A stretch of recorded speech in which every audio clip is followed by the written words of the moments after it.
Newsflash! Penacony's Charmony Festival has entered its countdown phase. Accompanied by Clocky's TikToks, after 12 system hours, this grand celebration will commence with much fanfare. I already told you! We can talk things out! I'm sorry, Fluffy. I really have something urgent to attend to, so I had no choice but to resort to asking this favor of you all. Since you already know what you're doing, I'll also have to remind you of its risks. Hey, partner, what's with the hostility? I thought pulling this thing out was just a way of saying hello. For the last time, state your identity and purpose. My name's Boot Hill, and I'm a Galaxy Ranger. A Galaxy Ranger? You look like you seen a ghost. Did you think we all went extinct? Well, that's the price you pay for being off-grid for too long. The righteous heroes of the hunt would never hijack the Astral Express. I ain't hijacked anything. What, chatting with someone while holding a gun is considered a hijacking? It probably is. Pardon my frankness, but there are plenty of rumors in the cosmos regarding the Galaxy Ranger's current status, and none of them are pretty stories. I have a hard time believing you. Oh, this is hilarious. The tale that this bunch of fools spin is getting out of hand. There's even a bit about the Galaxy Rangers being turned into gibbons by Dr. Primitive, and they're in some valley screwing around on swings. Of course, I know you won't believe me, which is also why, similarly, I have a hard time believing that you're the real Nameless. See the bullets in this gun? 9mm, an eternal classic. I may need the Astral Express's help right now, but if you're an imposter just like that one, then this bullet might just end up in my head. I can't allow myself to be exposed to danger. That's just the way it goes, so you all have to first prove yourselves. Huh? Where are you going?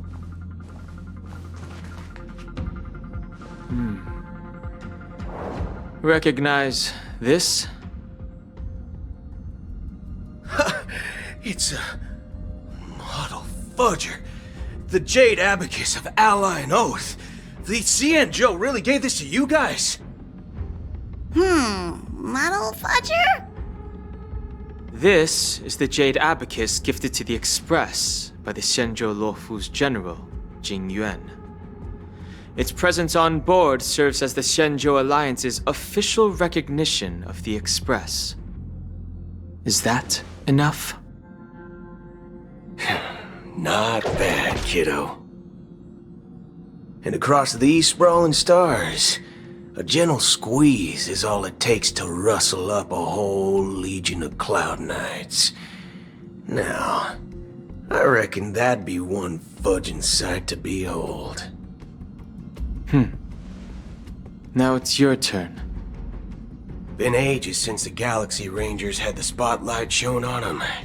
We ain't equipped with such fancy gadgets. But I've been around the block enough to know the way to handle these types of situations is easy as pie. Alright then. Feel free to toss any questions my way. Let's see if my answers can't turn your trust. If your gut tells you otherwise, still ain't too late to show me the door. And why would I play along? If I truly am a real Galaxy Ranger, you stand to lose nothing. Alright then. Tell me, what kind of organization are the Galaxy Rangers? My friend, this question is a hard one. I don't think I can even consider us an organization to begin with. Everyone's on their own fated path along the hunt, with their own resolute sense of righteousness and not so welcome among such so-called universal values. This reply does not instill trust. It only makes your predicament more precarious. I'm guessing you're gonna ask about some form of shared faith, right? But us Galaxy Rangers don't need that sort of thing. What brings us together is a shared bottom line. Never bully the weak. Never kill the innocent. These oaths aren't some lofty beliefs, but the fundamental bottom line that one must never cross as a person. As Galaxy Rangers, we strictly adhere to the bottom line. When someone crosses them, the hunt's vengeance will surely come knocking. And in this moment, the other crucial meaning of bottom line comes into play. As long as you don't cross it, you're free to do whatever you please. You catch my drift? Second question. Why do you seek trouble with the Astral Express? I already said that I seek no trouble. I must go to Penacony for a matter. But I don't have an invite. And I can't even enter the family's hotel doors. If only I could borrow the Nameless's identity. The entire cosmos knows you're guests of the family. Aren't the Galaxy Rangers also esteemed guests? Oh, you've hit the nail on the head. This is why I'm here. It's fine if I tell you. The Rangers are pursuing an imposter. A son of a nice lady posing as one of us. She's on Penacony right now. My informant is a memo keeper. She's the same as all mimetic organisms, appearing one moment and gone the next. Ugh, she scares the fudge out of me. Still, she gave me some vital info. That Galaxy Ranger imposter. Who is it? Is that the third question? Is it a hard question? It isn't. Just that you might not believe me. That person calls herself Acheron. And according to our informant, she could be an emanator of nihility. That's impossible. That's what I said. Don't worry. When I first received the news, I had the exact same reaction as you. IX never gives anyone so much as a first glance, and that's perfectly normal. What reason would they have to bequeath strength unto mortals? Then you must know that emanators can also conceal their own identities, which, for many people, it's better that way. Otherwise, there'd be wanton bloodshed across the cosmos, or even, perhaps, turning their back on the path they're supposed to follow. I had the good fortune of running into an elation emanator. Its appearance was no different than that of those clowns. If it weren't through sheer luck that I got it drunk, I would have never known of its eminent status. Even in the purest hunt, you'll find the Xianzhou Alliance under the spotlight and Galaxy Rangers lurking in the shadows. Paths are inevitably concepts created by people and exist in planes beyond our understanding. To reckon that nihility emanators don't exist, well, maybe we just ain't nihilistic enough. So, do you understand now? Your companions are in danger, and it's pretty harrowing. If you don't want to believe me, you'd best send a message to them, but I'd advise you to move fast. We don't know what's happening in the dreamscape or how much of what the memo keeper said is true. And that Acheron, who knows what she intends to do.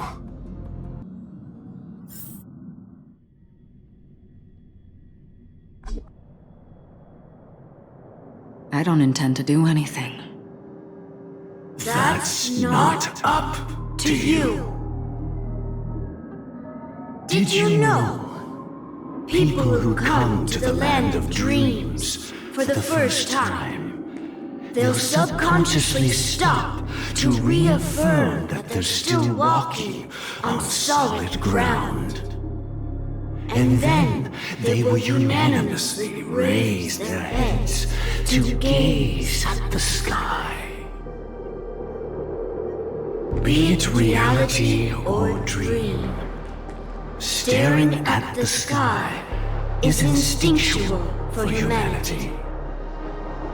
Since the day that the golden hour was completed, it's always been there, watching over every single night of decadence. But now this night sky has been mercilessly severed, dyed with a mist of nihility. And this whole event happened within the course of a single slash of a blade. A single slash of a blade isn't really accurate. It was actually 2 blades, just that the second one was faster. That's not the point. Many guests who weren't supposed to be invited have gathered at this banquet. Even if the harmony is all-embracing, I have no choice but to show some of them the door. For the sake of Penacony and the peace. The planet of festivities has no place for you, a puppet of nihility. Those who live in the shadows do not bear the right to tread the illuminated stage.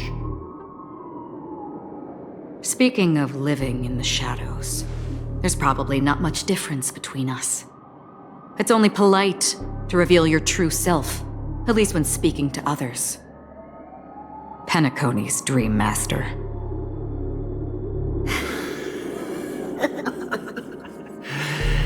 That's just another reason that you can't stay. Whether you believe it or not, this is the real me. We are one. Is this the unity that the family espouses? My mortal shell has long since dissipated. The Oak family's 107,336 offspring are now my eyes, ears, and mouths, spreading joy across dreams when required, and in times of essential need, exiling evil from this haven in my stead. From the sound of it, it seems like you're asking me to leave Penacony. I am glad that you're an understanding one. Alas, I'm not asking. If you think you can. Are you threatening me? I ended it with a period. It was a statement, not a threat. Knowing who I am and still showing such malice. You're not the first, nor will you be the last. This scene played out many times before. And usually, when faced with my questions, most people retort, "Why can't I?" The result has invariably been that they can't. You are confident. But be reminded, the family is forgiving, but not weak. The chords of the harmony extend across worlds. If you do not comply, When the blade is unsheathed for even a hair's breadth, you will never be able to escape the eternal Centurion's wrath in all of your lifetime. 137 individuals. That is how many heathens I have exiled since I became Dream Master. Among them were those who once severed my wings, and those who immolated my body. And here I stand again, about to add another mark to the tally. And you will die. I mean, all of you will.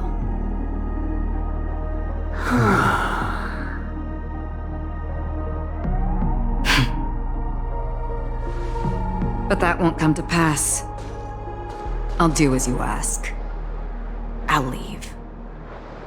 A wise choice. I wasn't aware there was a choice. To you, that surely is the only option. Please bear in mind, you and Penacony are of different worlds. Those born on the far bank cannot seek solace across the river. Leave and never return. The radiance of the planet of festivities is overwhelmingly bright, luring in tricksters, wrongdoers, and criminals. But even the harmony itself will never welcome the self-annihilator of nihility. And even more so, when this self-annihilator heralds the destruction of everything. Your strength is obviously a gift of the sleeping and shapeless, immeasurable and fathomless, like a tributary spawned from the abyss that brings death and sin to all. Acheron, a befitting name. Take it from someone on the other side of your so-called river. You know better than I do that Penacony has already deviated from the harmony. Whatever your intentions may be, I foresee only one outcome. Its future holds nothing but nihility. Just like all the worlds that have drowned in their shadow.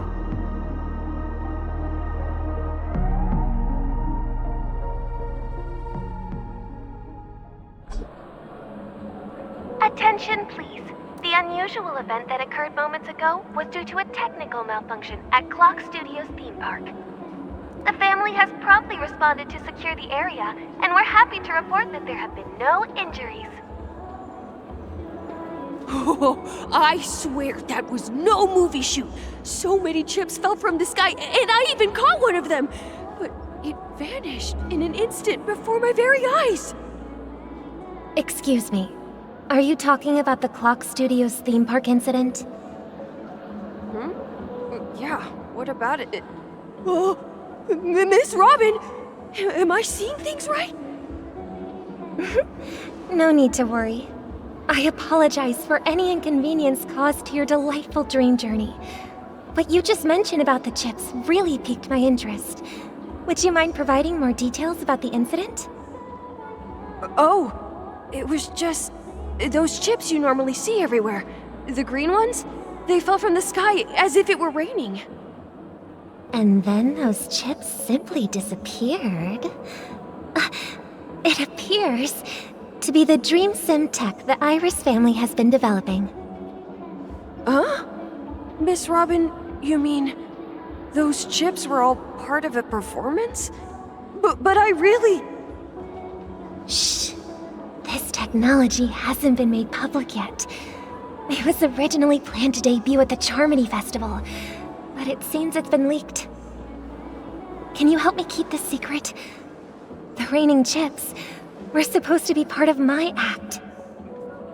Oh, I see. Then it all makes sense now. I'll do anything to help make the Charmony Festival a success. Thank you. As appreciation, I'd like to give you a token gift. Oh, this button is... Press it at just the right moment in the celebration, and there could be an unexpected treat in store for you.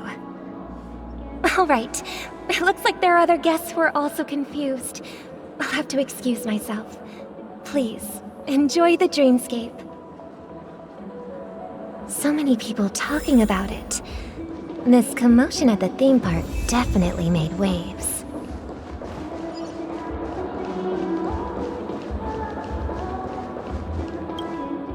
The family promised they would protect the guests within the dreamscape, but I witnessed a group of organic life forms making their way to the theme park. And soon after, a rip tore through the sky, and black rain started leaking out of the void.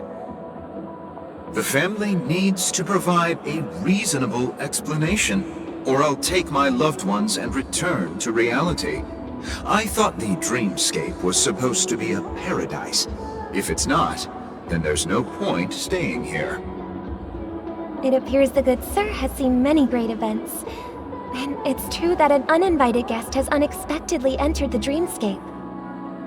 However, their target is not the ordinary guests, but the ambassadors of the IPC. The family will certainly ensure that the safety of the guests is of the highest importance.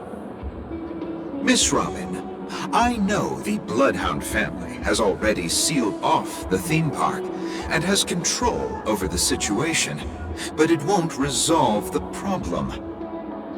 The family can try their best to protect their reputation, but as a guest, I don't wish to gamble with my life. But as you can see, sir, no innocent bystanders were affected in this incident. Perhaps the dreamscape is not as perfect as promised, but there's no place safer than dreams under the family's rule. I believe you know this better than I do. If this incident happened in real life, how many people would be able to walk away from it? I could stay here, but keep in mind, guests come to Penacony to enjoy the dreamscapes.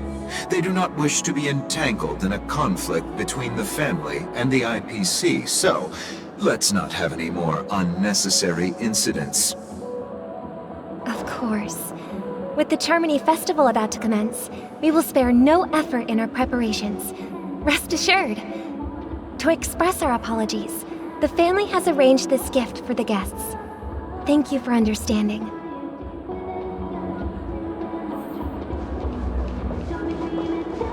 You've had quite a bit to drink. Hello. May I ask what happened here? Nothing to be worried about. There's been a small rehearsal mishap at Clock Studios theme park. Please stay calm. Hey, are you a fool? You don't even recognize Miss Robin? Who do you think you're talking to? I'm sorry. I've just been transferred to the Bloodhound family, and I'm still not too used to working on the streets. I didn't realize it was you. I'm so sorry. Hey, don't sweat it. You guys have a tough job. I know how it is. How's the situation looking? Oh, we've sealed off the theme park. Most guests are used to bizarre phenomena in the dreamscape, and so far, no threats have been detected. We can expect order to be restored soon. Rest assured, Miss Robin will intensify our patrols to ensure that no incidents occur. I trust you guys. But regarding what happened in the theme park, what do you hounds think about it? It's okay. Feel free to speak your mind. Well... Actually, I was there shortly after it happened.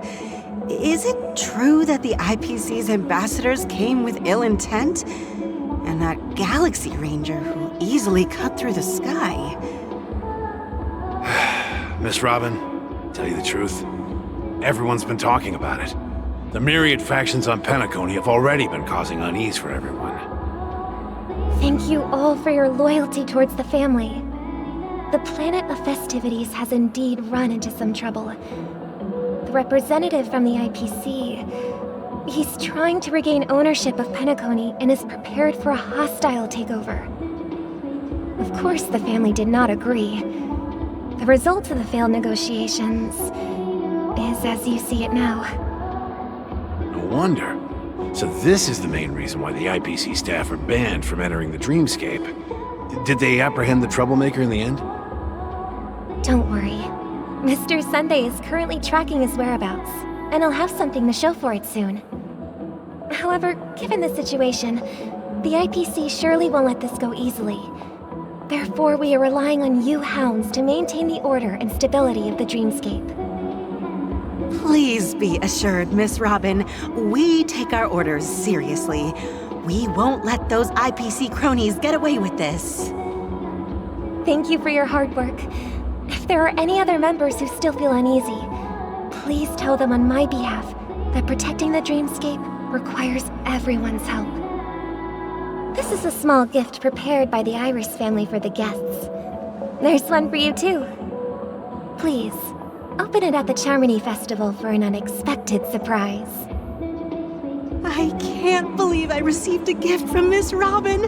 It feels like I'm dreaming. Wait, I am in a dream. If trouble comes knocking on our door, we're not afraid to go to war. Rest assured, the dreamscape's peace will be protected by the Bloodhound family.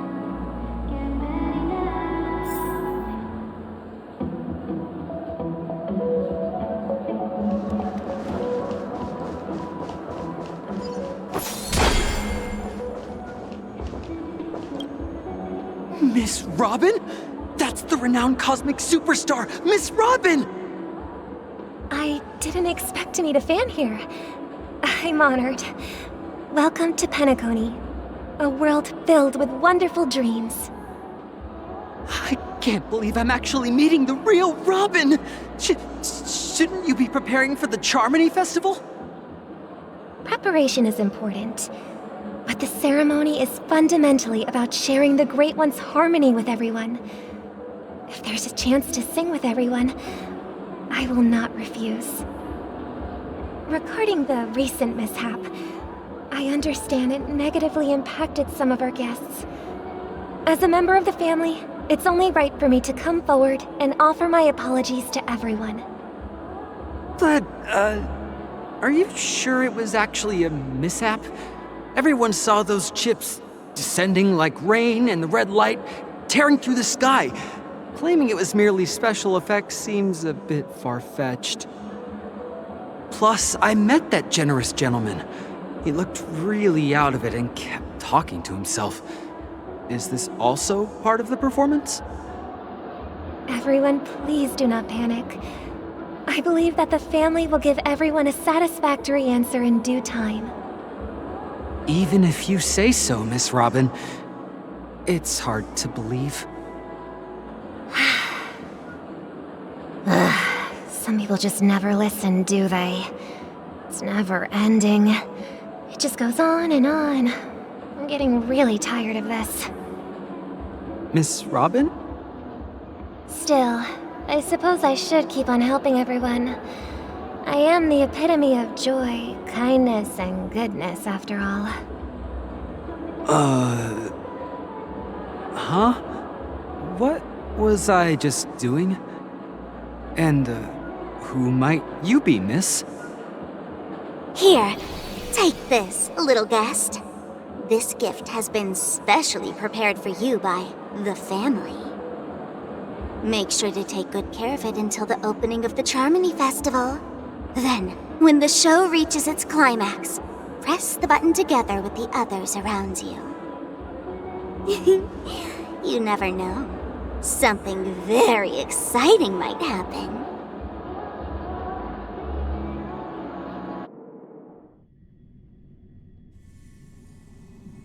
We're back to where it all began. You entered the golden hour from this place, And it is also from here where you will enter the true Penacony. It is a pleasure to journey alongside you once more. But it's time I laid bare the entire truth before you.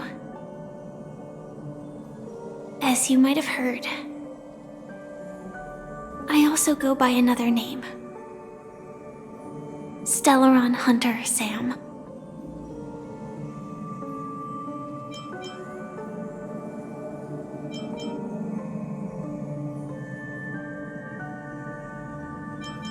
I know you have many questions. Do you remember when we encountered death in that strange dreamscape? When I was caught by that meme? In that instant before it killed me? I saw the reflection of another dreamscape in its ghastly pupils. So, following the clues in the script, I came up with some theories about the meme. That's why I instructed Silverwolf to issue invitations, drawing everyone to the Dreams Hotel. I intended to call upon death before you arrived, to solve the riddle using more direct means, and then invite you to join. However, contrary to my wishes, I couldn't defy the script, and I didn't get a chance to explain it to you. It is how you see now. I was impaled by the bladed wings of death. The heavy pressure of concentrated memoria miasma exploded in my mind as if it was actually reality. But after the momentary numbness subsided, I found that my body was absolutely unscathed. I was still alive. And it was just as I thought. I had arrived at a place starkly different from this beautiful dream. Beneath the dreamscape of Penacony lies another, more chaotic, more primal memory zone. Its name? Land of the Exiles. And so, then I returned to the hotel in the dreamscape, hoping to tell you of its existence. Yet I could not reveal my own identity. So, I could only divert your party's attention and lure you away from the battlefield. And after, all my attempts proved futile. It wasn't until not long ago, when a crimson blade of light shattered the high wall of the dream, causing you all to fall far into the abyssal depths of the dreamscape, that I was able to awaken you and your companions one by one. And that's it. That is all that's happened so far. I know it's tough to believe all this without reservations. I just want to say, you are very close to the final answer. Just one more thing needs to be done. And then I can prove it to you. Now, let's leave this place. Please close your eyes. Take a deep breath and visualize the dreamscape's outline in your heart. And remember, you must not open your eyes at all times. 3, 2, 1. Don't be afraid. The one who has come to greet us has arrived.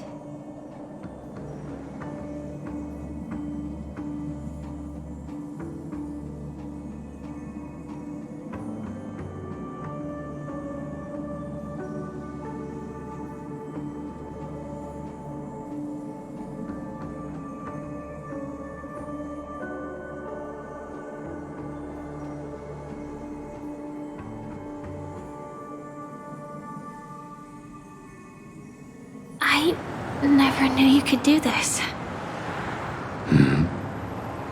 Do you have a driver's license? I do. That is surprising. Why? Because this is Japella, the city of sins? No, it's nothing. I'm just thinking that you haven't slept in 20 system hours. Are you sure you're okay? I'm fine. I'll survive. Same goes for you. I'm not so sure about that. Slow down a bit. Infiltration is over. Feel free to activate Sam anytime you'd like. There's still some time before the next part of the script unfolds. Let me stay a little longer in this body.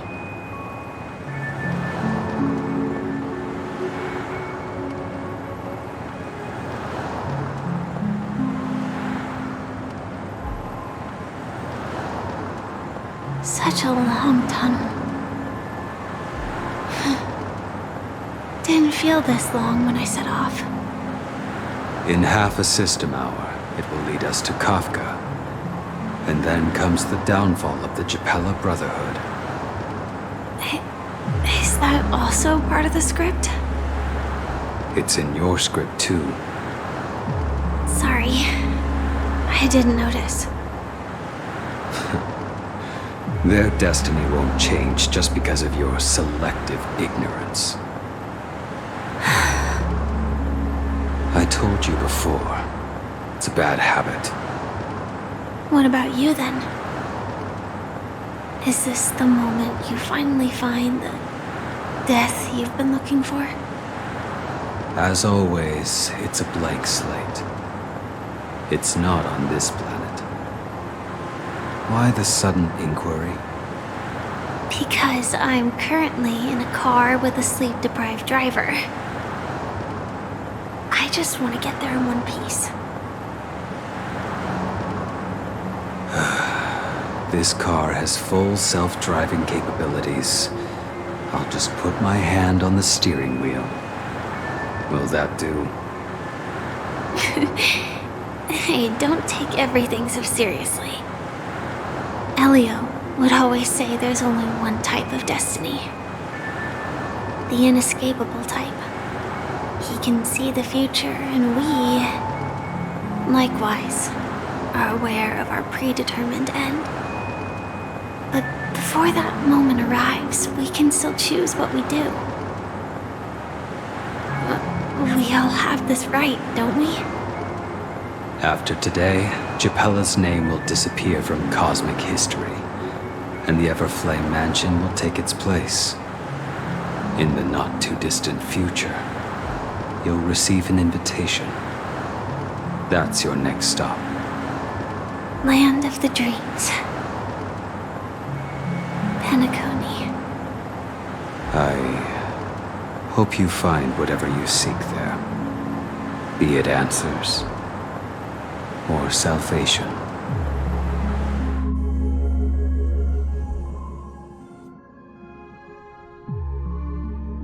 Yeah. Glad to see you're safe and sound. Close your eyes. This is the answer. Isn't it incredible? The monster that we have always known as Death is actually the guardian of the land of the exiles. It abides by a certain rule, abducting people from their dreams and bringing them here. The question that has been perplexing us, does death really exist in the dreamscape, appears to be a cognitive trap. It was laid by those orchestrating events from the shadows to cover up the truth behind the disappearances and the existence of this fortress known as Dreamflux Reef. Every emergence of that meme is related to the Watchmaker. Since Dreamflux Reef is where it brings its captives, it's likely that many of our long-standing questions will be answered in this place. The atmosphere here is starkly different from the beautiful dream. There are no regulators here like the family. And they all look like they're mildly dazed. But from the whispers of the residents, I've heard a familiar name. Gallagher. It's that man again. Always in the right place at the right time. Though that does save us the trouble of looking for him. Himiko and March have already made a move. Get ready. We're about to set off. The real dreamscape. The land of the exiles. Before we go, should we speak to everyone first?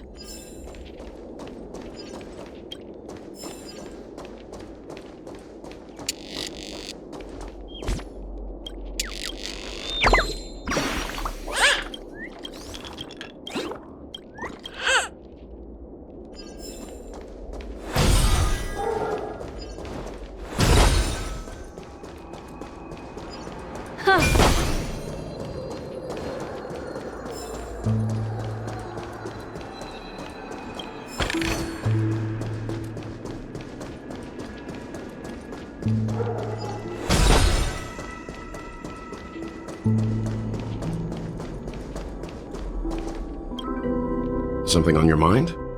Let's talk about it. No wonder Miss Acheron is so averse to drawing her blade. It's hard to imagine such terrifying power could reside in an ordinary sheath. If it weren't for the fact that Aventurine's power originated from the preservation, the entire dreamscape would have been affected. Don't feel burdened by this. Even without that Stellaron inside you, Aventurine would still have found other methods to accomplish his goal. Let's just believe in Miss Acheron, and given her prowess, I don't think we've got anything to worry about. During your investigation, he shared a vital piece of information. Mikhail, the former watchmaker who collaborated with the family to construct the Penacony we're familiar with today, had a falling out with the family for specific reasons. But this is precisely where the problem lies. You were clearly investigating a murder, so then why, as a security officer, is he changing the subject to talk about his past with the watchmaker? And now, with Firefly mentioning his name again, it's hard not to be suspicious. Before we found you, she'd already revealed her Stellaron hunter identity and shared a lot of information. Who would have thought that the Molten Knight's true identity was actually a young girl? For her, this is a secret that she cannot allow others to know. That being the case, I think we can believe she's willing to cooperate. But she didn't reveal all her secrets. I just can't shake the feeling that her situation is different from that of the typical dreamer. And I hope that doesn't lead to any dangerous predicaments. I hope you've regained a little composure. We'll move out when you're ready. I'm really sorry for waiting until now to tell you everything. 2 reasons. Firstly, the script. In the future that Elio saw, Sam and the Astral Express's confrontation was inevitable. I tried to break the shackles of the prophecy, but this is as far as I could go. That aside, there were also my personal motives. I wished to travel with you as Firefly, and not Sam. Thank you. Elio only gave me one instruction. Allow the Astral Express to pursue the Grand Legacy. It means that the Watchmaker's legacy holds great significance to trailblazing. And to you. Elio's scripts used to revolve and expand around certain specific Stellarons. But with your appearance, this condition has apparently ceased to be appropriate. Perhaps he also saw the impossible in the future. Do you still remember that medical cabin I told you about? Well, that's Sam.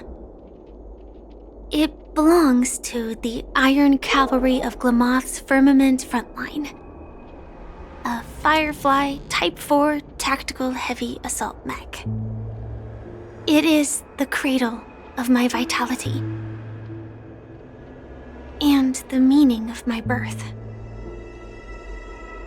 And for the longest time it was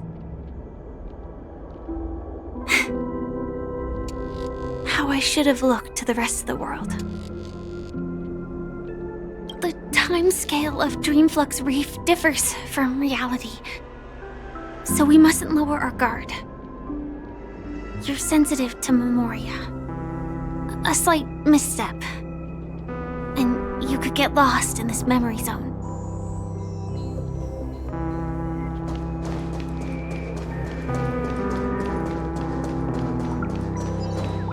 Keep going straight down this alley and it'll lead to an elevator. It'll take us to the center of the land of the exiles.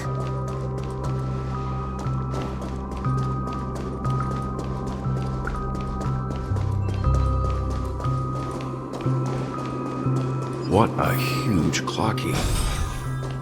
Looks like the watchmaker also left his mark on Dreamflux Reef.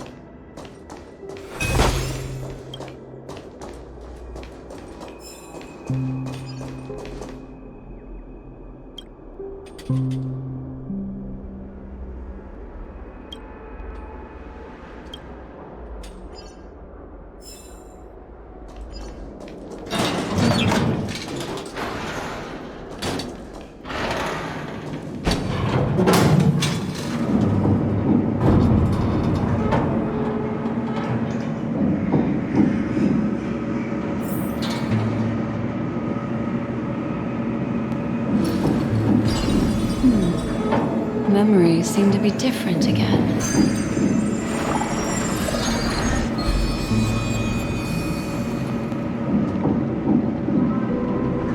Unbelievable. To think there's a settlement of this size within the dreamscape. And all beyond the family's reach.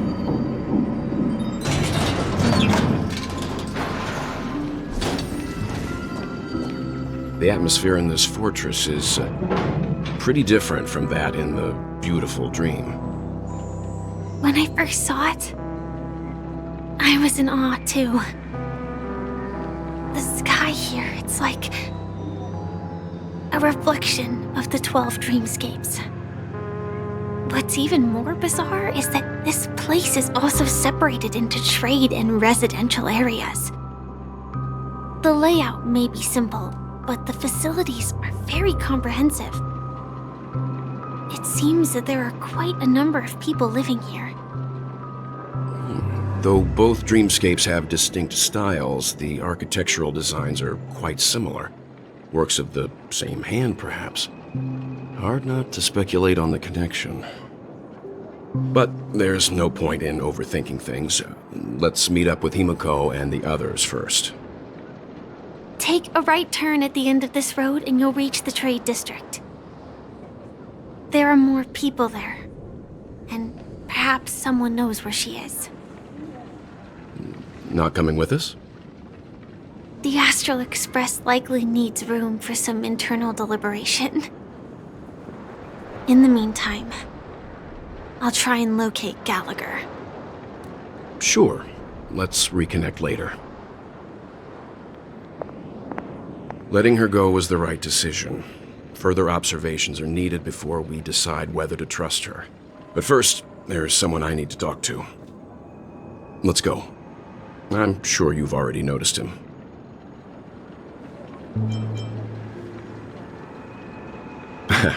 Not exactly. I've only met him once. Look, over there. The Reverie Hotel's bellboy. How did he end up here? And right after Miss Acheron severed the beautiful dream. We'd better check, just to be sure. It's perfect for me. And perfectly late. Huh? You're the guest from before. We meet again! And a new friend. Forgot to introduce myself. I'm the hotel's bellboy, Misha. Hello, Misha. I'm Welt. We met in a dream. Oh. And who might this be? Tick-tock! Old friend and new friend! Let's high-five! Your, memory zone meme? No, Clocky is a good friend of mine. We all live here. How did you two get here? This dreamscape isn't supposed to be open to the public. I wonder if it has something to do with Sleepy. So, this is your home? Yep. After my work in the beautiful dream ends, I'll go back home. Commuting used to be more convenient, but ever since travel became cumbersome, Sleepy started ferrying people back and forth between the two dreamscapes. This Sleepy. Can you describe what it looks like? Sleepy is a memory zone meme. Looks fierce and has many eyes. But it's actually really well behaved. Gallagher's been taking care of it. Based on the description, that meme is indisputably death. A nightmare for the family, but for the people who live here, well, that couldn't be further from the truth.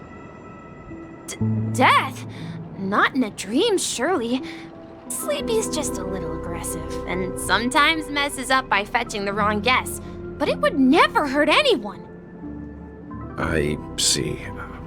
Has it brought back any guests recently, say, in the last day or two? We're currently investigating a missing person case that occurred within the beautiful dream. I see. Then you'll have to speak with Gallagher, but he's currently busy hosting a visitor from the Oak family and specifically asked not to be disturbed. Mr. Yang, the person you're looking for, is it Miss Robin? Just as I thought. Considering what happened with Miss Firefly, this doesn't come as a surprise. If you're looking for Miss Robin, I can lead the way. She told me that she'd be willing to meet with outside guests. If it's not too much trouble. Also, we're looking for our missing companions. A woman with red hair accompanied by a girl with pink hair. Have you seen them? Oh, I haven't. But please, rest assured. Dreamflux Reef is a small place, and it's not as bustling as the beautiful dream, but its safety is unmatched. How about this? Since it's your first time here in Dreamflux Reef, I'll be your guide and help you find your companions. And then we can all go visit Miss Robin together. She's gone to Mrs. Grace's to visit the children. She won't be leaving anytime soon, so there should be enough time. All right then, we'll follow your plan. Well, we now know the answer to both murder cases that have caused such commotion in Penacony. As for the intentions of the mastermind behind it all, we're still none the wiser.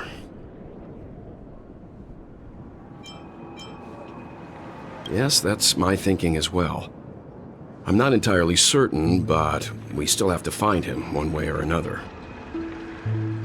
Say, you mentioned before that you saw a Clocky that only you could see, right?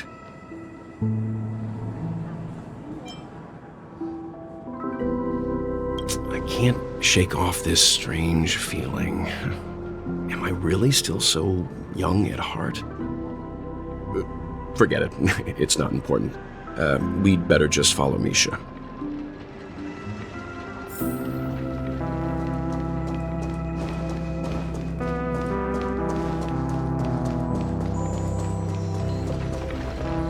Everyone, look! From here, you can see the most spectacular view of Dreamflux Reef. A black hole? No. An accretion disk formed from consolidated memoria? Was Dreamflux Reef built on such unstable memoria? Oh, so Mr. Yang is also versed in memoria dynamics. I was just trying to figure out how to explain this huge hole to everyone. I bet you guys have a lot in common with Miss Kami.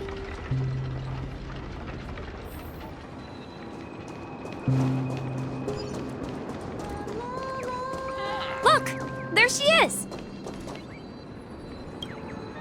My calculations are finally done.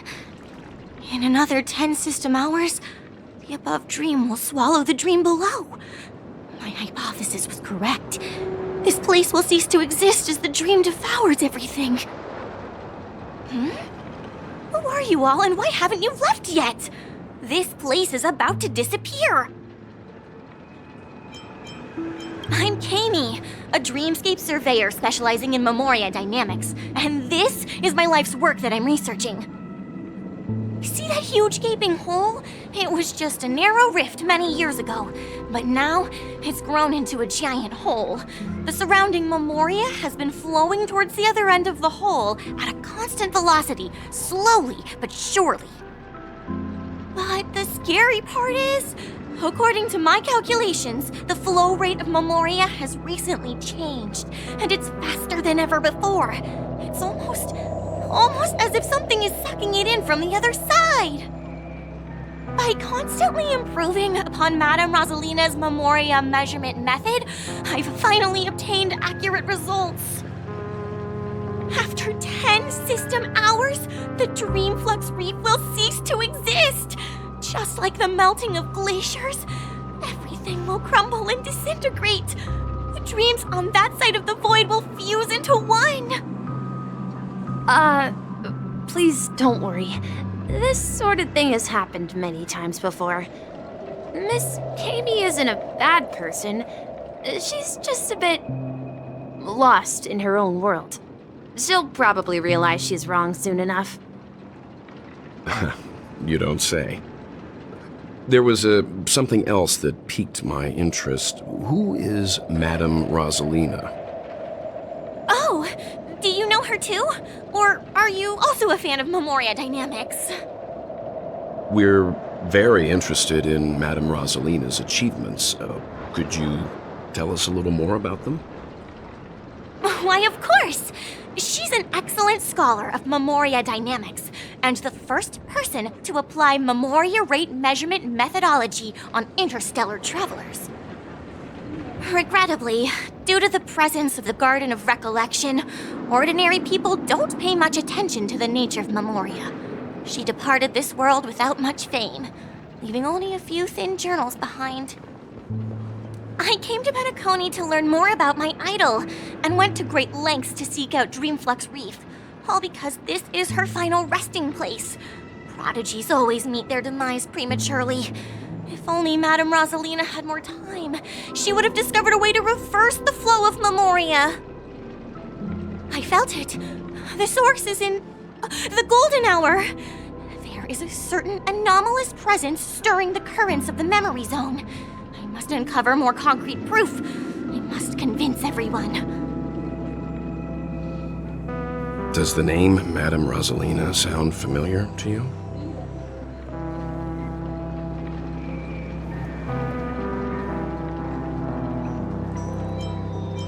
That's right. It seems like she did a great deal of research and calculations in Dreamflux Reef before abruptly passing away. Miss Kami regularly mentions her. I hear Madame Rosalina passed away during the prison war. She could see the Penacony of today. Its people building homes in the memory zone. I bet she'd be really happy. Perhaps. Our destination is the commercial district. That's where the largest crowds gather in...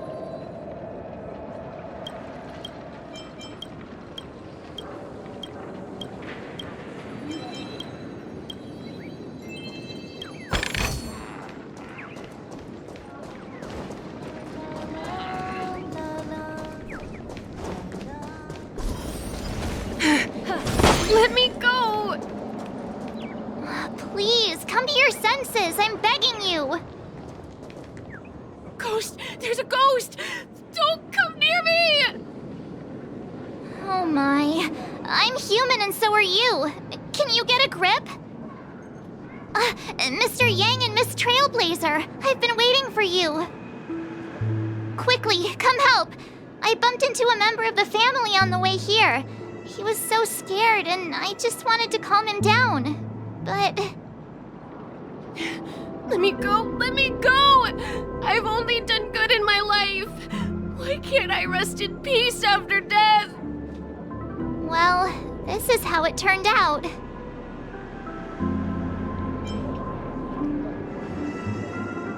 Me? A ghost?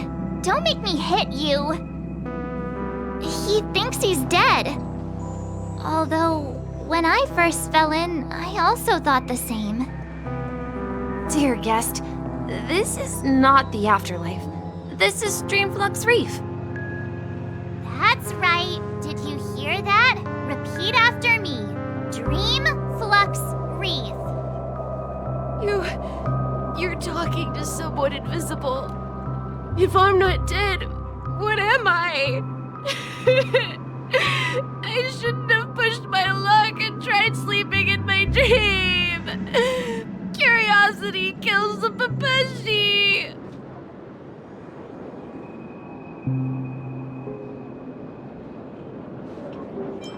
Stop asking! You'll alert the monsters! All the dead are right here. All of them! You're not talking about the memory zone meme, are you? Don't say that name! It's all your fault. They're coming!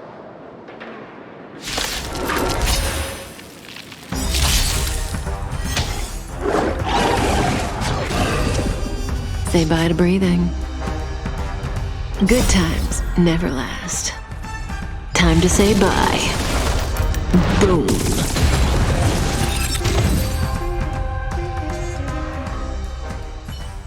He passed out. His intense negative emotions attracted the nearby memory zone memes. I see. But why aren't the other people around here scared? Unlike in the Sweet Dream, people here don't see memory zone memes as dangerous monsters. And even if they pose a threat, people can easily escape by forcing a wake-up call. But we can't just leave this man here.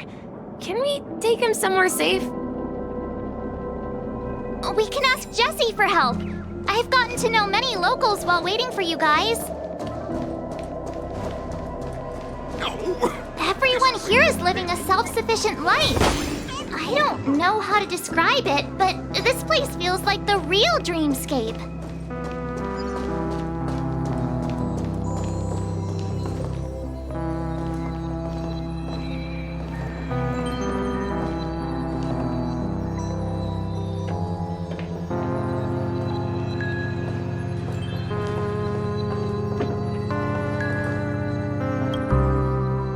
Jessie?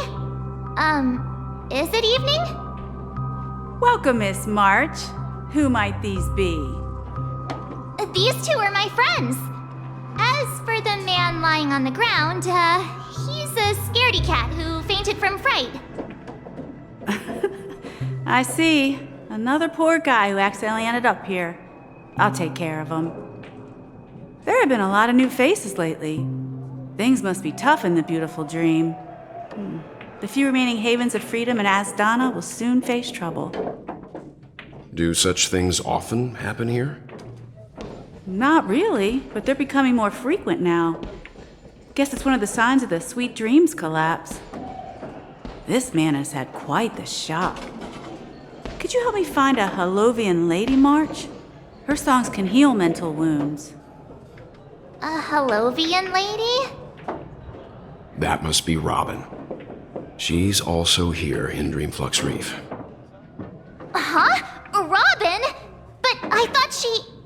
Oh, right. If Firefly is here safe and sound, then it means Robin must be okay too. Misha is about to take us to her to find out what happened. But before that, let's meet up with Himiko. You were with her earlier, right? We met some stowaways in the residential area. Most of them came from neighboring star systems.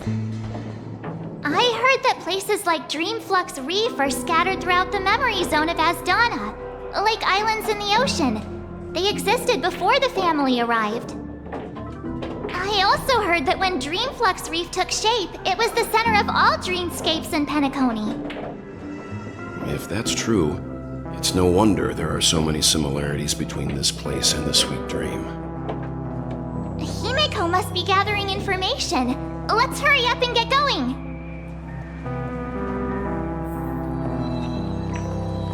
Let's see how you handle a stroke of genius.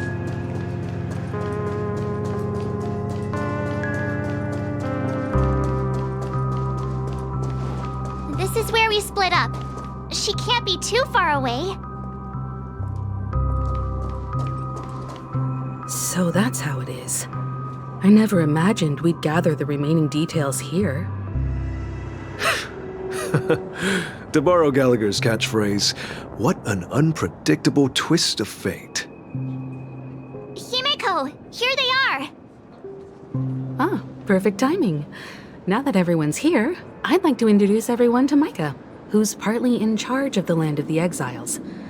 Micah, these are my companions. It's a pleasure to meet the Nameless. You know us? I've been keeping an eye on you since the day you arrived in Penacony. We would have met under more appropriate circumstances if Dreamflux Reef hadn't been isolated from the 12 dreamscapes. Please, allow me to formally introduce myself. I'm Micah, the Gravekeeper of Dreamflux Reef. Gravekeeper? Life in Dreamflux Reef is pretty liberating. Everyone here mostly keeps to themselves, without meddling in others' affairs. My daily task involves cleaning a few tombstones. You're too modest, Micah. When lost dream chasers stumble upon this place, you're the one who takes care of them, guiding them back to the sweet dream, or showing them how to survive the wild dream chaos. So, a guardian of sorts. Were you talking to me, Mr. Yang?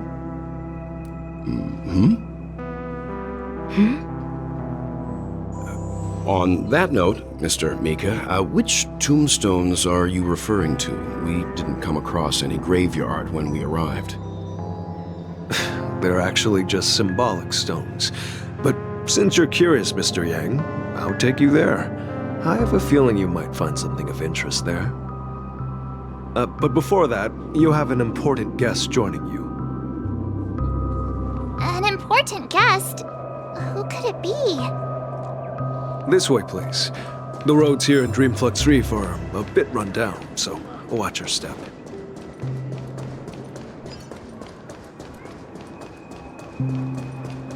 I remember when...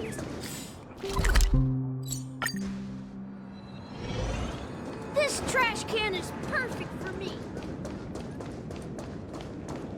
There she is. It really is her! Miss Robin!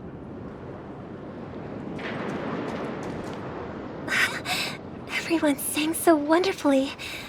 It's not often that I tried this music style, but I've gained some valuable insights from it. Oh, I can't thank you enough, Robin. Well, these kids have made incredible progress in only a few days. It was nothing, Grace. I merely taught them how to sing. It was you who brought hope into their lives. Life must be quite difficult for them in reality, I imagine. That's right. Whenever it's time to say goodbye to these kids, they're reluctant to leave. But I've explored every corner of Dreamflux Reef, talked to everyone I met, and they all told me the same thing. This shattered dream is not worth clinging to. It seems you truly are a child of the Harmony. Emma and Andy are orphans I took under my wing.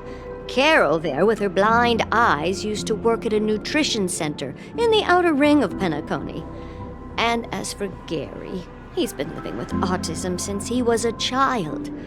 They're not old enough to enter the sweet dream managed by the family. If we compare people to birds, these kids are like fledglings with impaired wings.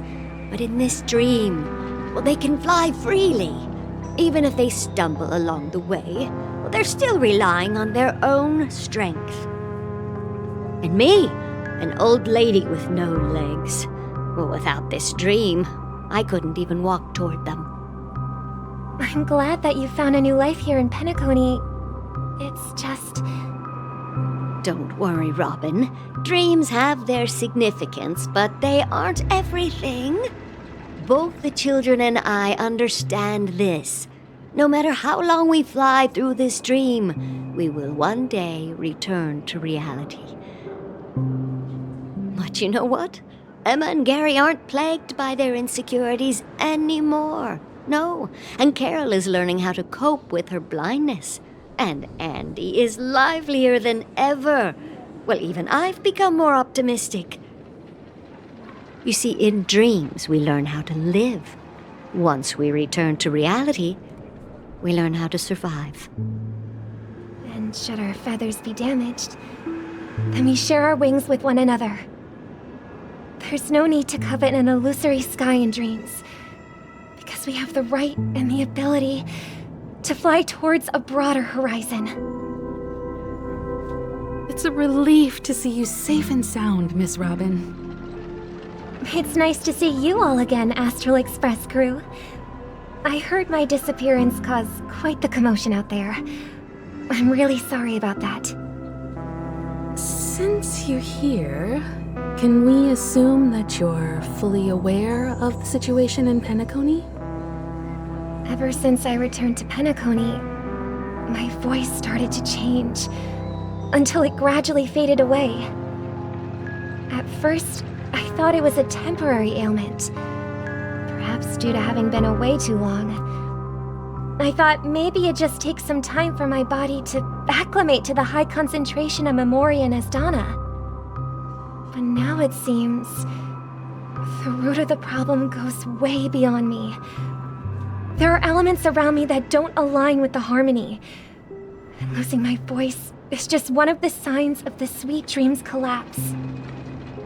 The Sweet Dreams collapse? That memo keeper mentioned the same thing. So it's real. While I was away from Penacony, the boundaries of the 12 dreamscapes kept expanding outward. But whenever I mentioned the anomalies in my dreams, the family heads refused to talk about it. Only my brother was willing to respond. Later, I discovered the secret letters from the IPC ambassador, which further convinced me that there are hidden secrets beneath the surface of Penacony. So, following the clues in the Oak family's dossiers, I found my way here. The land of the exiles, concealed by the family under the guise of death. A dream within a dream, where Penacony's past is buried. Hearing you speak, it sounds as if your voice has made somewhat of a recovery. I hate to admit it, but the harmony in this place resonates more broadly than within the Sweet Dream. It's regrettable, but the family has experienced betrayal.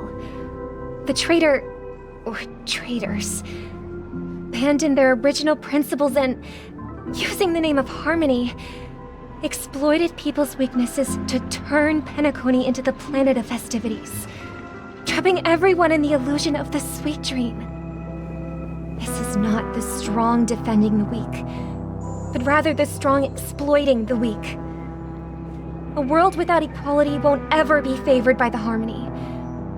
And naturally, those voices blessed by them have lost the ability to sing. Could there be another force influencing the family's shift in philosophy, Miss Robin?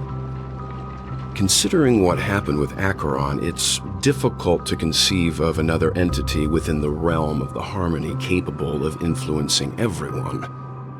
Unless a power surpassing that of an emanator is involved. I'd heard about what happened to the Xianzhou Alliance. But as far as I'm aware, the family hasn't faced any such external interventions. Who knows? Perhaps I've just been away too long and missed something. Regardless, I cannot accept my home is moving towards the very opposite of what the Harmony represents, while still claiming to uphold it. I must uncover the reason why Mikhail cut ties with the family, and who exactly it was who betrayed us all. Do you remember our arrangement, Mr. Micah? Well, here's my answer.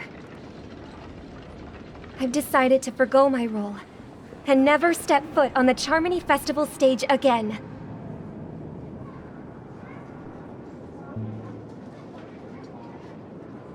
Look here, brother. A little bird. Looks like a fledgling Charmony dove.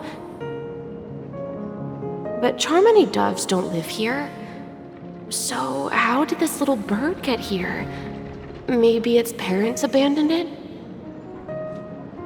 It looks weak and frail. Why don't we find something soft and make a nest for it? This place is too dangerous for a fledgling. Let's take it with us. We can put it on the wooden shelf in front of your window. Okay.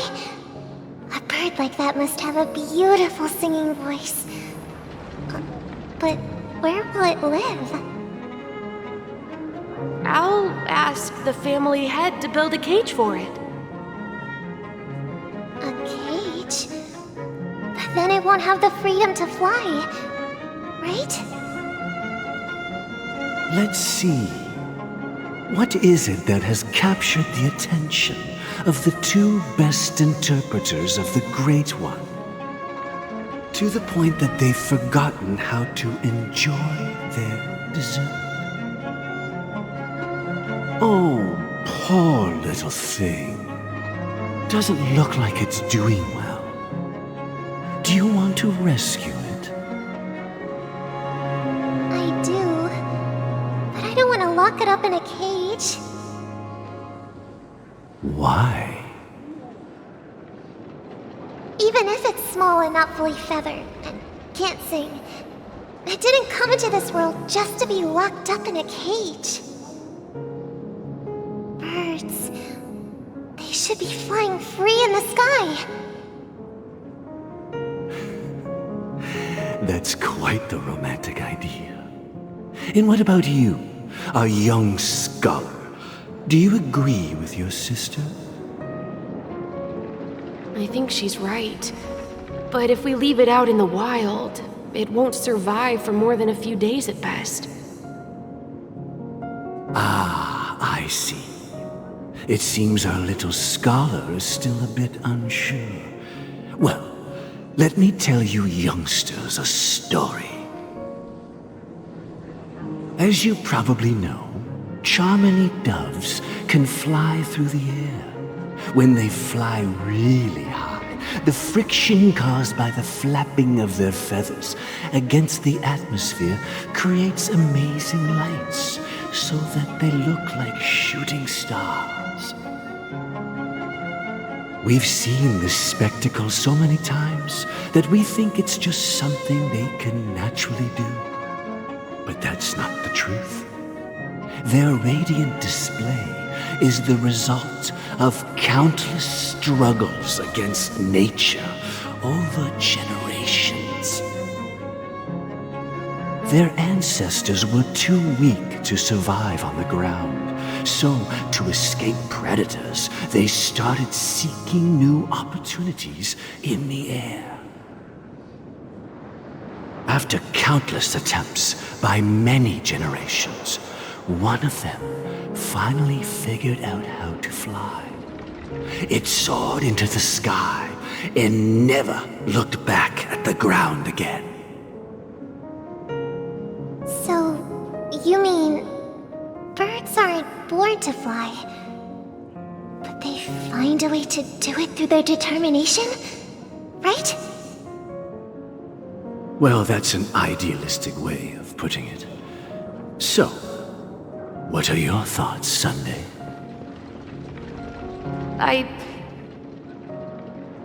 I think people believe birds are meant to fly because they've never seen those birds crashing to their death.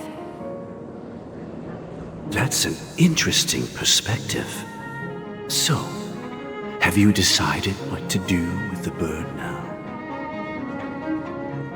For now, I'll keep it in a cage until it can take care of itself because I want it to live, no matter what. Well said, kids. It seems each of you has found your own answer. Your insights are truly remarkable. And I hope they come true in their own way. We will take good care of it. Won't we, brother? Yeah. But, Mr. Gopherwood, there's one thing I don't quite understand. And what might that be, my son? What if this little Charmony dove never learns to fly in the end? I mean, if there are fledglings in this world that can never fly throughout their lives, should we let them go back to the sky, only to see them crash to the ground and die? Talking in your sleep, Birdie? Time to wake up.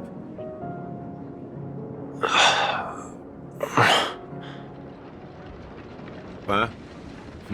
Need a hand? I'm still alive? Yeah. Happy about that. Where is Robin? Tell me. Now. I knew that was going to be the first thing you'd ask. Don't worry, your sister is here, safe and sound. She's probably walking around the streets now. If I were you, I'd be more worried about myself. After all, right in front of you is the guy who just stabbed you in the chest with a dagger. If you wanted to kill me, you wouldn't give me the chance to speak. Just tell me your demands, lackey of the watchmaker. So, you figured out who I am, huh? No wonder you had the guts to go against the Dream Master and the Four Families. Looks like I made the right choice. Choice? You are aware of my plan and see through my act. Time is running out, so let's drop the charades. I'm suggesting we cooperate. Cooperate? What makes you think I'd cooperate with you? The fact that the famous Robin has chosen my side. Plus, some clues about a traitor and a bright future for Penacony. Any of that catch your interest? I find it hard to believe a man who's full of deception. Fine. You don't have to trust me. What you should trust is the sense of justice inside of you. Show me Robin first. All right, as you wish. Here she is. Huh? What's your trick this time? Just kidding. I mean, this lady will lead us to Robin, right? And the crew, too. There are too many people who you owe an explanation. That'd be great. Please follow me, Honorable Oak family head. Now, all the actors are on the stage.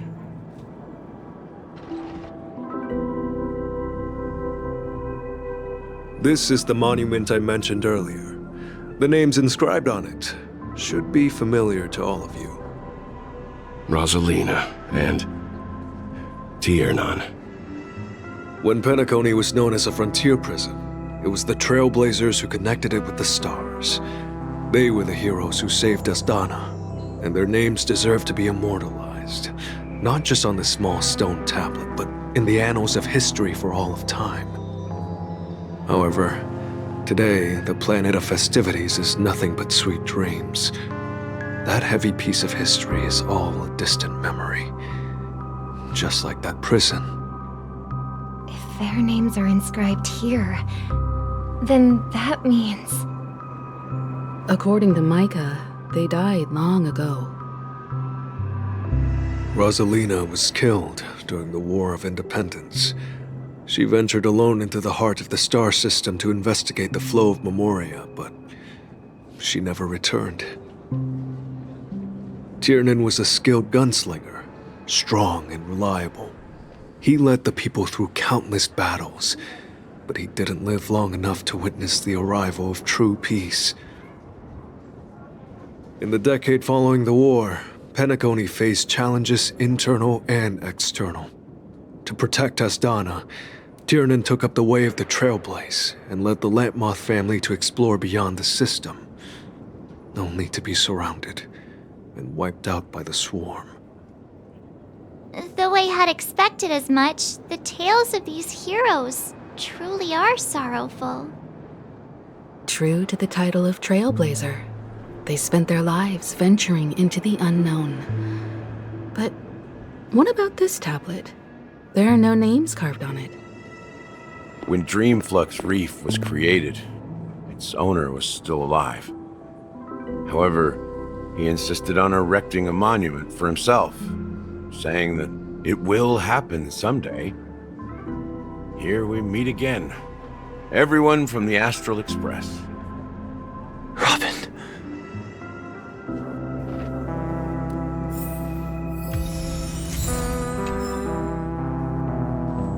I brought Gallagher here.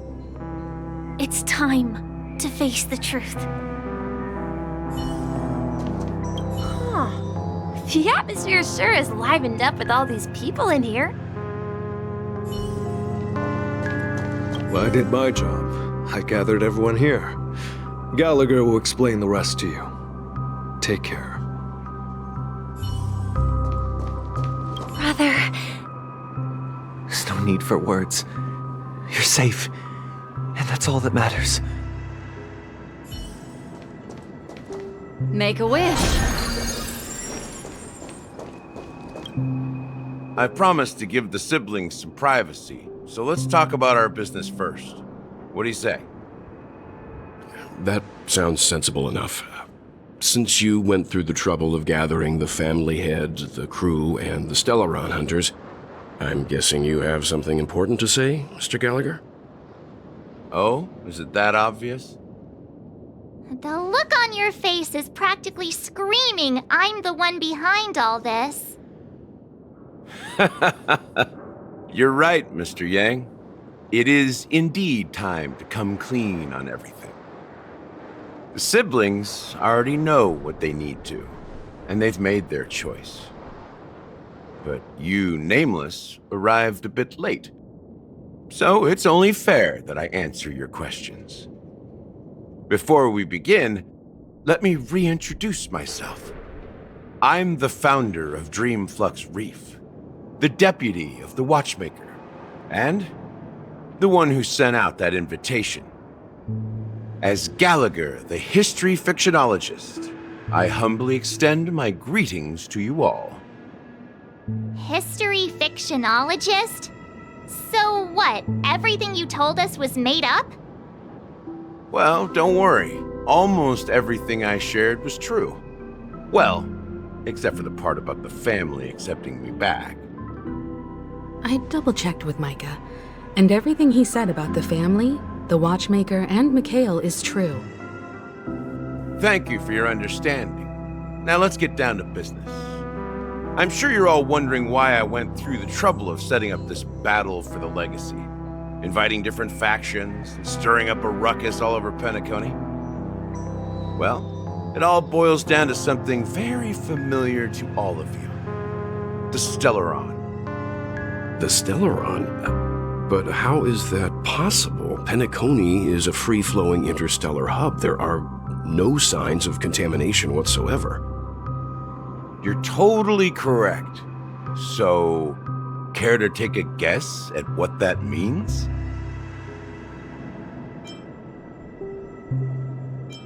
I wish that were the truth. But if that were the case, I wouldn't have invited all of you.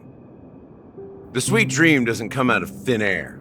If you think of the memory zone as the sea, creating the land of the dreams is like filling that wild ocean with earth to make an island. To achieve this feat, without the help of an emanator of remembrance or enigmata, the only way is to use a stellaron. And that's not something you can achieve with a simple wish. It requires vast quantities of knowledge, time, and manpower. I'm sure you get what I'm hinting at. In Azdana, the planet of festivities itself is a stellaron disaster. The planet of festivities itself is a stellaron disaster? It all started a long time ago, back when the Watchmaker and his crew liberated the frontier prison. They faced countless challenges as they began building Penacony from the ground up. That's when the idea of using the stellaron came into play. The stellaron first entered the Azdana system during the war. The Nameless warned everyone against the folly of attempting to tamper with such a power, and most heeded their words. But there are always people in the shadows with ulterior motives. The turning point came after Tiernan's death. With two of the Nameless gone, the Watchmaker had to go to the front lines. It was at that moment his rivals saw an opportunity. By the time a representative from the Montour Systems family arrived at the Watchmaker's call, the stellaron had already been activated and was seeping into the primordial synesthesia dreamscape. And I suppose the family happened to possess the knowledge to seal the stellaron? Not just that. They knew far more about the stellaron than the average person. They helped Mikhail swiftly quell the civil unrest and played a part in building Penacony under the disguise of the Harmony. Those three eras were known as the Age of Dreaming. The Watchmaker, who had been left in the dark, sent out invitations across the universe, spreading the hype around the land of the dreams. Then, how did they turn against each other? Remember the island in the ocean metaphor? The truth is, the stellaron was never truly sealed. It existed in a different form within the dreamscape. Think about this. What would it cost to create and maintain such a lavish dreamland? It's people's lives. The opulent dream is built upon the decay of spirits, with a toxic elixir called pleasure flowing through the dreamscape. It tempts people to indulge in the dreamscape, and gradually their minds succumb, becoming nourishment for the sweet dream. Confusion, laziness, and cowardice, weaknesses that plague humanity, were magnified and nourished by the family. Penacony became a new kind of prison, even more impenetrable than the previous one. Sadly, we realized this far too late.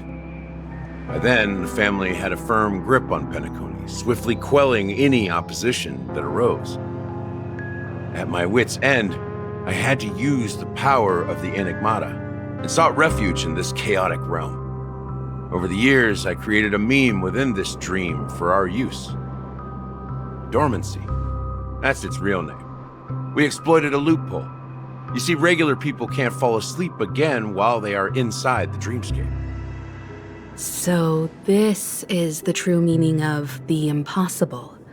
You sent out invitations in the Watchmaker's name to find forces capable of resolving the stellaron disaster and draw them into Penacony to uncover the truth. It's not just that. Above all, I wanted to see what happens when the major factions engage in a struggle for the legacy. Since this is the Watchmaker's first announcement in decades, the traitor within the family is bound to reveal themselves. So, the legacy is just a facade. If you want to consider the stellaron as the legacy, I'm totally fine with that. If that's the case, where is the stellaron now? That's a question for Mr. Wings. The Stellaron is still under the family's control, and as the head of the Oak family, I'm sure he holds all the answers.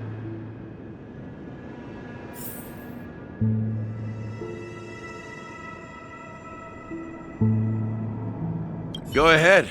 I'm sure Mr. Wings holds all the answers.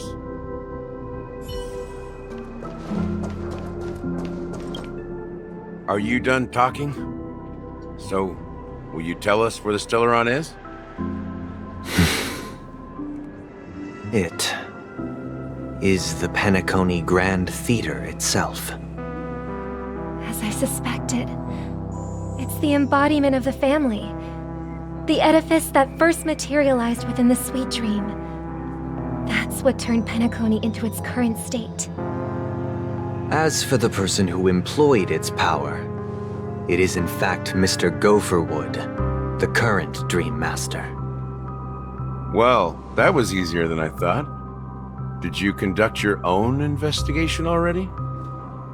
Correct. When I was trying to track down the person who murdered my sister, apart from you, Gopherwood was my second suspect. Confronting me first turned out to be a smart move on your part. I didn't have other options. The Dream Master has been elusive, and even the heads of the families can hardly get an audience with him. Moreover, Mr. Gopherwood has been kind to my sister and me. And I didn't want it all to end like this. What do you mean by that? To be honest, my brother and I are also victims of the cancer of all worlds. We grew up as orphans, and were adopted by the family when they came to help. Mr. Gopherwood recognized our potential and brought us to Penacony. But I can't just stand by and watch Mr. Gopherwood become an enemy of the Harmony. I won't use my voice to support an evil cause. I won't step on that stage and sing, no matter who the traitor is, or what orders they give me. I won't let the Charmony Festival become an event that destroys Harmony itself, or the paradise in our dreams. Indeed, for the paradise in our dreams. As the head of the Oak family, I'm responsible for ensuring Penacony's promising future. Robin and I will head into the Sweet Dream and confront the Dream Master. And if it turns out that the family has truly strayed from the Harmony, I'll fight alongside you. We'll put the Charmony Festival on hold and make sure Mr. Gopherwood pays for his blood debt. The enemies you are about to face aren't like this old dog here, who can barely even bark. Since our interests are aligned, why don't we team up? Maybe, just maybe, we'll have a shot at success. We have always been following in the footsteps of our nameless predecessors, and there's no reason to stop now. Yeah, we Nameless won't back down from a challenge. Isn't that right, Miss Trailblazer?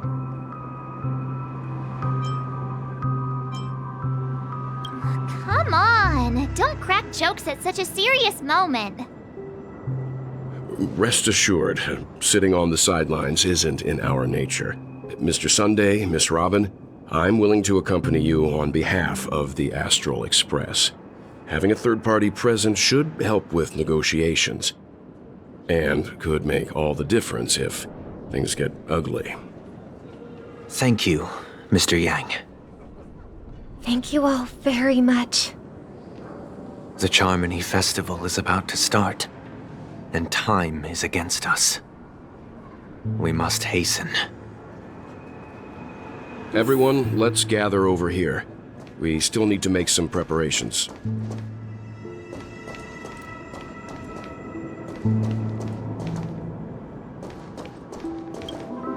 I may have been quick to step up to the plate, but confronting the Dream Master could be a very dangerous affair. Huh? Even you're saying that, Mr. Yang? How powerful is that Dream Master? He's the leader of the families of Penacony, and he has the entire power of the Harmony behind him, not to mention the Stellaron in his possession. We must proceed with great caution. Maybe you can just stay behind this time, Mr. Yang? No, that won't do. Even if we count Robin as an ally, something felt off about Mr. Sunday just now. Although, I can't quite put my finger on it. I have to make sure he won't turn against us when things start to get dicey. You're still carrying the keepsake the IPC envoy gave you, right? May I borrow it for a moment?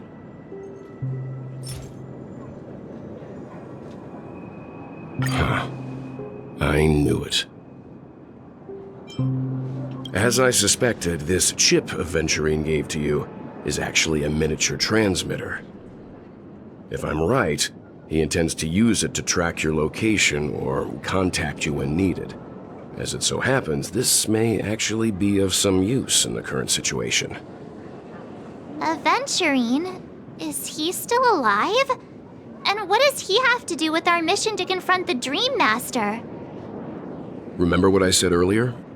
Working with the IPC is a way to keep the family in check. If negotiations go south and the family show their true colors by going after the Stellaron, I'll use this transmitter to send a message to the IPC. It'll be just the opportunity the IPC ambassador was hoping for. The only question mark in all of this is Aventurine's current status. But the IPC is always listening, especially senior strategic investment department heads like him. Getting the message across shouldn't be a problem. Good luck to you, Welt. Well, you take care too. If anything goes wrong, don't worry about me. Just make sure to seal the Stellaron. Spoken like a true hero. Even if the Dream Master is innocent, the family's corruption runs deep. I won't make the same mistake Mikhail did. Let's wish him the best of luck. Don't you have something else to tell us, Gallagher? Why would you say so? Before we departed, the conductor asked us to inquire about the 3 nameless in Penacony. We've already collected intel about Razalina and Tiernan, so the only one left is legwork. If I'm not mistaken, we've already met him somewhere, haven't we? It's not enough to say meet, but the answer is pretty obvious. After all, I've hinted at it in quite an evident way. I've been watching over you ever since I received the reply from the Astral Express, and I've seen the great effort you all put into linking different realms together across the cosmos. And now, after getting this far all in one piece, you have truly proven yourselves. Miss Himiko, were you the one who repaired the Express and got it sailing through the cosmos again? Yes. And you two, young Nameless, you have very interesting life stories and extraordinary skills. What? Hey, you can't just make up titles like that. You're full of energy. Please send my regards to the conductor, Pom Pom. Please let them know that their friend had fond memories from his time aboard the Express, which he reminisced on every time he had a good drink.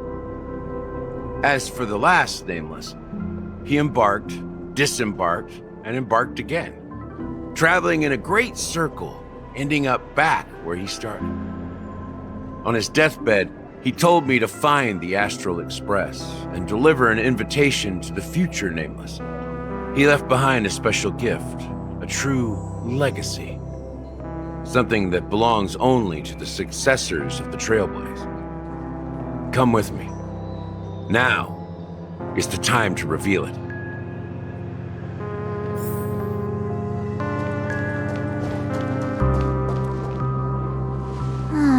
Back here again. Sometimes I feel like you're still alive, old friend. Like you've still got so much to say and do. I've kept my promise, brought the future trailblazers you've waited so long for. I don't know why you were so obsessed with that train, but I remember your last words. Don't let us down, old man.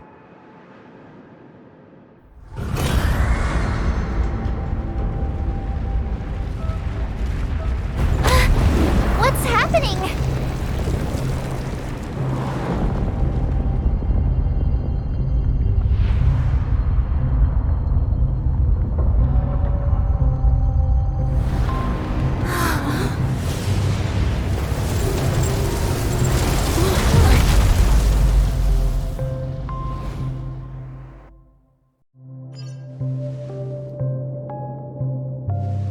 Go ahead. His resting place lies in the garden up ahead. The first and last nameless of Penacony. Mikhail Char Legward, the watchmaker.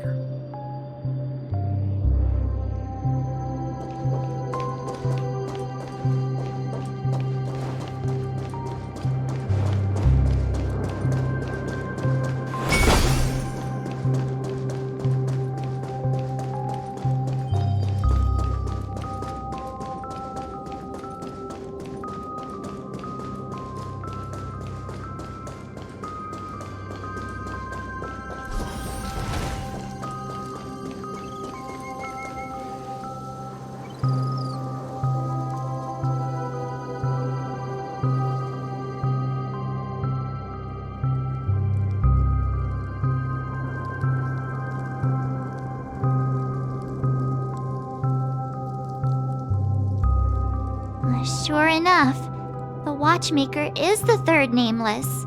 Even I could guess that one. The legacy he left behind was a dream bubble. I believe inside that bubble, there's something that holds meaning only for the nameless. After all, when I checked its contents, I found nothing inside. Maybe some trailblaze runes? Even more mysterious than me. Well, let's have a look.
Wait, what's going on? Seriously? There's nothing inside this dream bubble? How could a dream bubble be empty? Just as I suspected. That old man always had this strange belief in the nameless and the trailblaze, and I never understood where he got that confidence from. Especially since he never managed to get in touch with the Express while he was alive. I could never figure out what was going on in that old man's head. But this empty dream bubble is so typical of him. He was always full of weird fantasies and incomprehensible romanticism. That mischievous old man. Well, I didn't expect him to leave anything concrete behind anyway. Don't think that's the case, Gallagher. I'm sure Mikhail has left us the most precious thing of all. Don't start getting all philosophical on me, all right?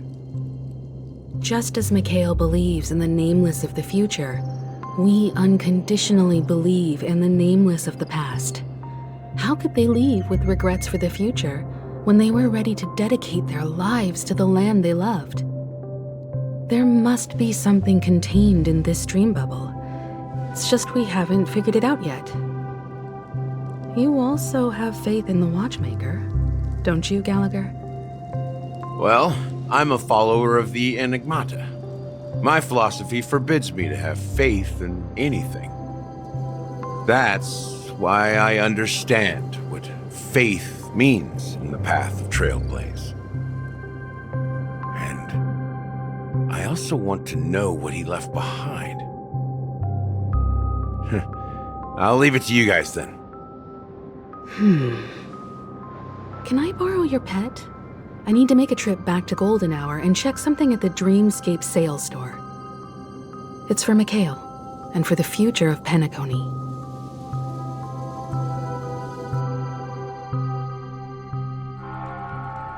Welcome to the Reverie Hotel. How may I help you? Greetings. We're the Nameless from the Astral Express, and we'd like to check in. The Astral Express? But I thought... Yes, my companion's already checked in. My name is Dan Hung, and I believe my personal information is recorded in your system. I see, but your companion said you wouldn't be coming due to a change of plans. Now the plans have changed again. And you are... Me?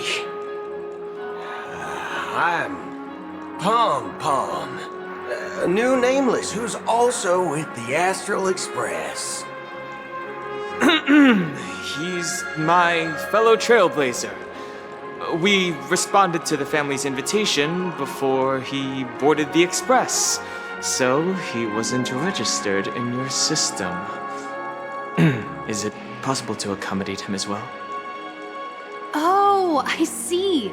Another one of the Nameless had a similar situation. Seems like a lot of people are joining the Trailblaze these days. Since there's a precedent, it shouldn't be a problem. Just give me a second to contact your companions. I'm sorry, dear guests, but it seems I'm unable to reach the other members of the Astral Express. What do you mean by unable to reach them? My apologies. This is the first time I've encountered a situation like this. However, the system indicates that those guests are still in the dreamscape. How about this? Give me their room number, and we'll go check on them ourselves. I'm afraid that's not possible. I need to verify both of your identities before I can share any guest information. How about you just wake up someone? Let's say, Welt? I'm sorry, but there are strict rules regarding forced awakening. It cannot be done without the proper clearance. So nothing works, huh? What's your solution then? Are you saying we sleep here? At the reception? Please be patient. We need to contact your companions in order to confirm your identities. And now it seems you need to confirm our identities before you can contact our companions. It seems so. Oh, fudge! Look, nothing personal, but if you can't handle this, go find someone else who can, okay? Please calm down, dear guests.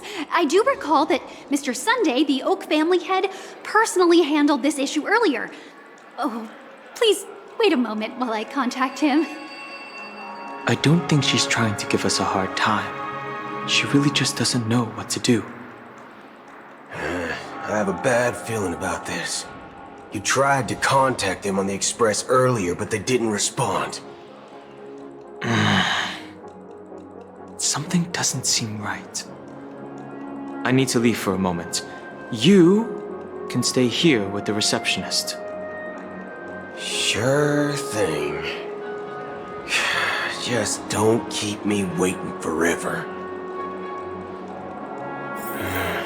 Don Hung seems pretty worried about his companions. I should give him some space.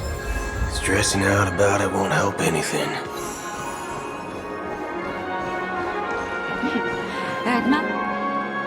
Charmony Festival is about to start! I'm so excited! Hey! You guys here for the Charmony Festival too? Well, I didn't come all the way here specially for the festival. Honestly, I don't really even know what it's about. But I heard it's a lot of fun! Well, back in my homeworld, Anaria, we have festivals like that all the time. My dad threw me a birthday party one time that was just as extravagant as the Charmony Festival. Oh, come on! The Charmony Festival is a once-in-an-Amber-era event! How can a birthday party compare? Well, you never know, right? Maybe on her world, birthdays only happen once in Amber Era. Anyway, let's forget about that. Have you heard about the, unsettling things happening in the dreamscape? Unsettling things? What could possibly go wrong? It better not ruin the Charmony Festival! I've been looking forward to it! Relax. With a big event like this, there's bound to be lots of gossip and rumors. Don't worry. If anything does happen, the family will be on top of it. Oh, that's a relief. I didn't come all this way to see the festival go down the drain. Well, looks like I won't get any fudging clues out of these two. They're clueless.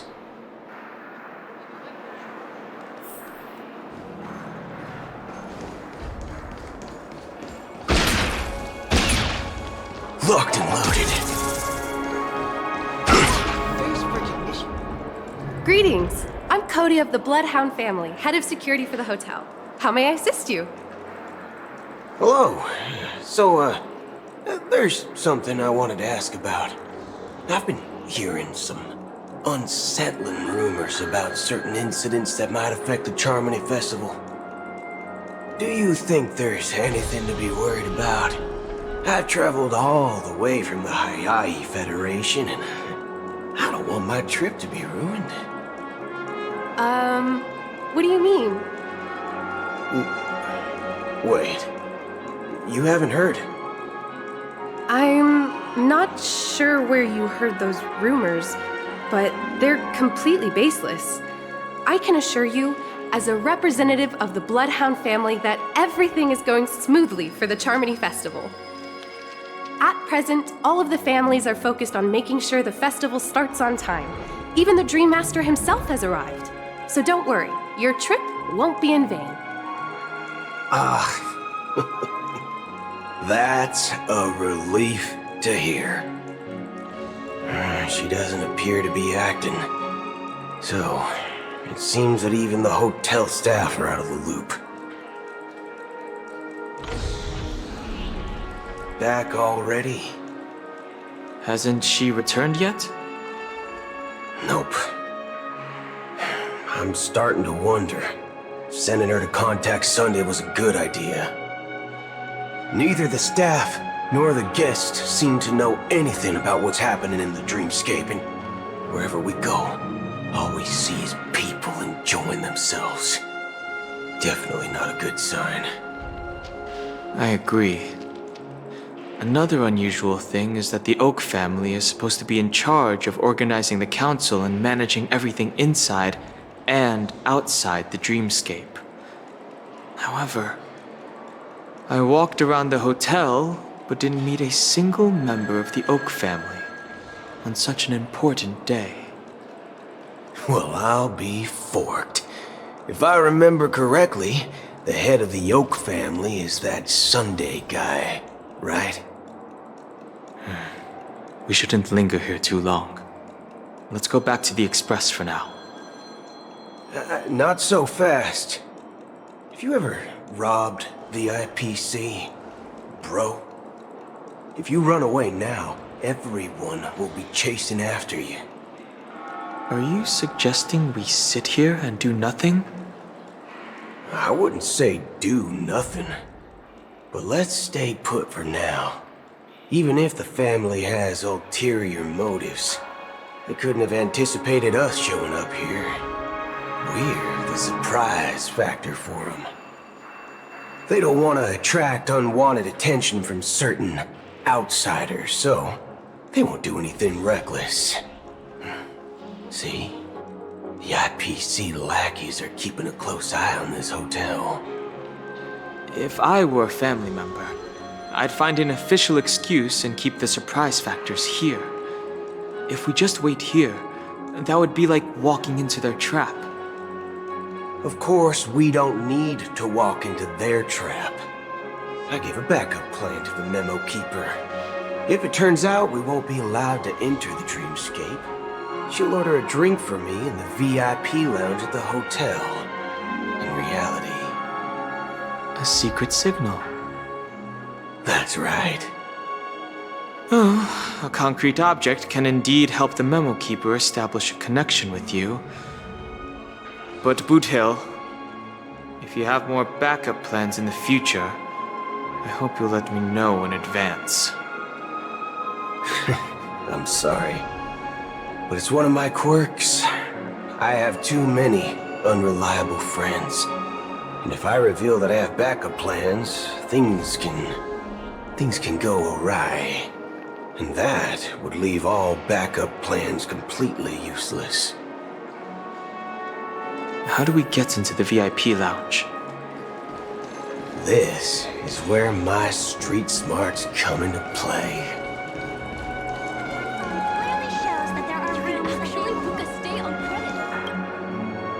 You're the lobby manager, right? Yes, I am. How may I assist you? We're the Nameless from the Astral Express. We wanted to check in, but there's something wrong with your system. The lady at the front desk said she would contact the manager, but now she's nowhere to be found. Now, we've been waiting here forever, without any food or water. What the fork, man? Is this how the family treats its guests? Is this your idea of street smarts? Starting an altercation? It's called standing up for your rights. I apologize for the inconvenience.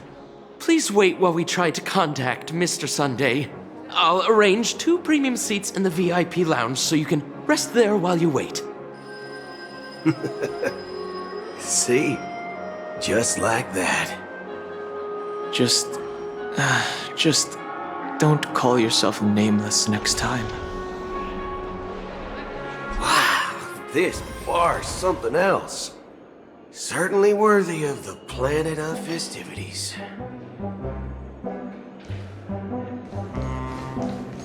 One peach soul glad?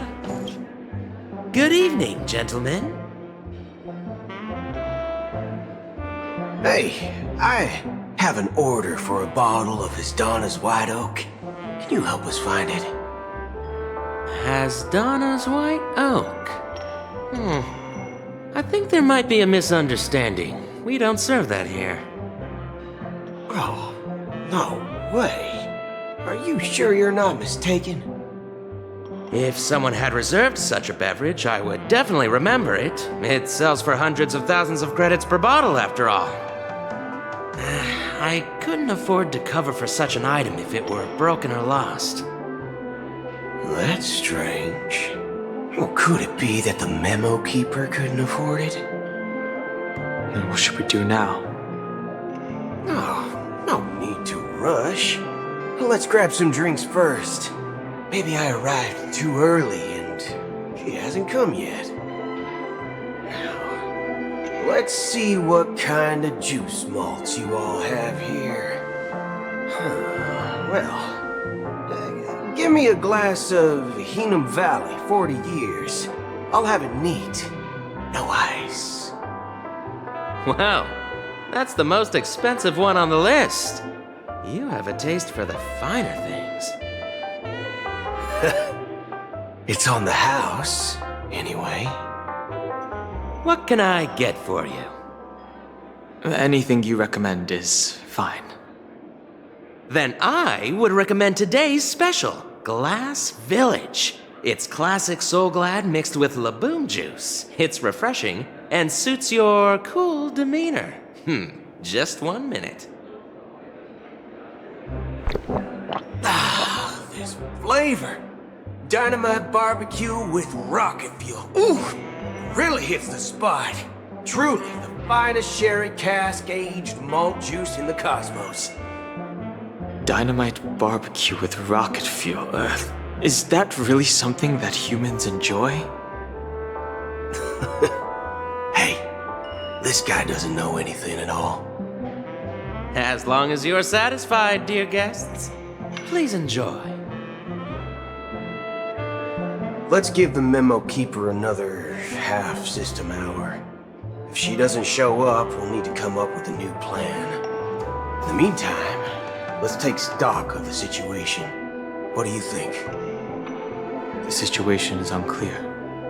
Something must have happened on the planet of festivities, but the public is unaware of it. Someone in a position of power within the family must be covering it up. It's unusual for the followers of the Harmony to invite other factions, let alone the IPC and the Masked Fools. If what you said about the Emanator of the Nihility is true, the situation in Penacony is a little complicated, to say the least. Actually, there's something else I'm concerned about. Regarding Acheron. As you know, the faction that follows the path of the hunt are some of the most dangerous folks in the cosmos to mess with. I mean, who in the right mind would impersonate the Xianzhou Alliance or the Galaxy Rangers? It's like asking for a death wish. Isn't there a saying among the Xianzhou people that the Rainbow Sect lets their Lux arrow do all the beating? Talking. Do all the talking. Well, you know what I mean. Even though the Galaxy Rangers have been out of sight for years, we've been keeping an eye on this region. Even the dumbest criminals know better than to mess with the Annihilation Gang, much less the Rangers. But that Acheron lady, she doesn't seem like a lunatic at all. On the contrary, she's highly logical and organized. She knows exactly when to hold back and when to strike without mercy. And do you believe that someone like her would have an ulterior motive for impersonating a Galaxy Ranger?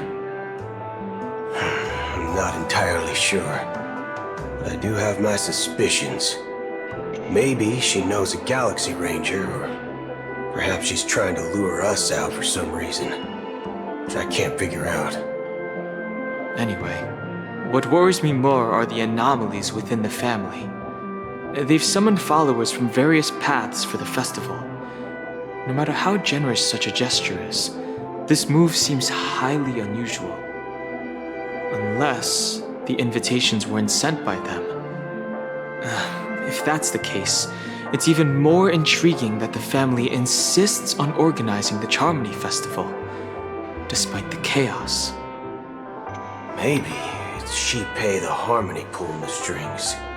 You find it beyond human understanding because it wasn't arranged by humans at all. People do stupid things out of irrational impulses. They abandon their principles when self-interest is involved.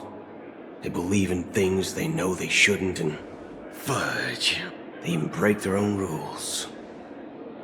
But Eons don't. They stick to their determined path and never turn back, even if they reach a dead end. You think Shipei's will is behind all this? It may not necessarily be Shipei, but there's definitely some higher entity involved. I know it may sound pessimistic, but if human free will were reliable, why would we even need Galaxy Rangers? It's much simpler when you boil it down to the eons and paths. Like how Lon always follows the path of the hunt, or how the Express stays true to the Trailblaze despite Hackaveli's disappearance. But in my opinion, Akavili's fall holds significance for the Nameless. Oh, so you're saying the Nameless now have to take responsibility for their own choices because their absolutely right leader is gone? Exactly. I believe the purpose of the journey isn't just about following a path that's always considered absolutely right. It's more about doing your best to choose the right path for yourself among countless possibilities, even with limited insight and judgment. I don't know what you've been through, but I agree that people must take responsibility for their choices, because no one else can do it for them. That's why the Galaxy Rangers need to uncover the imposter and figure out her true intentions. Just in case, I have a backup plan if the Memo Keeper doesn't show up. This is my final backup plan. I promise. You sure have a lot of cards up your sleeve. Well, going back to my old career would make things a lot easier. By the way, when you were walking around the hotel, did you happen to see any important-looking guests? What's your plan? It's simple. We just grab some hostages and use them as bargaining chips with the family. Or maybe we can even take their identities. No need for that. We'll return to the Express now. Wait, are you getting scared? Draw your weapon. Let's make a big scene. Are you leaving, esteemed guests? Would you like to cancel that Asdana's White Oak you just ordered? Huh? Asdana's White Oak? But didn't you just say... Ha ha. Looks like you are a bit intoxicated, esteemed guests. You ordered a bottle of Asdana's White Oak just a moment ago. Looks like your Memo Keeper friend has finally arrived. Oh, right. Sorry, my memory's not the best. You know, too many modifications and all. Anyway, let me check. Well, fork me. It says Donna's White Oak, all right. And there's a note. I'll be waiting for you on the Astral Express. No mistake, that's her message to you. She knew the hotel wasn't safe, so she suggested we find another place. Well, looks like we took a detour, but now it's back to the Astral Express. So, what are we waiting for? Let's go.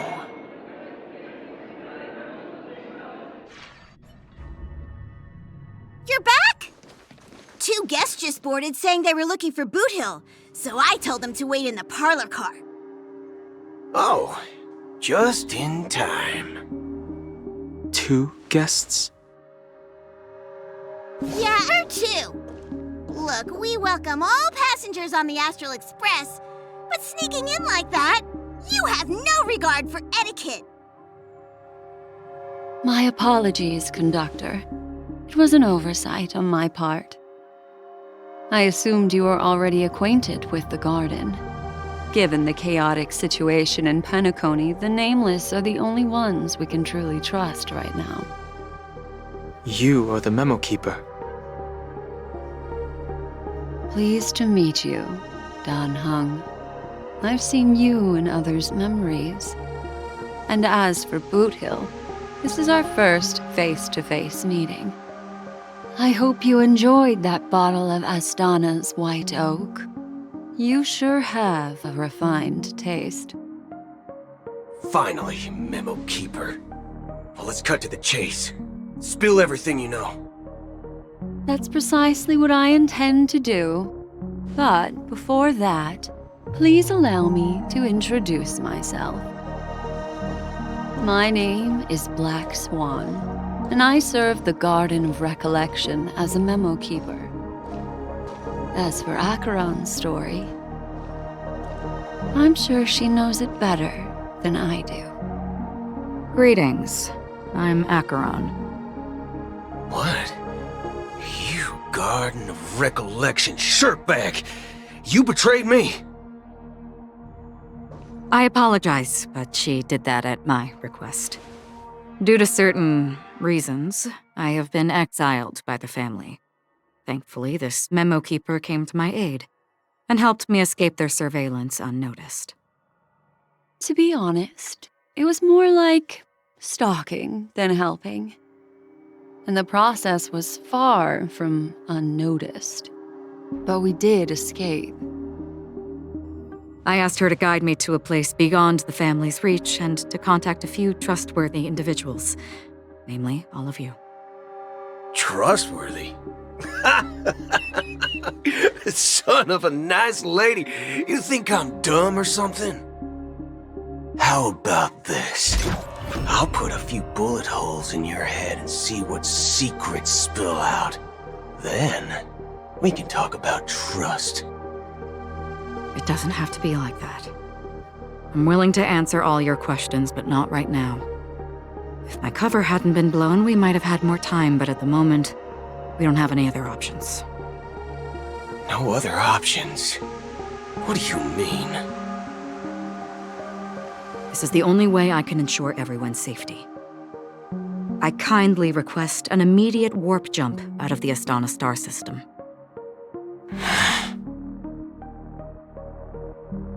This passenger is requesting... As far as I can tell, she's not a threat and seems to be telling the truth. I've briefly traveled with your companions and know their whereabouts, Dan Heng. Please rest assured, your nameless companions are safe, but they need our help. As for Boot Hill, you may have guessed. I've been waiting for you. Galaxy Rangers are known for their elusive nature and limited contact with each other, so this was the only way I could reach out to you. Only by doing this can I find a true Galaxy Ranger and fulfill a long-standing promise. To return his relics to their rightful owner. Someone once told me that every rainfall is like a gift from the heavens, a sign of their mercy upon the world. Raindrops are said to be the tears of the gods, shed in response to the sorrows of the world. Their constant pouring is a reminder that the gods haven't abandoned us yet. So, how long has this rain been going on for? I used to believe, just like you, that it would eventually stop. Years and decades passed. And in the end, such hope faded away before the rain did. Looks like the god you mentioned doesn't exist after all.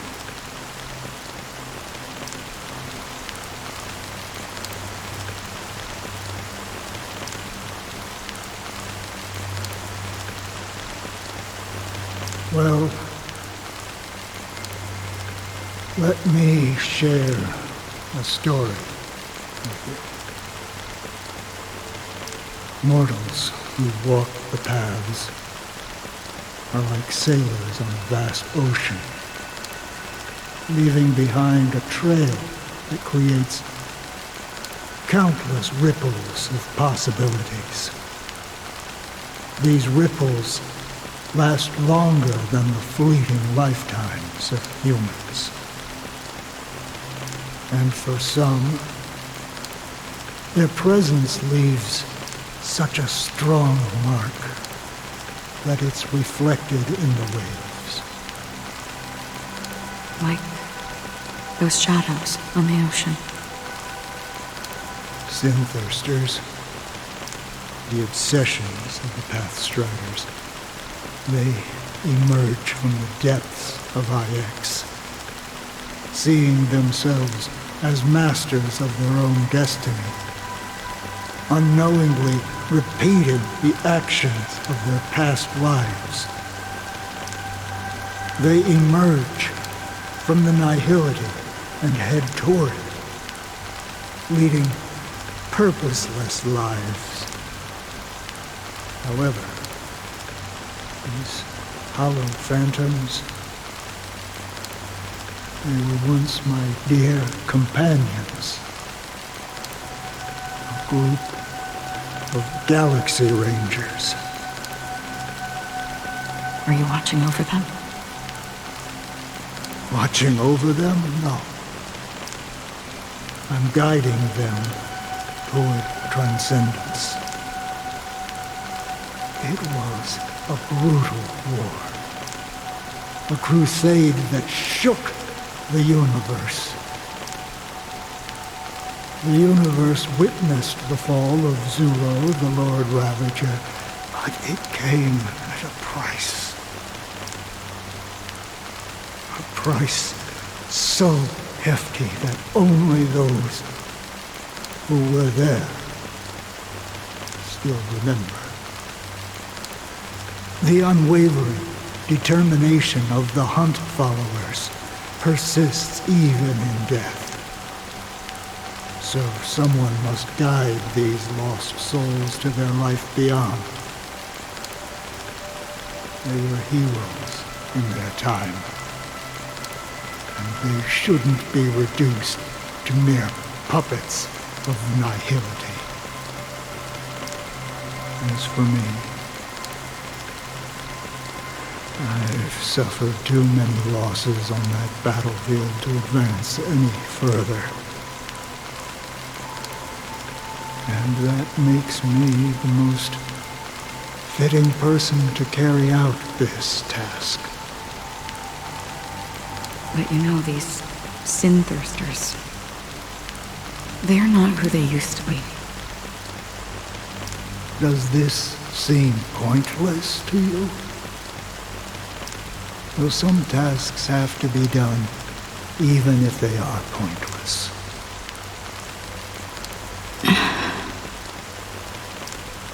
I can help you. For what? For the meaning of the nihility. That's what I've been seeking. I see. After all, this realm is off limits to ordinary souls, right? Thank you, stranger. I wish that you find what you seek. Before we part ways, I have one more question.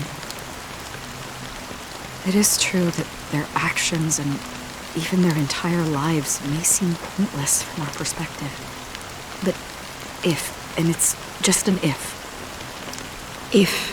this is what the departed ones expected, should we try to change it? A good question, and a profound one.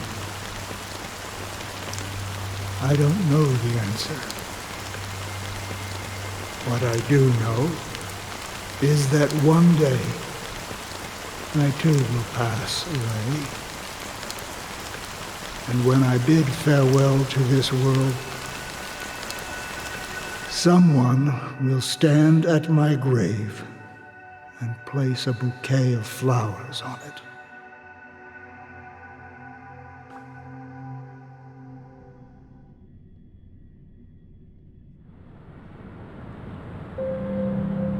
When I appeared as a child, my speech, mindset, and soul reflected immaturity and innocence. As I grew into adulthood, I left behind my childlike side.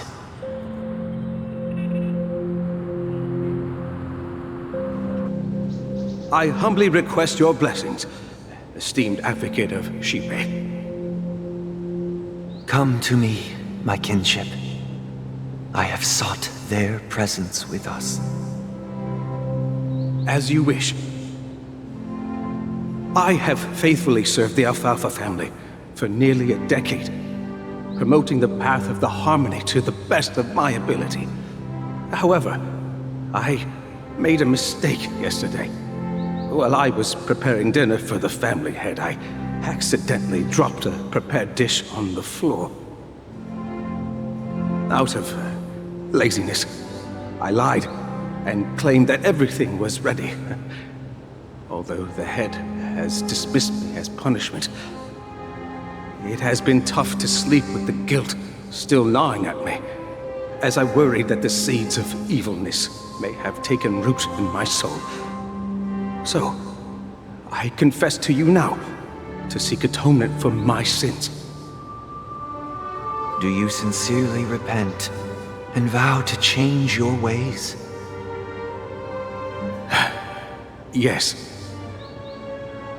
Have you examined your soul and confessed all your sins? Oh, yes. Are you willing to accept the process of atonement? Yes. Very well. Show your dedication and goodwill to the family, and you shall be reinstated among them. Now, please, leave in peace. Oh, praise Sheepy. And thank you, esteemed advocate. Next, please step forward. I wholeheartedly confess to you. Please, pardon my sins. Rest assured, I have implored their presence to be with us. As long as you are sincere, absolution will be granted. Oh, great. You know, I arrived in Penacony as a stowaway. I sold everything to get a ticket. My house, my land, and my 2 children. I see. Please, go on. My children were starving, and I hoped they'd have a chance at survival if they became slaves here. If I can strike it rich here, I'll lift them out of that situation and give them the life they deserve. But the Bloodhound family got wind of it. They're on my tail, hunting me down. I thought I could bring my kids here. It was all my fault. All my fault. The family is ready to forgive all sinners. I'll ask the Bloodhound family to cease their pursuit. You don't need to live in fear anymore. Oh, thank you. Thank you. I'll work my hardest to redeem my children and make them part of the family. Praise the harmony! Next, please step forward. Hey! Long time no see, Mr. Sunday. The most esteemed individual in Penacony, and the next leader of the Oak family, right?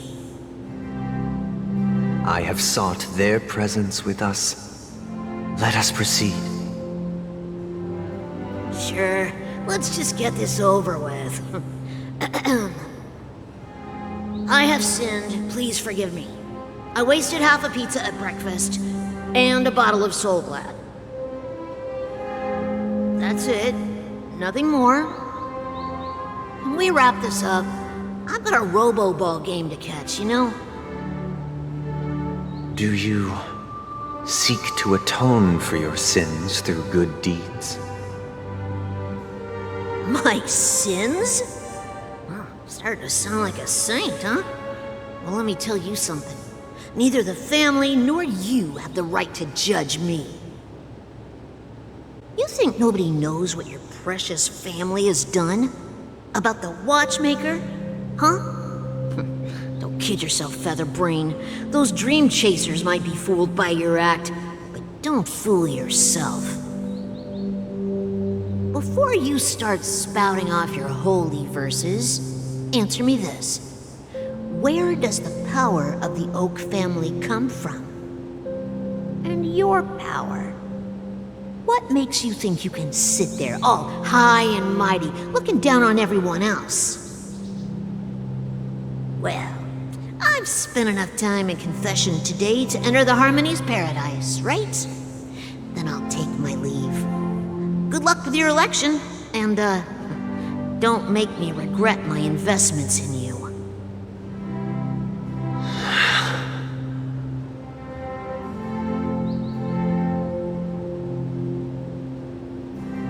Oh, revered triple-faced soul, hear my doubts.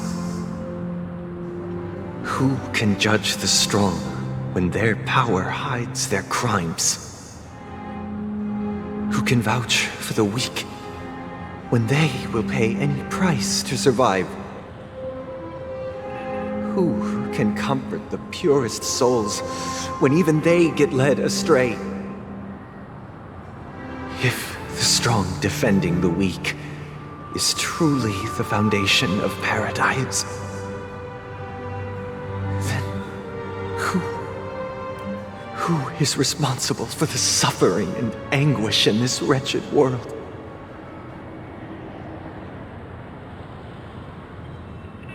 Brother? Brother? Brother, are you all right? I'm fine. I've been working long hours, and I just made a trip to Dreamflux Reef and back. So, I'm a bit out of sorts. But it'll all be over before we know it. You've been working non-stop on the Charmony Festival, Mr. Sunday, and no one could have predicted this incident. Even if the Stellaron does pose a grave threat, I still feel sorry for all the trouble we've caused you. No need to worry about troubling anyone.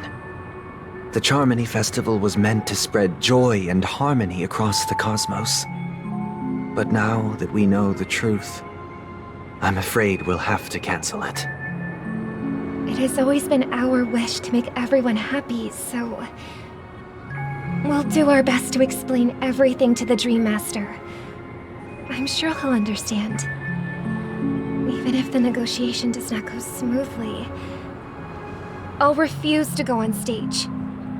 Without the Chordmaster, the Harmonious Choir would not arrive, and the Charmony Festival would be just a grand performance, and nothing more. I'm relieved to see your determination. You know, since arriving in Penacony, we haven't had any contact with this Dream Master himself. I'd heard of the heads of the 5 major lineages, but the Dream Master is a mystery to me.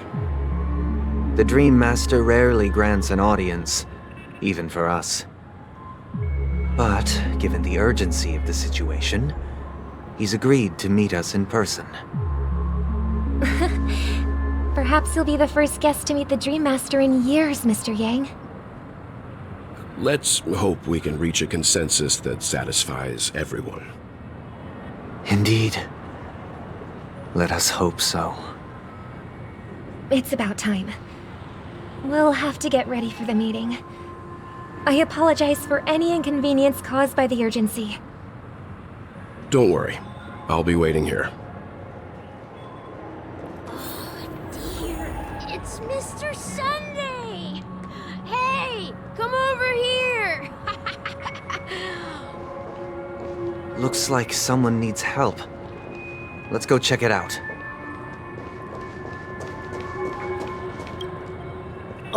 Mr. Sunday. Hey there! Okay, see the moon in the sky? It's about the size of the cap on my Soul Glad bottle. If I just reached out my hand, I could grab the moon, couldn't I? The moon? You mean the Grand Theater? Yeah. Look at me. I've been away from home for too long. I must be missing that moon. But it's no big deal. The Grand Theater here looks much better than the moon back home. It's just magnificent. They told me not to sell everything I had just to come to Penacony.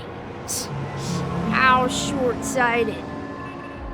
Selling everything you had? Why would you go to such lengths? Why? Can't you see? Life back home is miserable. It's not really living at all. It's better to be here in Penacony. No pain, no worries about tomorrow, just sweet dreams. You can do whatever you want. That's what I call living. Yeah, now this is the life. Is this truly living? Huh? What did you say, young lady? I didn't quite catch that. Oh, it's nothing, sir. You see, the traffic on Glock's Avenue can be dangerous. How about I ask a Bloodhound family member to escort you to Ideen Park over there, so you can continue enjoying your sweet dream? Oh, yeah, that's a great idea. Wow, no wonder you were the leader of this sweet dream. You're totally a lifesaver. See you around, Mr. Sunday, and it was nice chatting with you.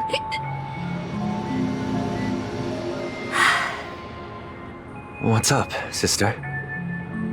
This is the land of the dreams. But why do they live like this? The man we ran into, he doesn't seem happy at all. Even though sweet dreams are nice, they're just illusions. But for him, they're the only way to survive, even if it means giving up on reality. That's not really living at all. I suppose you have a point. But, in my opinion, that's how most people live their lives. Why do you say that? You think that man is not actually living, but that's not quite accurate. Even without Penacony, people create their own illusions called self-value. People believe they have a predetermined value to fulfill. Gaining value means gaining power, and those deemed worthless are seen as the weak. However, value doesn't come out of thin air, and there's a limit to it. To accumulate value, people have to take from others. So, the weak get exploited and oppressed. Are you suggesting that this is not how things should be? Exactly. But, ironically, people don't think there's anything wrong with it, because they uphold the illusory notion of self-value, and even the weak believe in it. The survival of the fittest. That's where all the tragedies in the world come from. People come to the sweet dream in Penacony to escape from that reality and find solace. No tragedies exist here, only happiness, although in its nascent form. Isn't that the same paradise we yearn for in our dreams? Perhaps that man is just an exception. Let's not jump to conclusions. We should experience the dreamscape ourselves, just as I did at Dreamflux Reef. Yes, seeing is believing. I'll accompany you. The Dream Master hasn't shown up yet, so we have some time for a stroll.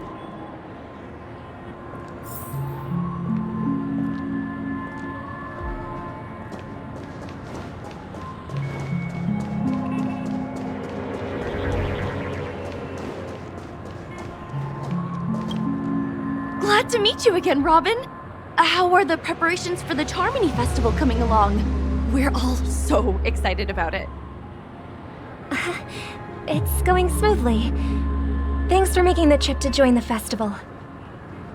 You're too kind, Robin. It's a pleasure to have guests from all over the universe celebrating day and night. I can't stand being lonely or bored, so this jubilant dreamscape is perfect for me. But if this went on forever, would it get boring too? Nah, not at all. Who would get tired of having so much fun? Every day, you get to wear fancy clothes, explore all sorts of dream bubbles, indulge in delicious food without gaining weight, and you never get old or sick. As long as you can afford a room, this place is the ultimate paradise. But you know that only a few things can be brought back from the dreamscape to reality, right? That's exactly why I don't plan on bringing anything back. Just enjoying the dream itself is good enough for me. I mean, I'm not one of those long-living species. I only have around 60 or 70 years in this lifetime, and there's so much to worry about. Being happy here is pure bliss. Only in this sweet dream can I truly feel like I'm in control of my life and fate.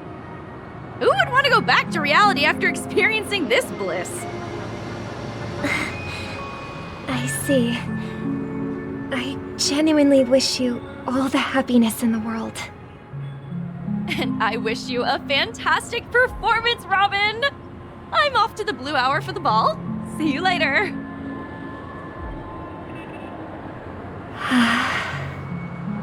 Seems like that guest's perspective didn't resonate with you either. She had a valid point, and I could sense her genuine happiness. It's just that... What you're trying to say is, she thinks she's in control of her life, but in reality, she's just escaping from reality and seeking solace in this sweet dream. Once she steps out of this sanctuary, everything will be lost. Well, she did make mention of being able to afford a room, didn't she? However, the paradise in our dreams, it doesn't have to end. No, and the paradise we yearn for shouldn't be just a fleeting dream either.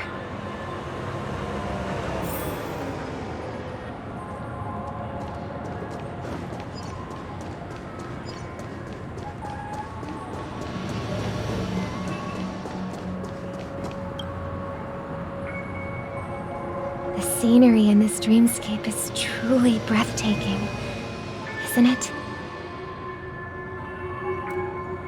Oh, Robin. Can't believe I'm meeting you in person here. What an honor. You're right. Even though time stands still in this dreamscape, it always feels fresh. I find something new every time. A philosophical mind. I hope I'm not intruding. Oh, not at all. No.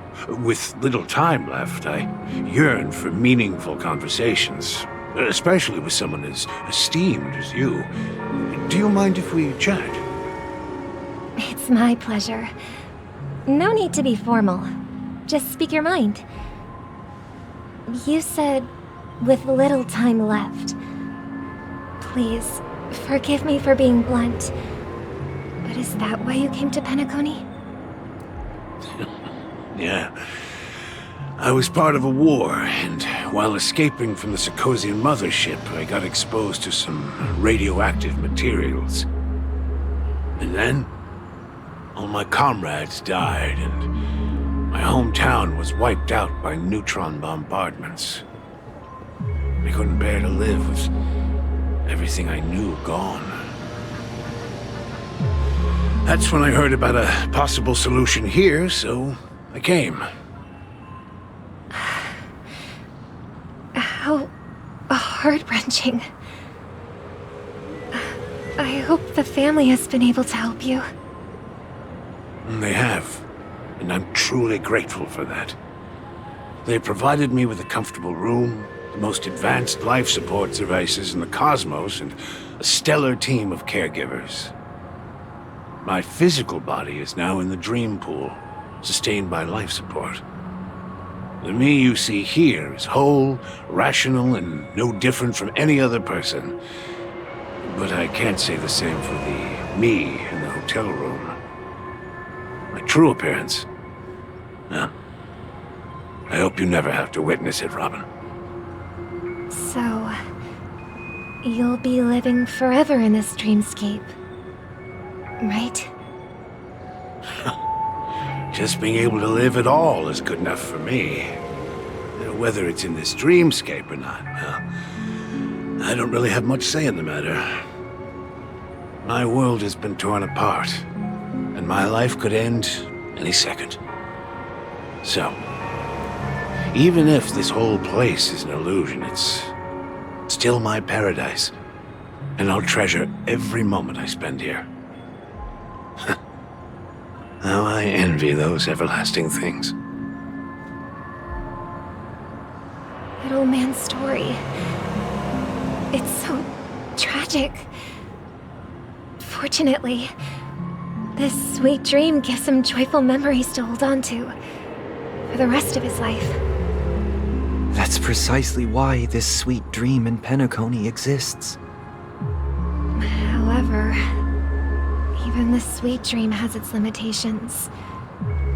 While it provides solace to the disillusioned, it can't completely eliminate pain in reality.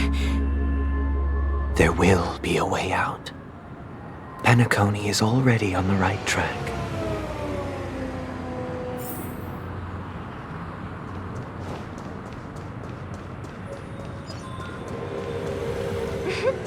Look what we have here. A lovely young lady. Wait, is that me?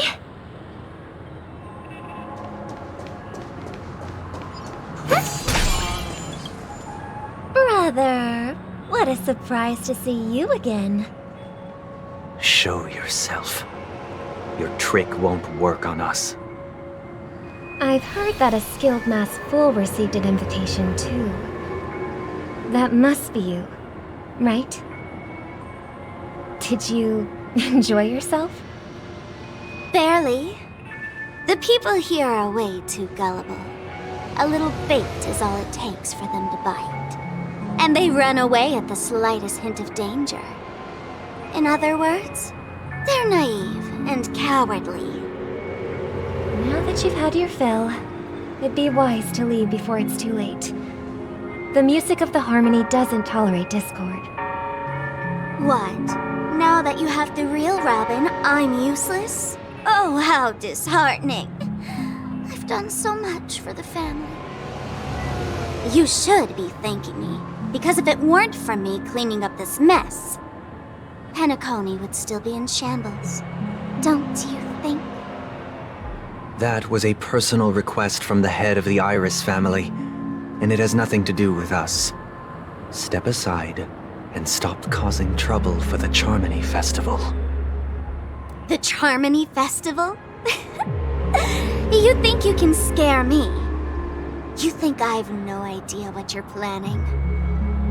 I don't care what you're thinking, chicken wing boy. But I'm pretty sure our lovely Robin won't be appearing on stage. After all, you're well aware of what a sorry state this dreamscape is in under the banner of harmony. Penacony, the land of the dreams.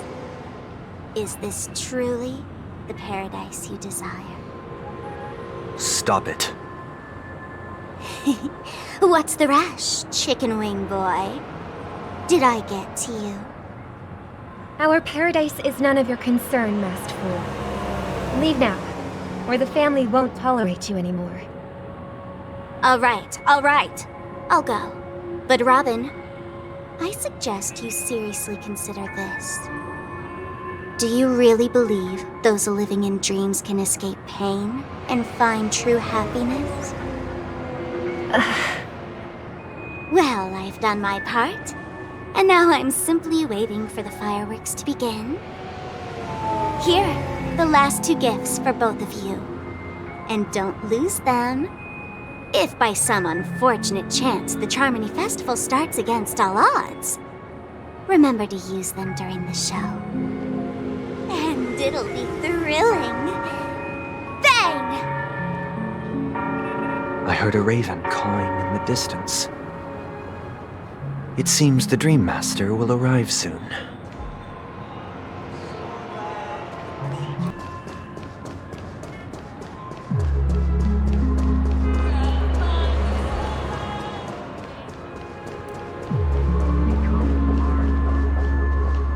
Let's wait here for the Dream Master to arrive. Okay. By the way, brother, I heard you no longer have a sweet tooth. Back when we were kids, you used to steal my desserts. Seems like a lot has changed during my absence. What exactly happened? Well, someone has to stay awake even in this sweet dream. But that someone doesn't have to be you, or anyone in particular. You're carrying too much on your shoulders, brother. The paradise in our dreams. It shouldn't be like this. Penacony is nothing more than a dream. It can't erase the worries and pain of reality, or bring true happiness. It only offers an escape from reality. Nothing more. Remember the old man we met earlier? Without this dream, he might have completely lost himself. That might be true, but even without Penacony, he could have chosen another path.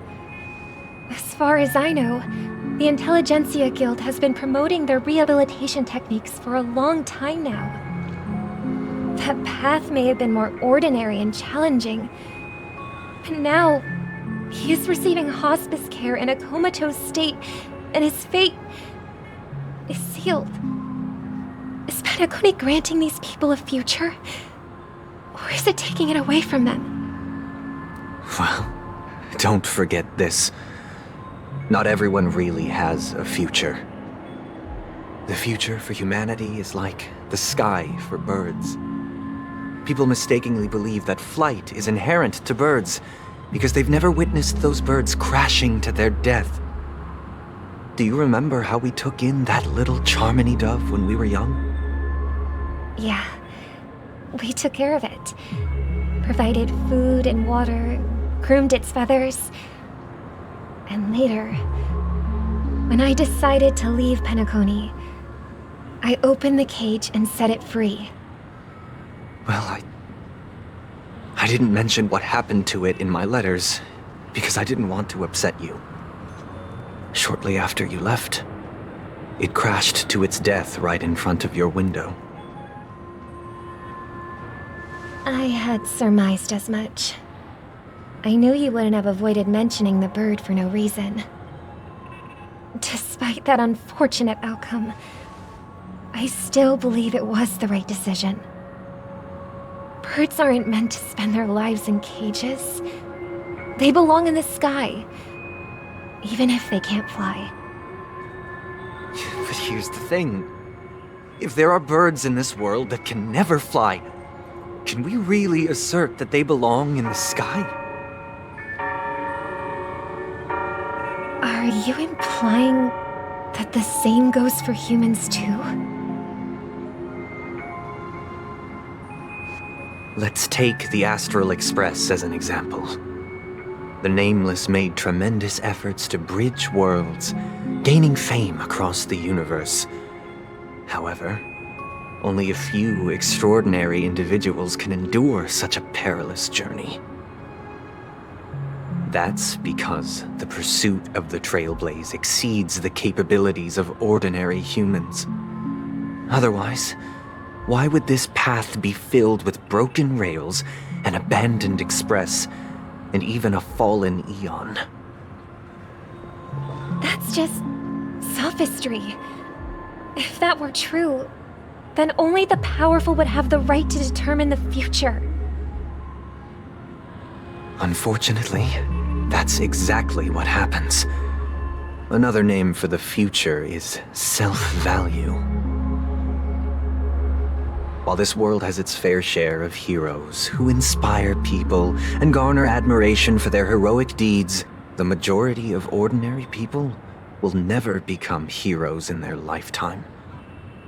Some are born weak and vulnerable.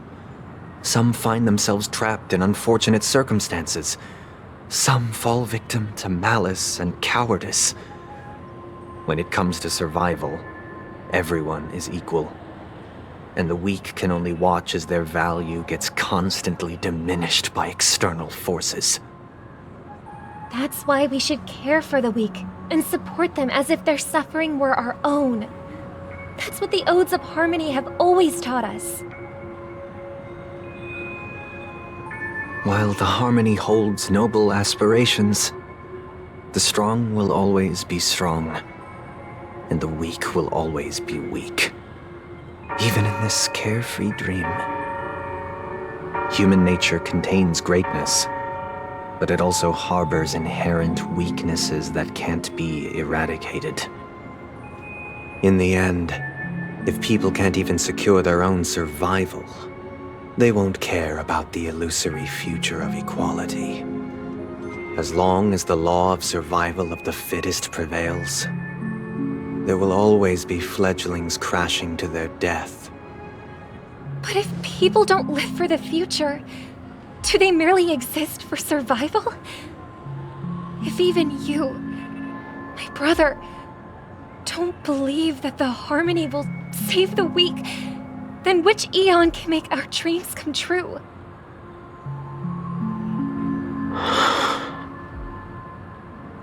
People often forget that when the first bird took flight, the entire world envisioned a future where no more fledglings would ever crash to their death. Are you reading, sister? What are you reading? Mr. Gopherwood gave me a picture book. It's about the story of the harmonic strings. If I could become a chord master, I'd like to summon Dominicus, the harmonious choir. I want to sing with everyone and spread our wishes so that all can feel happiness and joy. I see. Then I would summon the harmonious choir too. Don't you have a wish of your own, brother? Of course I do. It's just that it includes your wish and everyone else's. I long for a true paradise where everyone can find peace. Then, let's build a stage there and invite everyone to our performance so that both our wishes come true through the power of the harmonious choir. It's a deal then. Yeah, it's a deal. But how can I become a chord master?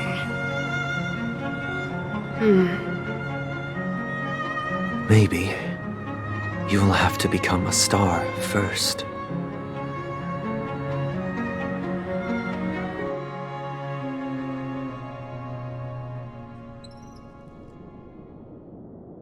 You're back sooner than I thought. Any results? Yes. And now, it's up to us to forge ahead. Since he's already carried out his last wish, my final mission is complete. But pardon me if I sound curt. It's good to have determination. The path Mikhail left for you is not an easy one to tread. Why else would he have chosen to sleep in solitude, staking everything on some nameless in the future? But you have the numbers, and in numbers comes strength. So that might just delay your inevitable a little more. Got any more encouraging words? As I see it, relying on Welt's negotiations alone is far from enough. Regardless of whether the other party will be compliant, negotiating simply allows us to meet them as equals and won't grant us an upper hand. Penacony is our rival's home turf, and we already have very few chips left to play with. Rather than idly sit around while the family's got us blocked off, an offensive approach might be a wiser course of action. We're more familiar with the Stellaron's properties than most, and since it's the key to stabilizing the sweet dream, it's vital to the family's interests. By attacking their core interests, they're bound to retaliate hastily. And as the saying goes, haste makes waste. That's right. As long as we pose a threat to the Stellaron, either with words or otherwise, we have a chance at gaining the upper hand. But the problem is, on the eve of the Charmony Festival opening, how exactly are we going to get close to the theater? Family security will be airtight, and if we brute force it, even if we succeed, it's too risky. So, no one's gonna say anything? Then I'll raise my hand. I know the answer to this question.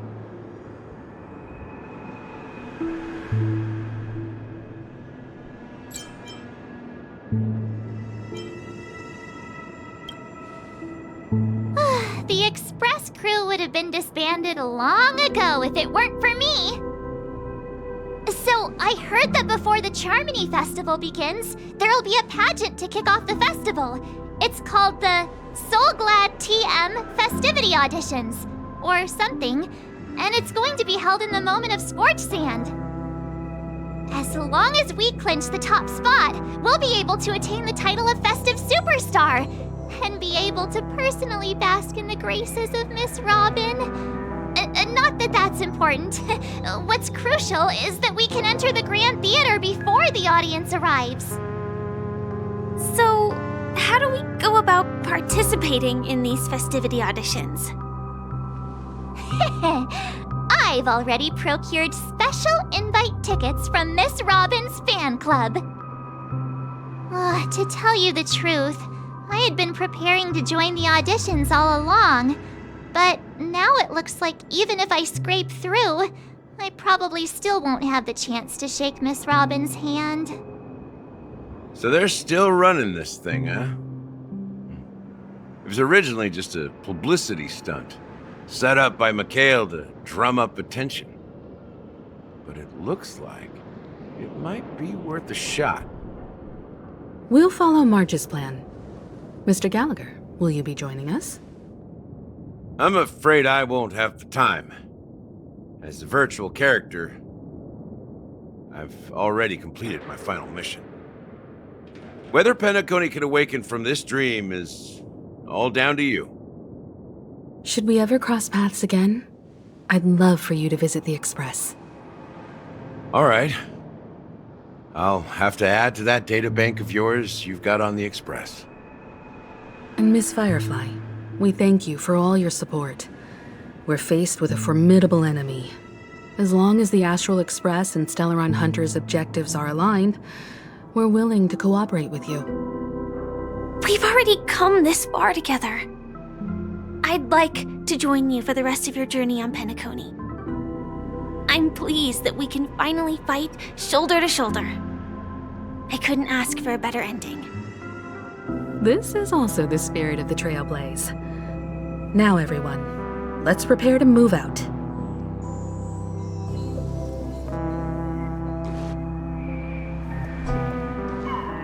Ladies and gentlemen, welcome to Scorched Sand Hall. This is where challengers thrive and dream chasers shine, all under the watchful eye of the entire universe.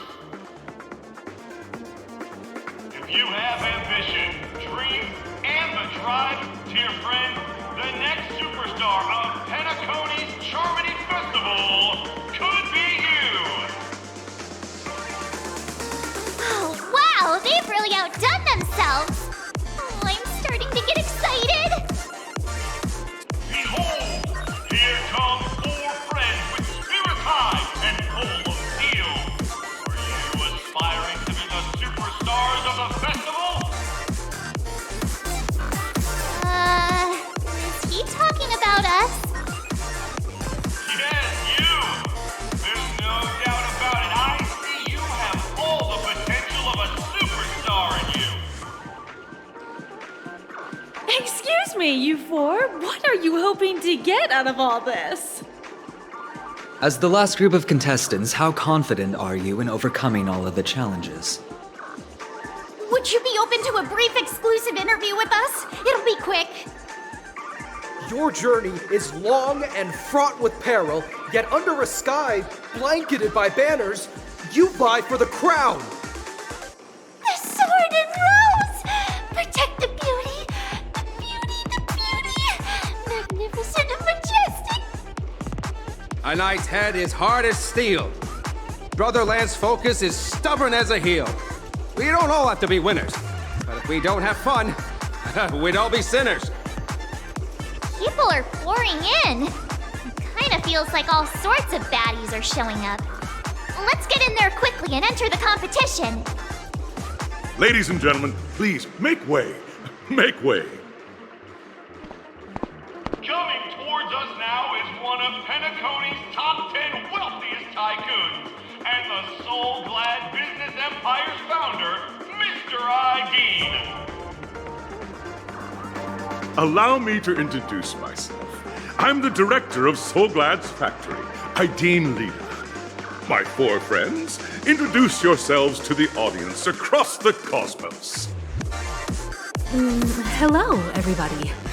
I'm Himiko, a nameless from the Astral Express, and these are my companions. Don't you guys need to hide your identities? Can't hide it anyways. Penacony is plastered with our posters. And because the Astral Express is so well known, the family won't dare to make any rash moves.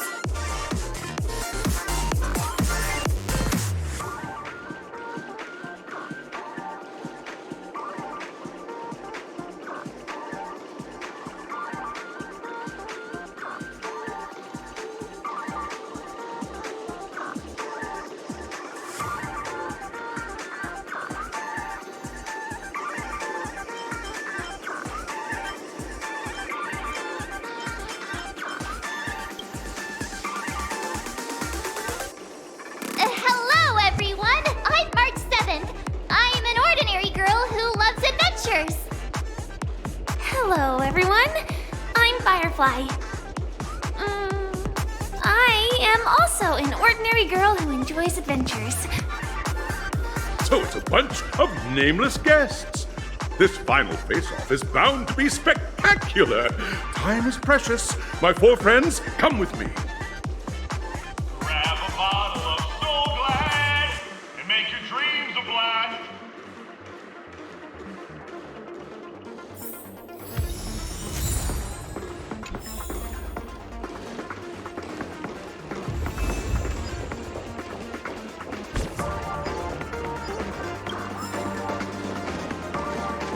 This place is buzzing. That's right. This venue is a miniature representation of that time known as the era filled with boundless possibilities.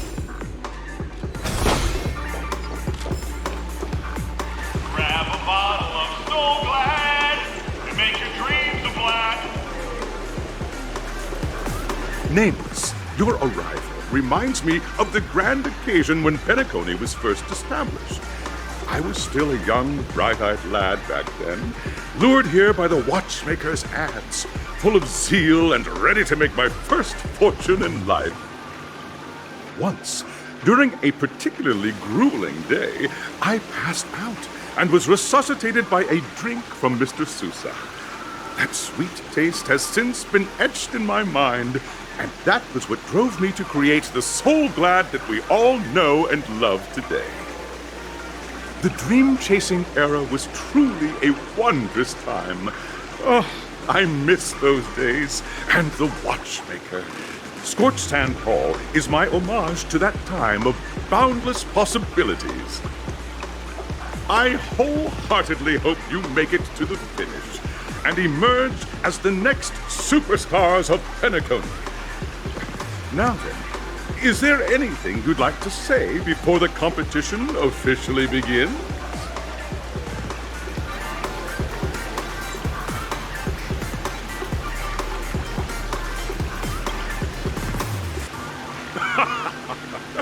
There's that swift and decisive trailblazing spirit. How about you, Miss March? Hello, everyone! Next up, get ready for the Mega March 7th Adventure, where I'm going to break the speedrun world record! Trailblazing into the uncharted and challenging the limits. That's Miss March 7th for you. How about Miss Firefly?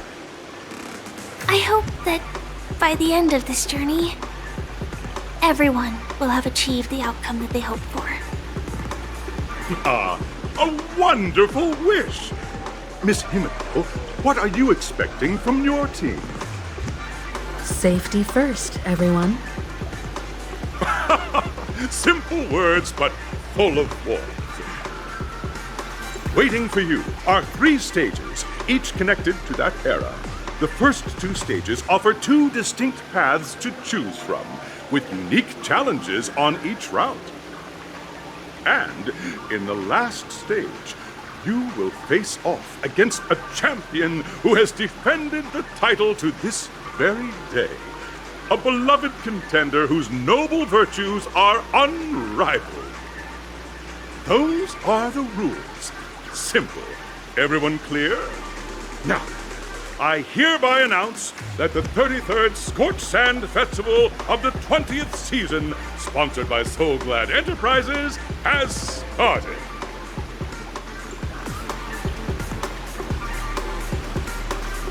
Everyone, as the Charmony Festival is drawing closer, we must reach the end as quickly as possible. Factoring in efficiency and safety, splitting up into 2 groups is the best choice. March and I haven't known Miss Firefly for too long and aren't overly familiar with her. It'd probably be better if the 2 of you paired up. Fine by me. Let's do it. All right. I don't have a problem with that.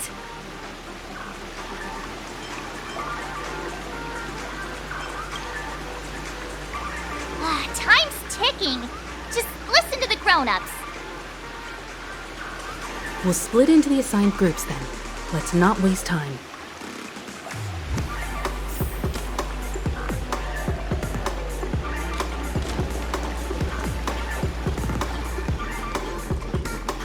Welcome to the first stage of Soul Glad Enterprises' 33rd Scorched Sand Festival of the 20th season, Dream Play Fantasia. In this stage, you can choose between 2 challenges, the School of Acting or School of Action. In the School of Acting challenge, you have to complete 3 performances from 3 scripts and move the panel judges. In the School of Action challenge, you have to defeat 3 groups of enemies convincingly and reach the end. Now, make your choice.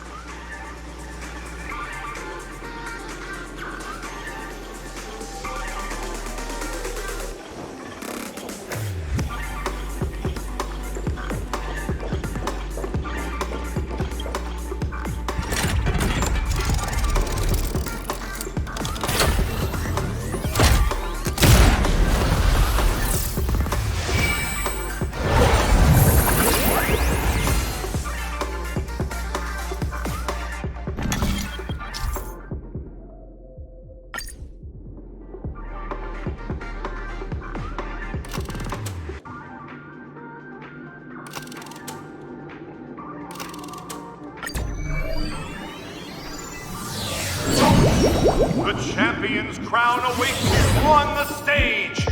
Welcome to the arena of action stars.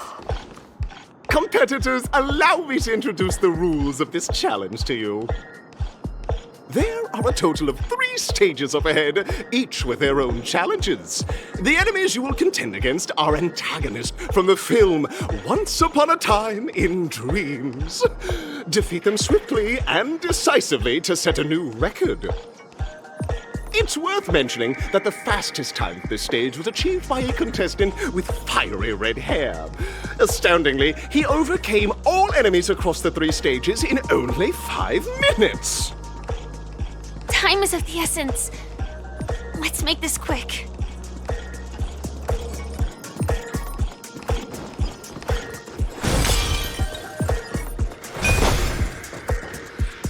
Contestants, you are about to confront the monsters of the primordial dreamscape. During this period, Penacony was nothing but a barren wasteland. The dreamscape was fraught with strife and disorder, with memory zone memes running rampant. As dream chasers who've come to Penacony, defeating them is your first step towards success. Oh! the Soul Glad is ours! Don't even think about plundering the Soul Glad from us!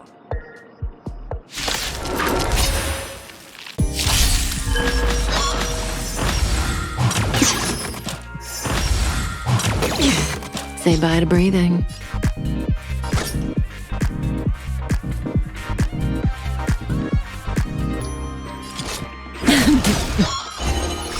Ill tidings manifest. It came together. Together as one. I weep for the departed. It too shall fall.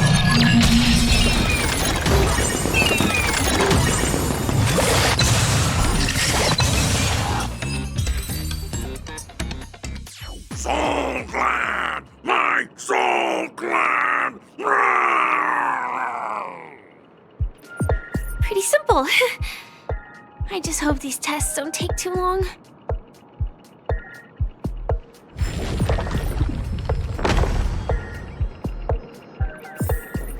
Make a wish.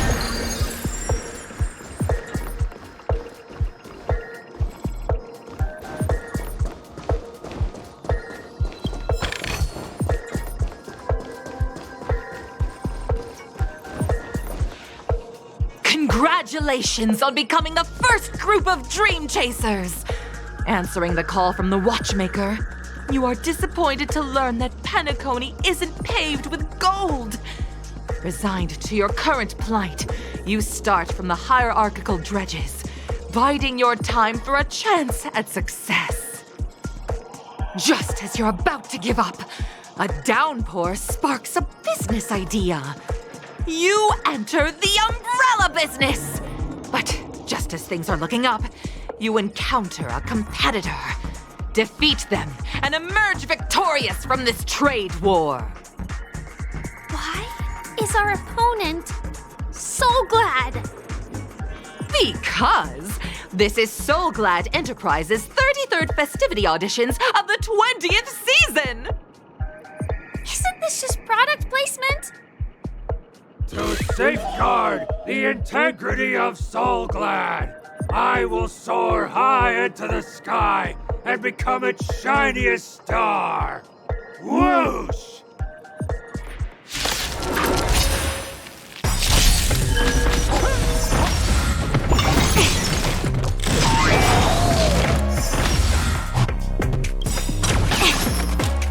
I weep for the departed. It too shall fall.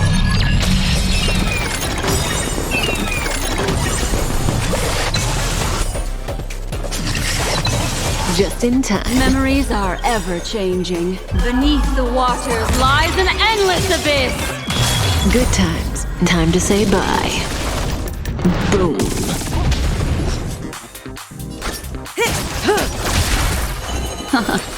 Stand still.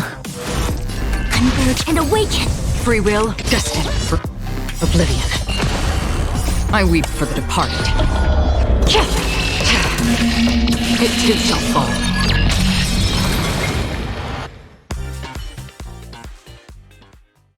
The world kisses me with pain, and I provide with Soul Glad in return. Whoosh!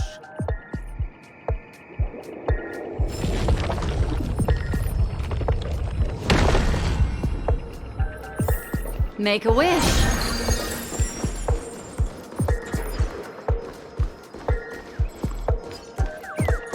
Yeah. Infallible. Congratulations to our two Dream Chasers for establishing yourselves as budding stars in Penacony. However, now you face a competitor selling at low prices, pushing you to the brink of bankruptcy. No matter how lengthy the battle, you always persevere. Topple this powerful opponent, and the tides will turn, paving a way to success! None will take my Soul Glad away from me. I will use the Transmutation Arcanum to turn into a dinosaur! Oh, dinosaur! Devour my enemies! Grab a bottle of Soul Glad and make your dreams a blast!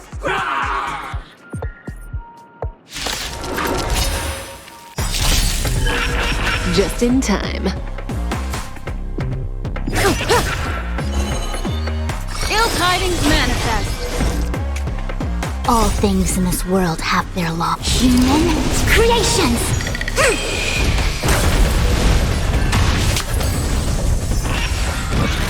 Mind your manners.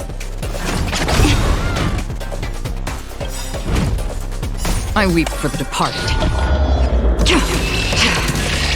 It too shall fall.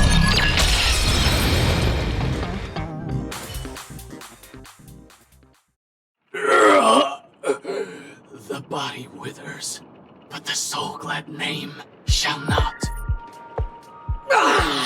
You truly are a beast, more than I can ever be. That should do it! Okay. Let's go. Mr. Yang is waiting for us. Isn't this fight way off from the actual storyline? Transforming into a dinosaur isn't imaginative enough for you? This is the sort of magic only seen on Penacony. Anyway, let's get back on track. Where were we? Oh, that's right. After an extended battle, you finally emerged victorious! But the companion who journeyed to Penacony with you chose to leave, having lost all hope. In the years that followed, you encountered each other once more on the prosperous streets of Penacony, but dared not call out to one another. Perhaps akin to the lingering regret of every dream chaser. Well done! You brought to life the thrilling action scenes from Once Upon a Time in Dreams with your fighting skills. Looks like we won! Let's hurry up and get to the next stage.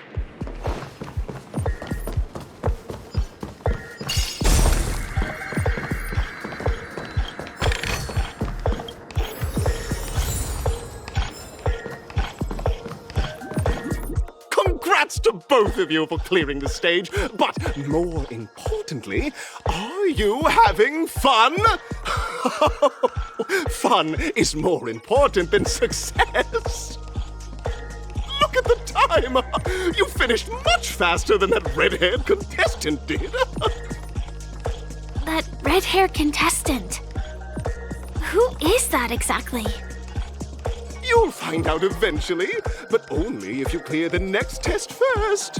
Welcome to the second stage of the 33rd Scorched Sand Festival in the 20th season, sponsored by Soul Glad Enterprises. Gunfire time! You have the option to choose gunfire and undergo Brother Hanu's trial, or time, where you'll face Clucky's trial. And now, make your choice!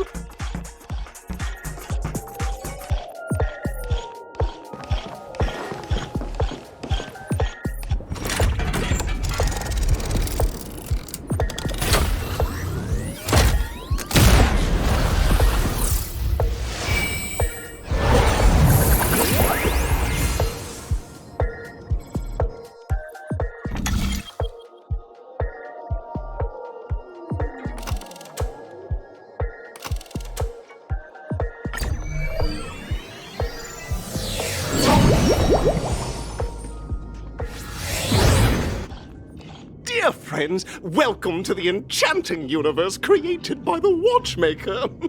Awaiting you is the morally dubious yet ever charming character from the animated Clucky series, Hanu! It is said that these cartoon characters were inspired by the Watchmaker's own experiences.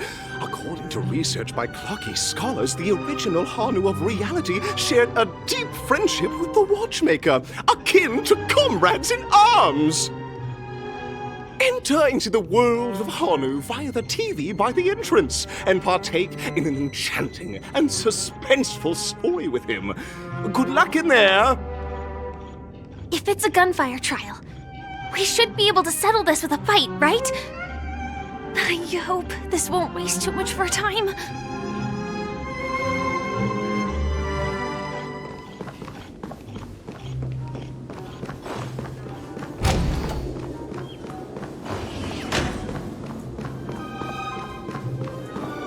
Ready? 1, 2, 3.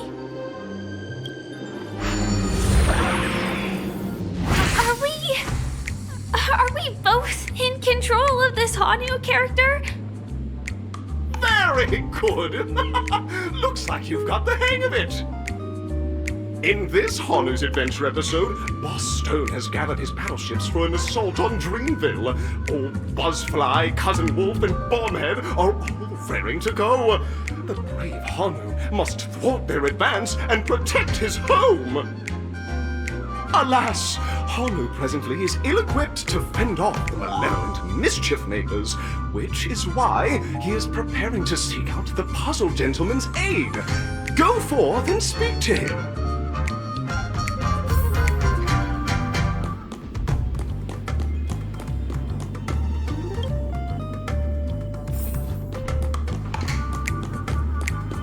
Oh, brave Hanu, you look like you could really use some help. Long time no see, Hanu. You look pretty stressed out. How about an intense and thrilling game of Dream Jigsaw to blow off some steam?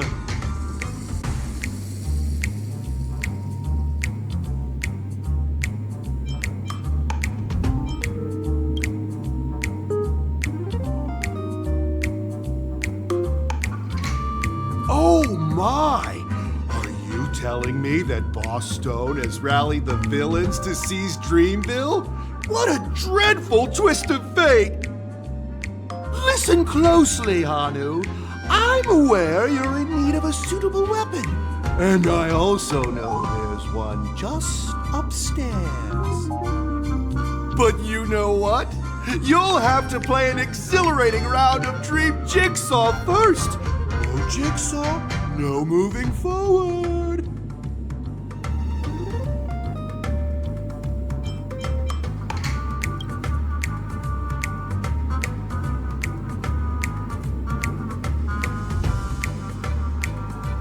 Now scurry along, Hanu, but tread carefully.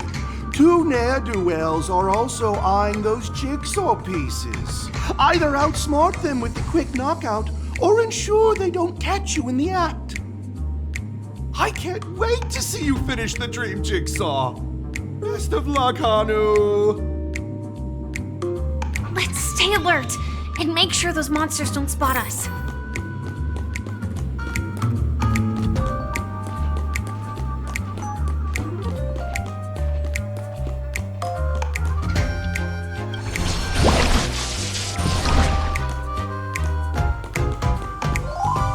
Look up there! If we can push that thing down, do you think that would do the trick?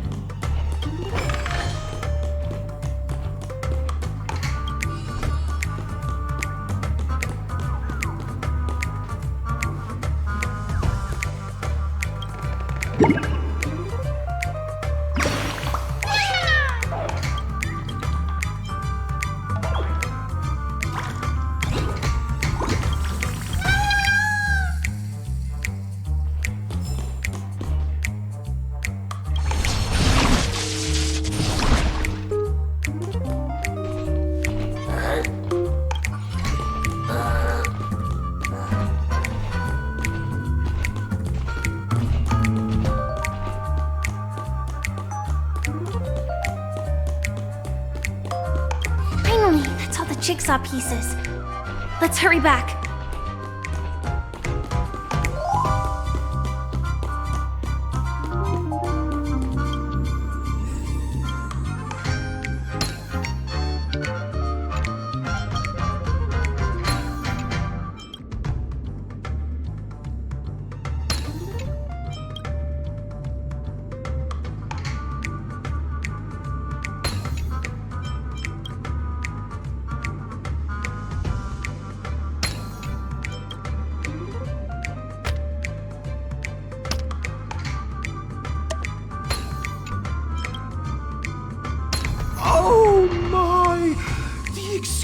exquisite sensation of perfect alignment.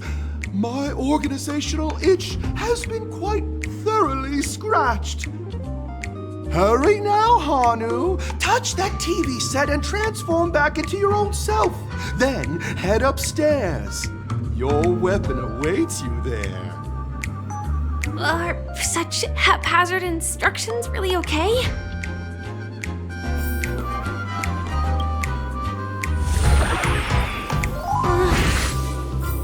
Disconnecting from that thing so suddenly has left me feeling slightly disoriented.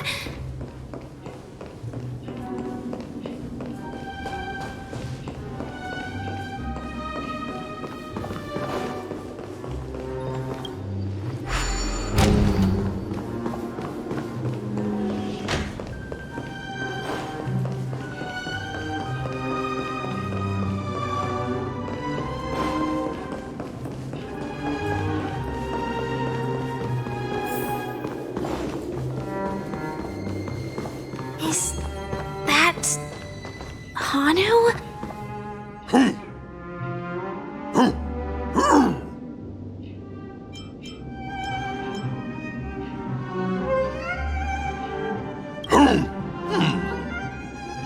What exactly is he talking about? Tick-tock! It's time for me to make an appearance! Clocky? I can also see him. Is this character part of the show?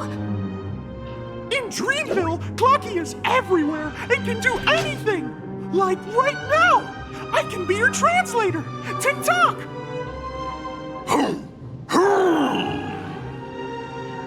Hanu says, battle! We must do battle!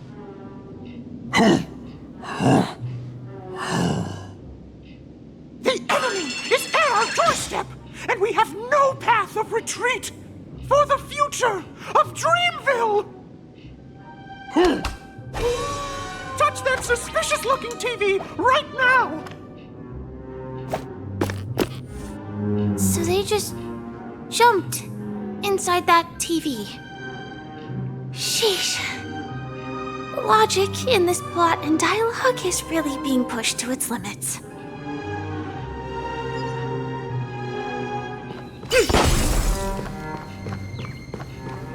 Well, here we go again. Ready?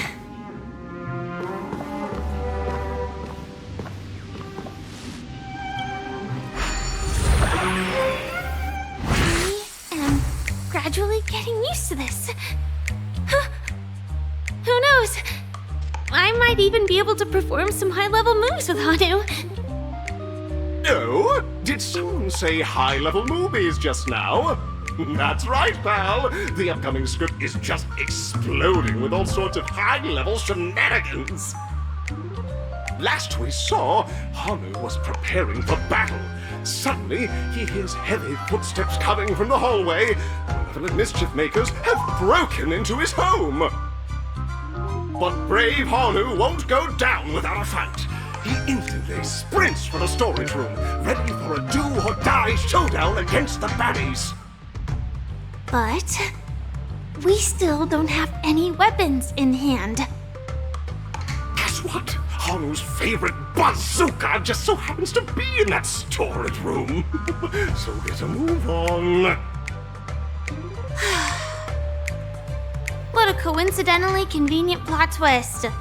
It'd be even more awesome if the organizers allowed me to wear armor.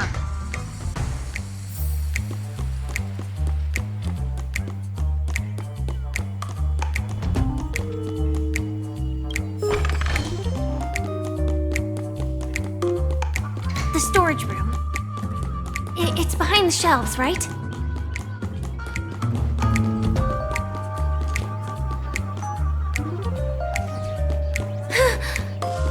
He wasn't lying. There's actually a bazooka here.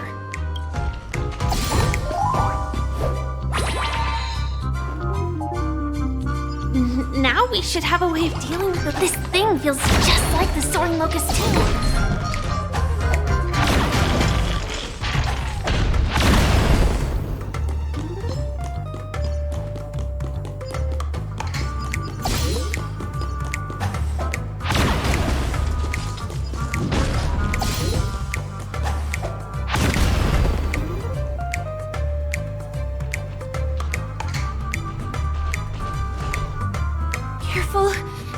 we've got more company.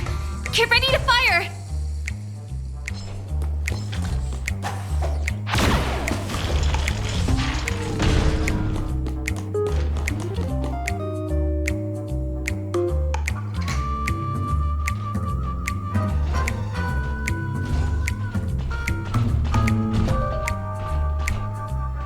Here we go again. But no big deal. We're pretty handy with this bazooka now.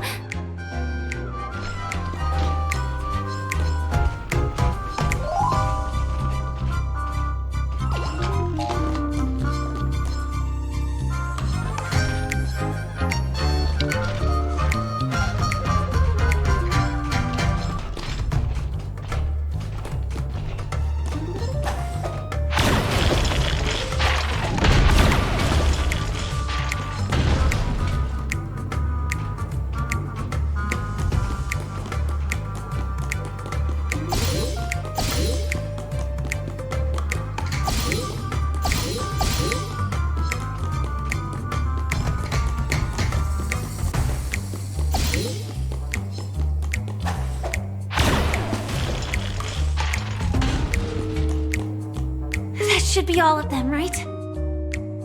Oh my! He's on the street! Everyone! The stage is complete! Quickly! Head through the TV to the next stage!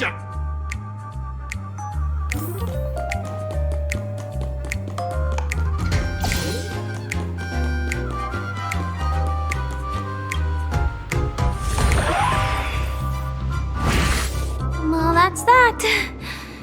But it is gonna be hard to let go of this bazooka. Never mind. Let's hurry over to the next stage.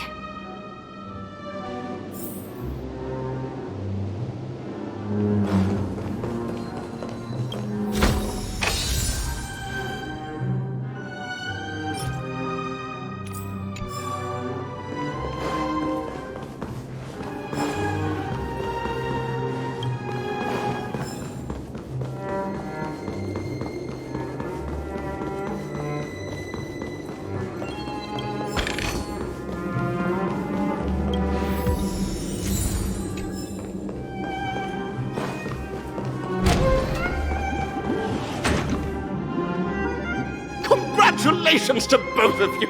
Oh, you've overcome all obstacles and proven yourselves! But, unfortunately, there is only one who can be Penacony's festive superstar. In the final stage, you will face the defending champion. If you fail, you will lose the opportunity to become the festive superstar. Welcome to the 33rd Scorched Sand Festival's third stage in the 20th season, sponsored by Soul Glad Enterprises, Superstar Showdown!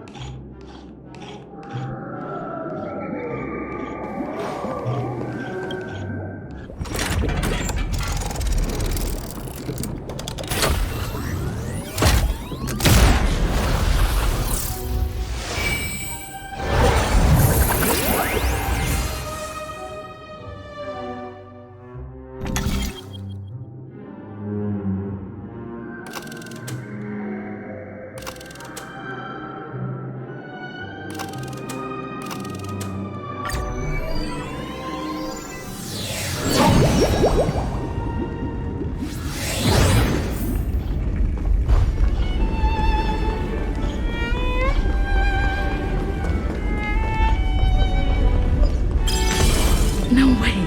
I think I just saw someone extraordinary.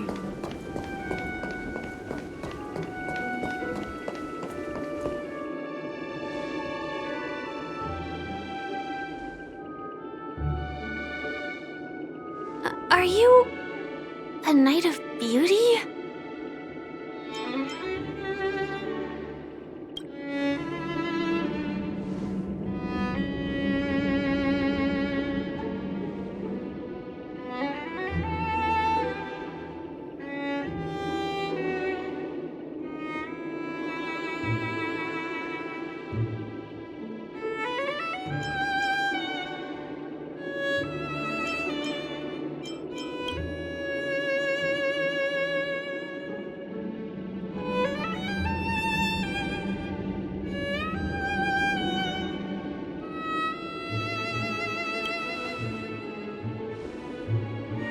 right. This magnificent dream is built upon the Stellaron and the countless sacrifices of many people.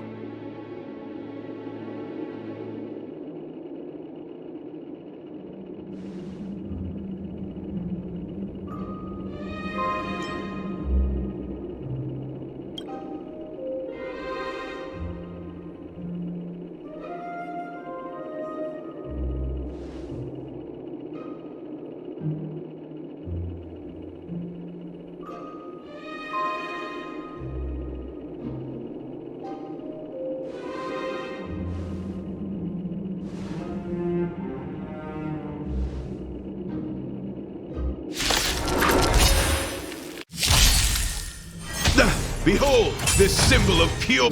Mind your manners. Just in time. Ill fate descend! Converge and awake! Memories are ever... Beneath the waters lies an endless abyss! Another journey begins on still waters of oblivion. I weep for the departed. It too shall fall.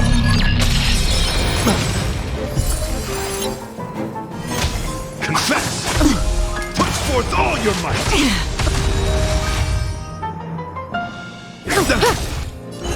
Ill tidings meant. Good times. Time to say bye. Boom. Bear witness.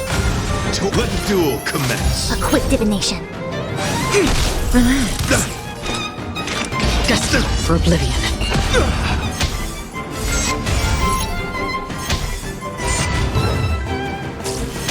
Pledge thine loyalty. Mind your manners. Put forth all your might. Yin and yang. May as well kill them all.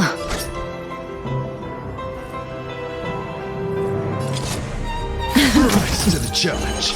Ill fate descend. I weep for the departed. It too shall fall.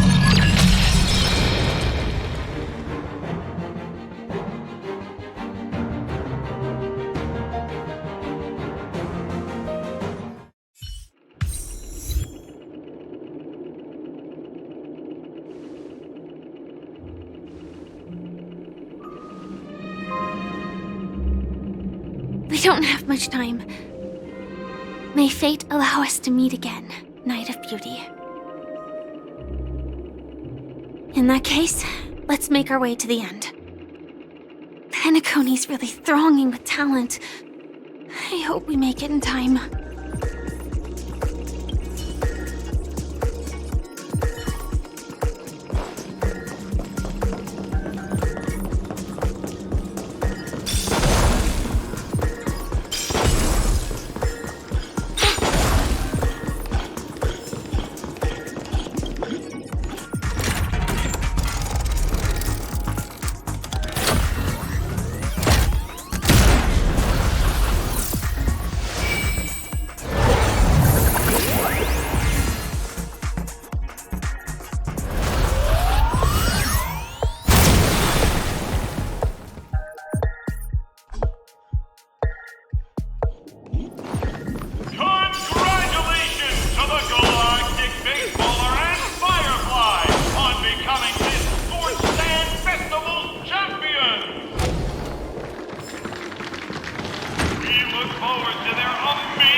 Congratulations to the both of you on becoming the festive superstars of this year's Charmony Festival before entering the Grand Theater. I, on behalf of the organizers, extend my sincere congratulations to you, wishing you joy under their radiance.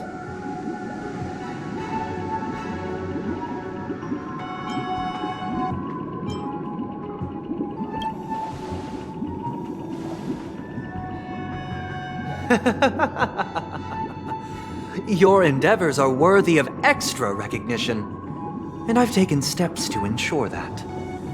However, this reward is not a material one, but rather the opportunity for an open and honest communication between us. As previously promised, my sister, Mr. Yang, and I have met with the Dream Master. We delved into the truth about Penacony and its Stellaron, and have come to a consensus. Both I and the Oak family cannot acquiesce to your request. Just as expected. We acknowledge the perspective of you, Nameless. Penacony does require change, but not as you propose. The planet of festivities cannot and will not revert to a place characterized by chaos, disorder, or anarchy. Through your journey of overcoming obstacles, you must have glimpsed the essence of that era. The vulnerable ruthlessly eliminated, equality non-existent, common folk living precarious lives, eking out a dreary existence. Ultimately, only heroes like yourselves manage to achieve success. But I would dare ask, if you did not possess the special status of having a Stellaron, and you were but an anonymous and frail member among the masses, which Penacony would you prefer? A dystopia for the survival of the fittest, or a sweet dream paradise for all?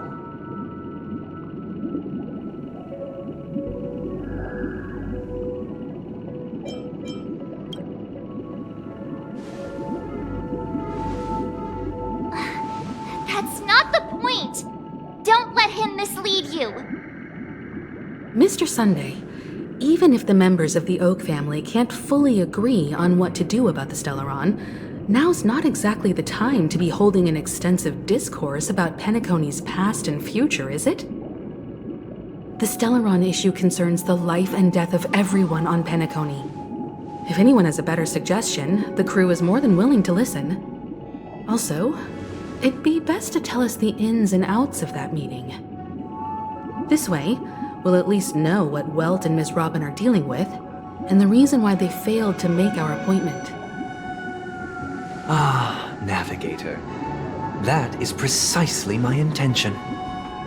With all present, let's begin by discussing the details of that meeting.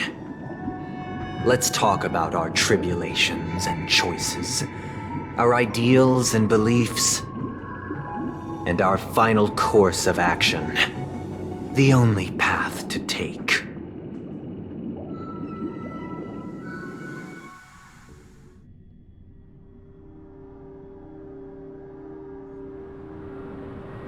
You mean to say that for the longest time, there have been scoundrels who would use the Charmony Festival that I have bequeathed to the masses as a tool to realize their ambition?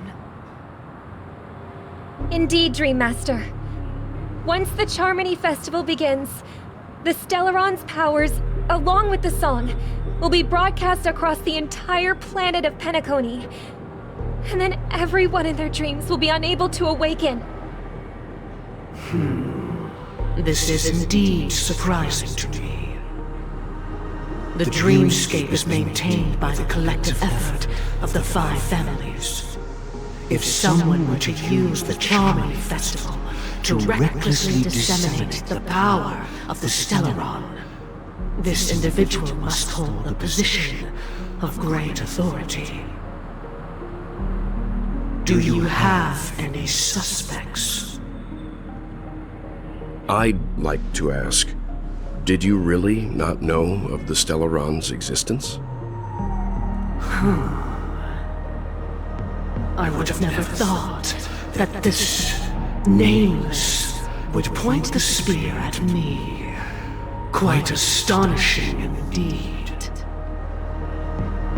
If I have offended, the Astral Express extends its sincere apologies.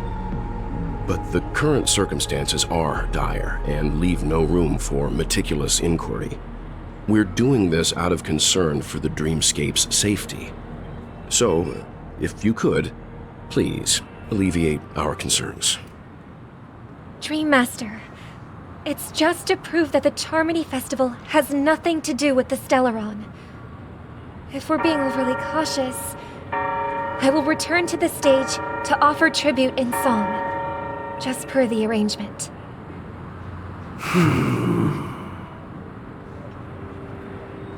Sunday, Robin. I've watched you two grow up, and know your dispositions like the back of my hand. Both of you, right now, can surely be lauded as their most devout advocates. I already know your resolve. The magnitude of this matter is enormous, and cannot be taken lightly. Since Mr. Yang has asked with such earnestness, I will personally respond in kind. If there is a need, the entire Oak family will be mobilized to heed your call. Someday, might I ask you to beseech them to cast their light unto me, and question me in their stead, so that no lies may be concealed? I will do as you command. Robin, could I entrust you to be present as a witness, to document the truth, and to proclaim my innocence, so that all slander may be utterly dispelled? I will do as you command. May thy will be carried out on earth, just as it is in the heavens. Oh, triple-faced soul, please sear his tongue and palms with a hot iron, so that he will not be able to fabricate lies and make false vows. Let us begin. There is nothing else to prepare. Understood. Question. Have you devoted your life to your god, never worshipping other gods? Naturally. Do you love your god as you do yourself, always heeding their admonishments? Naturally. Have you strayed from the path expected by your god, betraying their name? Never. Have you ever been inordinate with your asks of your god, coveting more than the foundation of the creation itself? Never. Then, a final question. Do you swear to fulfill all vows, past, present, and future? With the Eon as my witness, if I do not deliver on my words, or if I renege on my vows, may I be cursed in accordance with divine law. They have seen your faith, and have endorsed your faith. With this, it can be evidenced... Just a moment. What is it, Mr. Yang? I have another question I hope to have answered. To my understanding, the family's harmony and prosperity have never relied on so-called divine laws. The god you both mentioned, are they truly Shipe? Mr. Yang should know that those belonging to the family toil together as if they were kin, embracing solidarity and unity under their light. All duplicity is laid bare before the harmony. Such a delicate and complex symphony. Which other god could perfectly harmonize this, if not for the Great One, Xipe. Perfectly harmonize. Therein lies the problem. It isn't an outsider lurking in the shadows who changed the harmony, but a dissonance that has surreptitiously emerged from within this very symphony itself. In the distant past, there existed an eon. With one flick of the wrist, they crafted the laws of the cosmos. Their followers formed the Beyond the Sky Choir, spreading solemn and reverent hymns throughout the universe. Later, they fell. The route traversed by this eon clashed with the harmony, ultimately being absorbed and fused into it. The chorus that once reverberated across worlds fell silent, and when it echoed anew, it was transformed into the hymn of harmony. Though an eon may perish, paths with no masters still linger. In the all-forgiving harmony, echoes of bygone dissonance may subtly arise. Mr. Yang, being overly astute can be a detriment, especially when you find yourself alone and without allies. So this is how it is. For the sake of our grand cause, Sunday, please afford these two an opportunity to rest. What?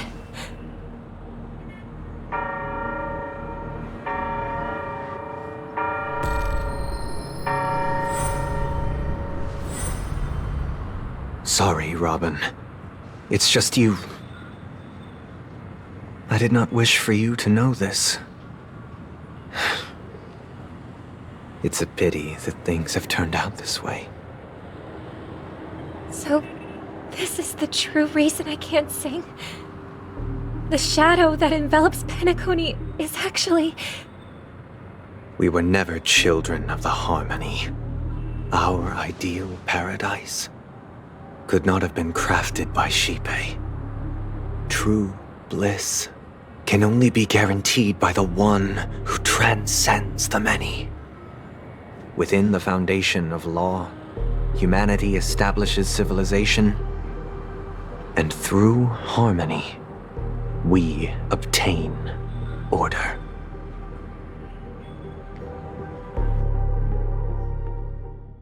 Unbelievable. To think that there would be remnants of the Order on Penacony.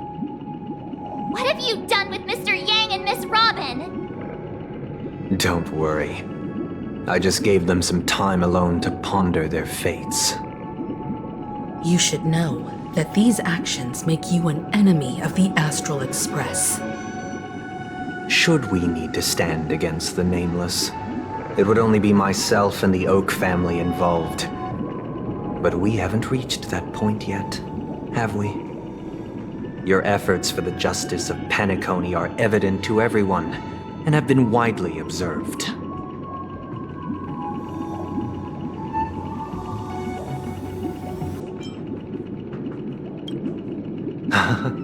Patience is a virtue. However, I won't hold it against you.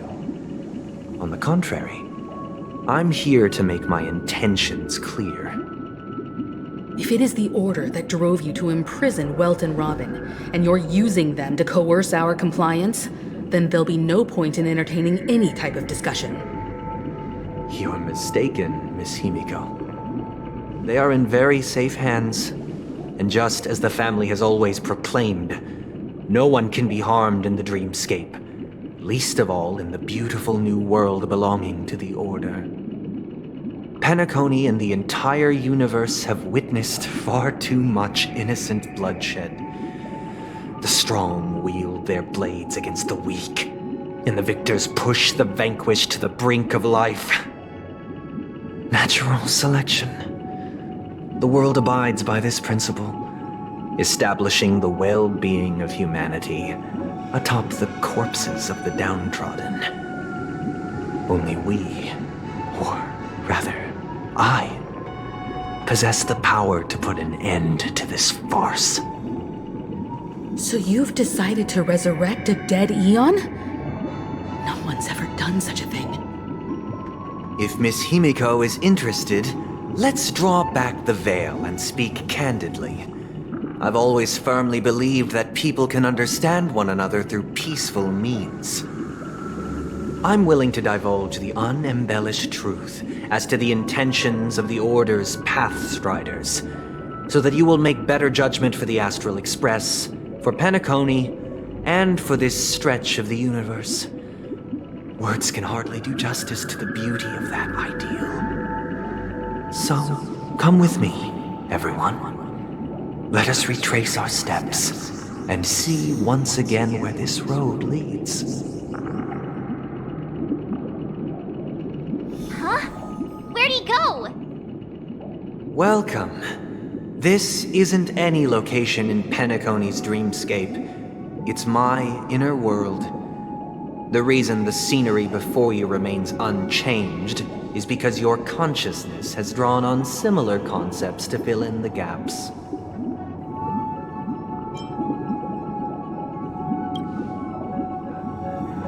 That means... Did you do the same to Welt?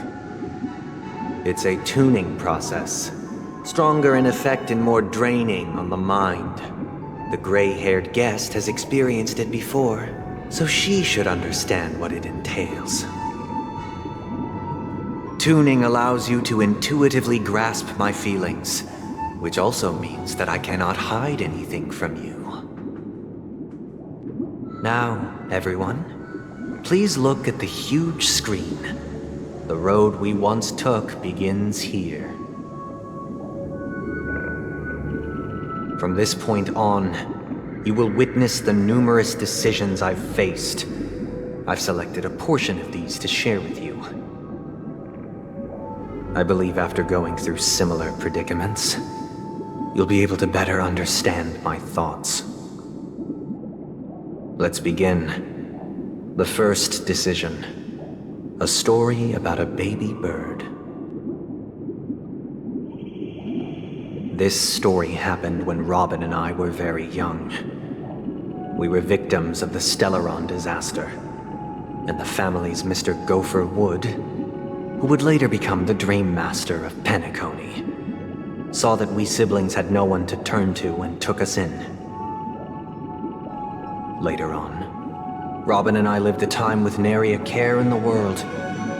One day, after dinner, while my younger sister and I were lounging about in Mr. Gopher Wood's yard, we spotted a fledgling Charmony dove all on its own. That baby bird was tiny. It didn't even have all of its feathers, and it couldn't sing. When we found it, it was already on its last breath, having fallen into a shrub, probably abandoned by its parents. We decided to build a nest for it right there and then. However, thinking back, that winter was unusually cold, with fierce winds at night in the yard, not to mention the many poisonous bugs and wild beasts in the vicinity. It was clear that if we left the fledgling in the yard, it stood no chance of surviving until spring. So, I suggested we take it inside, place it on the shelf by the window, and asked the adults to fashion a cage for it. We decided that when it regained its strength enough to spread its wings, we would release it back into the wild. The tragic part, something that we'd never considered, was that this bird's fate had already been determined long before this moment. Its destiny was determined by our momentary whim. Now, I pass the power of choice to you all. Faced with this situation, what choice would you make? Stick to the original plan, and build a nest with soft net where the Charmony dove fell. Or build a cage for it, and feed it, giving it the utmost care from within the warmth of a home. I eagerly await your answer.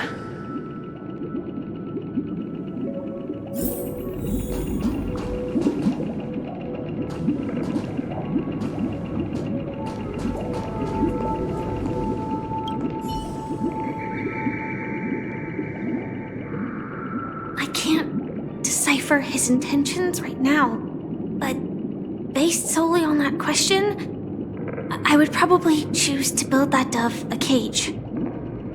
Even if I was gonna release it back into the sky, it'd have to be strong enough to fly first. If I left it where I found it, I fear it'd never get the chance to fly ever again.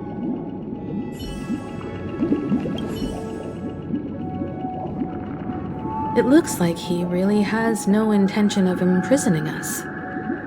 If it's just a quiz, I suppose it's fine to humor him. Back to the question.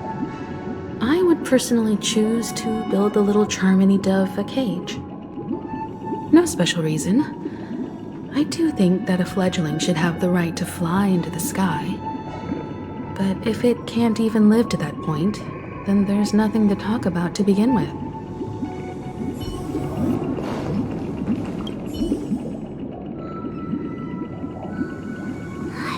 Just casually throws this kind of question at us? What exactly is his deal? But fine, I'll answer, I guess. If it were me, I guess I'd choose to build a cage for the little Charmony dove. After all, leaving it there, it's bound to get hurt by wild animals or something. And that'd just be too sad.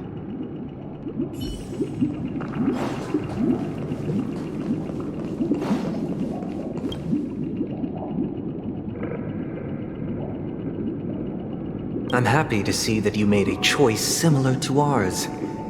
If your mind is made up, let me reveal the outcome of this choice. We passionately nursed it back to health, preparing only the best food for it every day. We even preened its feathers. Later, on the day that Robin left Penacony, we opened the cage door and let it fly back into the sky.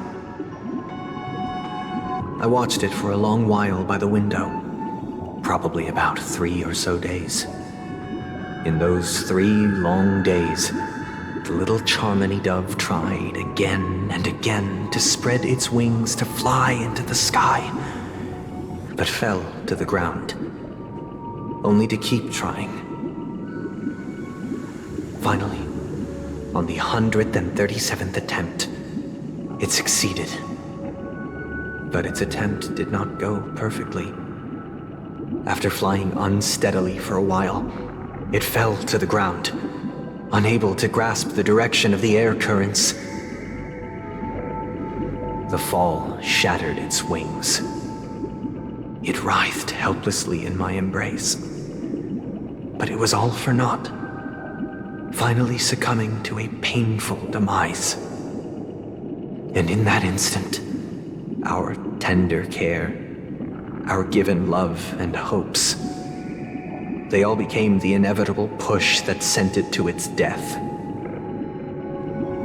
I deeply regret the choices we made. Next, let us head to the second decision. This time, it's the story of a dream chaser. This story happened when I was appointed as Bronze Melodia, a position exclusive to the Oak family, charged with listening to the problems and vexations of dreamscape residents and providing them with the relevant guidance. It was during that period that I had the opportunity to hear voices from all corners of the dreamscape. Joy, sorrow, arrogance, regret. The complex tapestry of human nature that formed the world. And I was fortunate to catch a glimpse of it.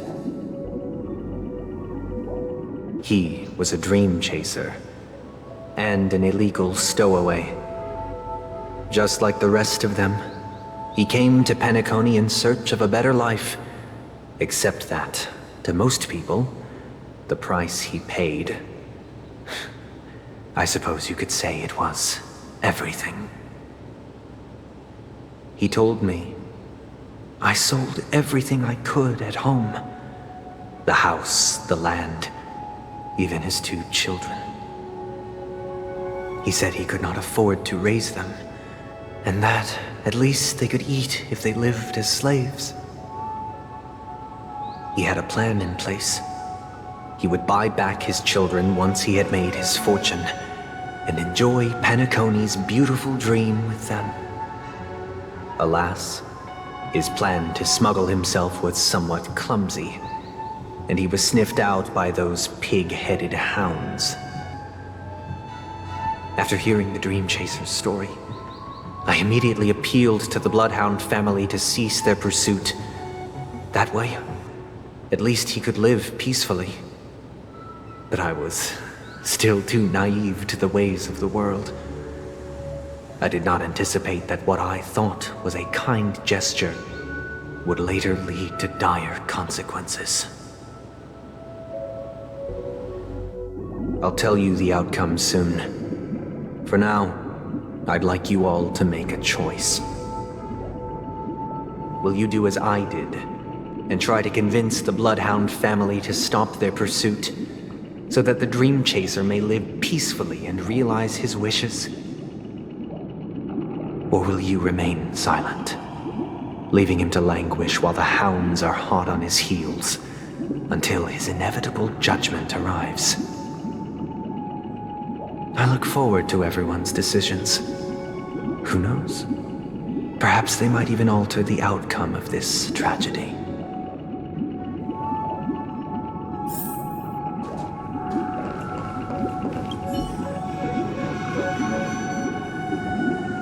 A Dream Chaser story. If I acted out of kindness, I would probably ask the Bloodhounds to stop their pursuit and lend him a hand. But what cruel repercussion would this choice result in? I think Sunday must have been deeply impressed by the limitations of the strong defending the weak through this incident.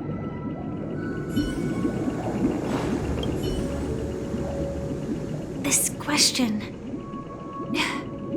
surely it has some connection to the baby bird story. And this connection is precisely the breakthrough Sunday aims to use to persuade us. I'd probably choose to ask the Bloodhounds to cease their pursuit.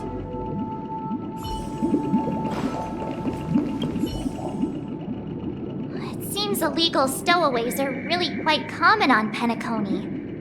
But that guy in the story, I don't think he deserves any sympathy at all. He sold his kids to chase a dream. Even if he intended to go back for them, it's still insanely irresponsible. With that thought, there's only one choice. Let the Bloodhound send him back home. This person deserves to be punished.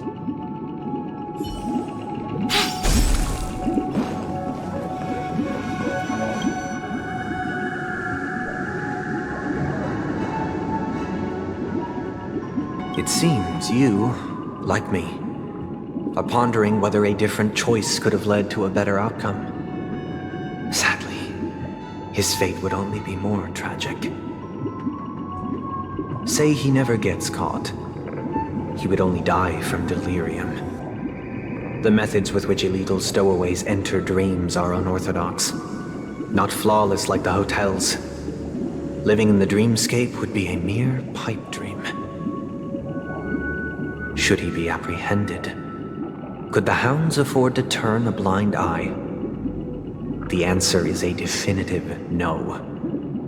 They couldn't bear the resulting consequences, and thus wouldn't dare extend a helping hand. As to your choice, I once again offer my heartfelt apologies. Next comes the third and final decision. And the story this time is my own. This story happened the day I was appointed the Oak family head. At that time, Mr. Gopherwood was the current Dream Master, and as per his wish, we had a private conversation. What surprised me was that the Dream Master had only come to deliver a letter to me. He let me read its contents, and it was a letter from my sister. The letter contained the usual pleasantries, anecdotes from her travels, nothing out of the ordinary. Just as I started wondering how this letter related to our discussion, the Dream Master began to speak. Do you know who wrote this letter? My sister, of course. But why would you personally visit me to hand me a letter from my sister containing mere trivialities? To help you grasp the full scope of this issue. Do you know where Robin is at this moment? From what the letter indicates, she must be in Caspelina 8, correct? She's touring there right now. Correct. Has she mentioned anything about a stray bullet? A stray bullet? What? A war has broken out on that planet. It is because of this very reason that Robin chose this destination. To spread the word of the Harmony. And to save the lives of that planet. She personally made for the front lines. She hoped to ease the people's suffering with song, and was willing to brave mortal danger to deliver the IPC's medical supplies. Unfortunately, stray bullets show no such compassion. Is she all right? If the operation was successful, she should probably be recovering in the field hospital. By the eon above, the bullet struck her neck directly, yet possibly as a reward for her consistent deeds of harmony, it didn't hit any vital arteries. Once you've attended to your outstanding tasks, it'd be advisable to write her back as soon as possible. Those damned savages! I'll pack my bags right away. My gratitude for bringing this to my attention, Mr. Gopherwood. Now you understand why she always wears such elaborate neck ornaments, don't you? How could this happen? Miss Robin? It's all in the past, so please don't worry. I share this in the meager hope that you will understand the Harmony's limitations and predicament.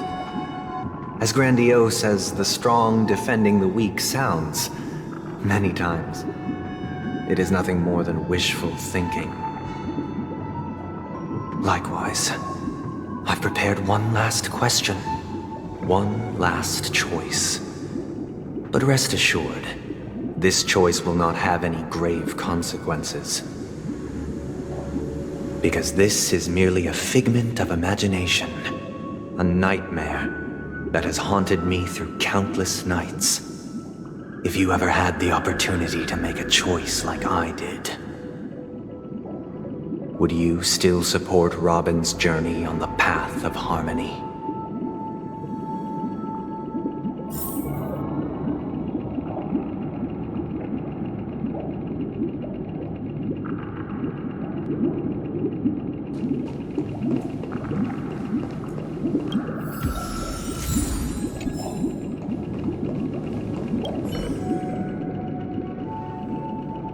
Miss Robin's courage is admirable.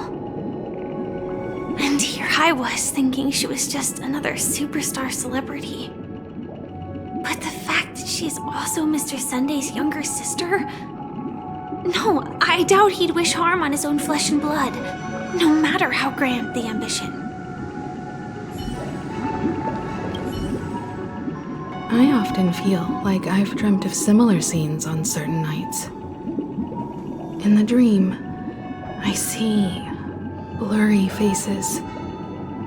I don't know who they are, but I sympathize with all of them, fighting for survival against some unfathomable force. Their confusion and fear are lucid to me, but I also remember they chose never to give up. Just like Miss Robin. If Mr. Sunday's question leaves you puzzled, you should find the answer from your own experiences. With each trailblaze, dangers and tribulations will surely follow. But would you ever back away? Would you stop March and Don Hung from reaching their next destination? I believe you have an answer of your own in your heart.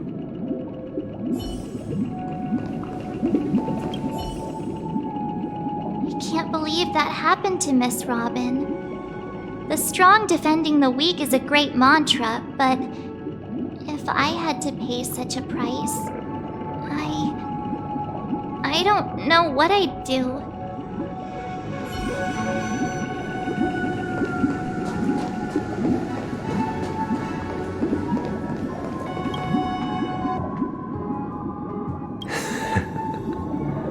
I see. I am now aware of everyone's stances. Raising these questions merely serves to illustrate one point. The plight of Penacony cannot be salvaged by the harmony. The true foundation for a sweet dream paradise can only be established through the order where the strong govern the weak. I know the suffering of being tormented, the turmoil of losing your way, how sorrow and even despair set in when matters don't work out. All of this causes me unending pain, because this is not what happiness is at all. We must teach the weak how to live a happy life.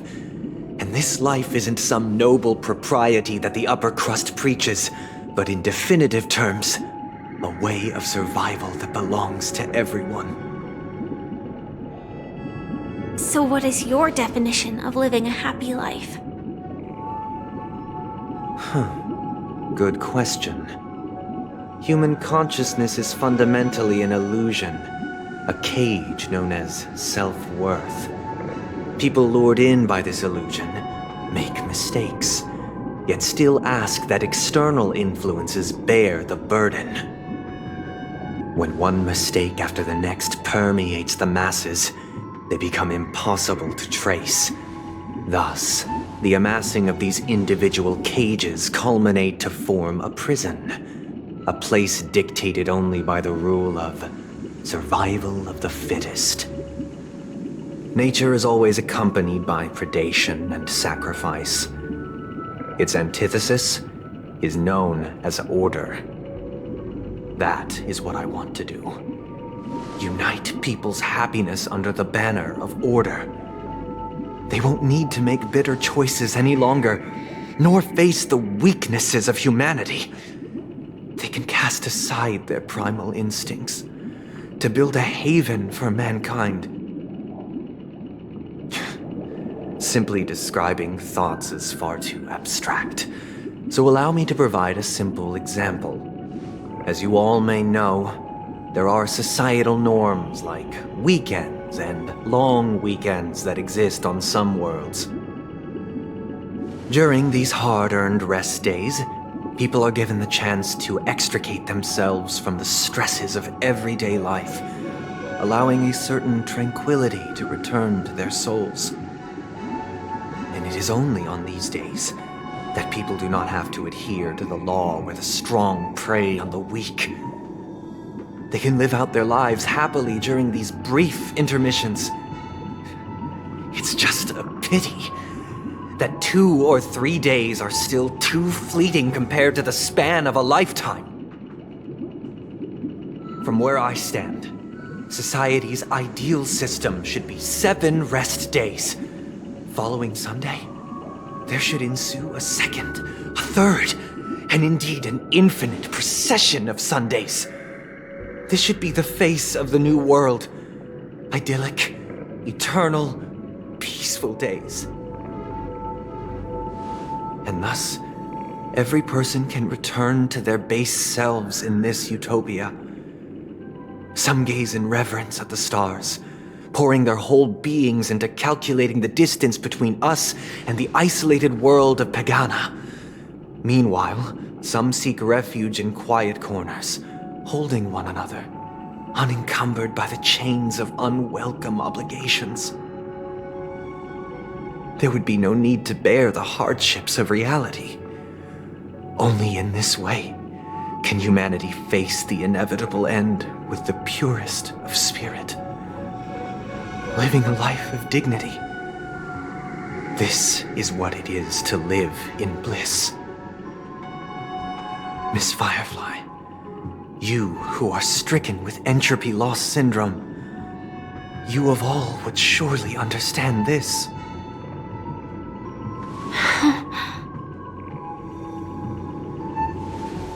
It sounds like a flawless theory.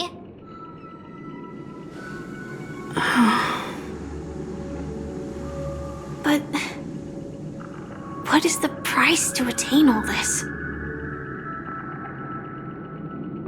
The cost is minute, merely a personal and eternal sacrifice. If this paradise is to be maintained for everyone, someone must remain trapped in solitary awakening until the end of the cosmos. Awakening. Which means that this so-called paradise is still a dream. Stepping into this paradise means forsaking reality, correct? It is not forsaking, but transcending. Flesh, blood, sorrow, weakness. If the physical is the root of spiritual suffering, it is only logical that we defeat it. But in this supposed bliss, people won't have defeated their demons. The chance to overcome their tribulations would be forever lost to them. In other words, it is an escape. That's another way of understanding it. But there is no shame in escape. On the contrary, the seeds of escape exist in everyone's hearts. Don't you agree, Miss Firefly? And as to why we sleep, it is because we are afraid to awaken from our dreams. But this is not in conflict with the grand plan. Only in acknowledging this can we truly understand the frailty of human nature, and from there, show compassion and protection.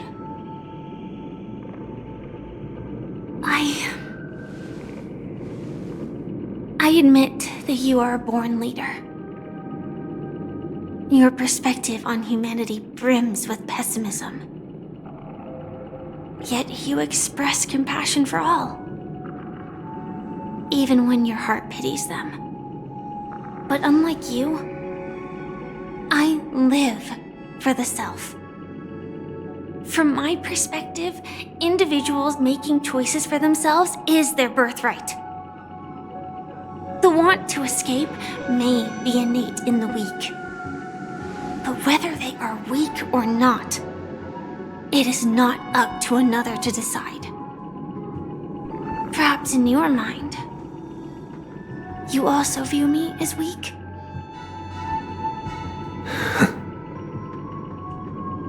Because I don't think so. Since Miss Firefly has said her piece, the Astral Express will also naturally give you our answer. We'll leave it to you. Just as Mr. McHale instructed before. Tell him our choice.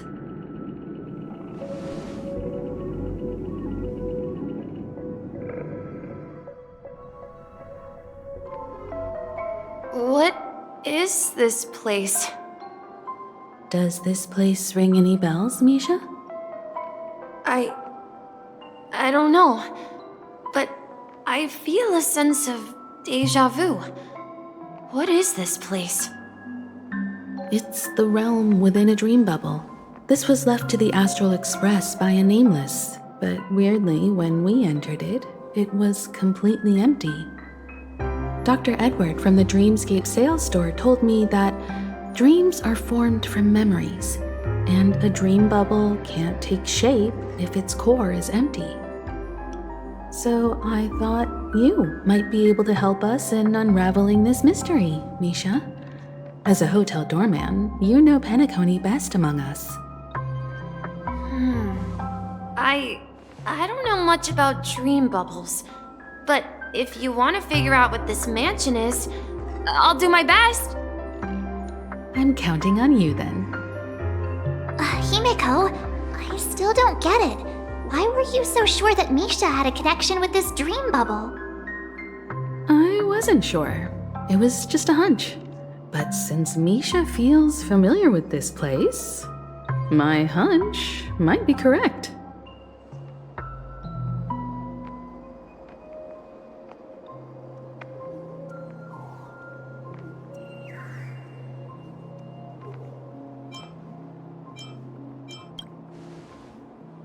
Exactly.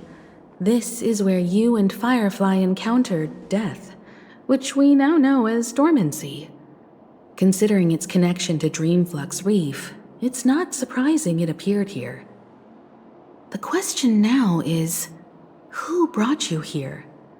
Based on the clues we have so far, it's unlikely to be that masked fool, so identifying them is crucial to us.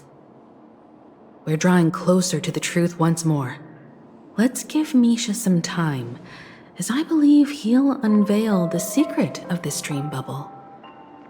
All right, but there are doors all over the place. Which one should we choose? Do you have any idea, Misha? I guess... maybe this way?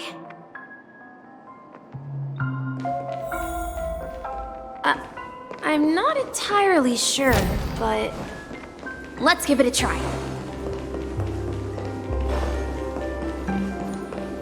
Wait, you managed to choose the right door. Weird. This place is quite different from the hotel. But I feel like I've been here before, and even lived here for a while. If I remember correctly, there should be a fireplace down that hallway. Clocky and I used to sit by the fire, listening to the crackling of firewood. And the room on the other side was the toy room.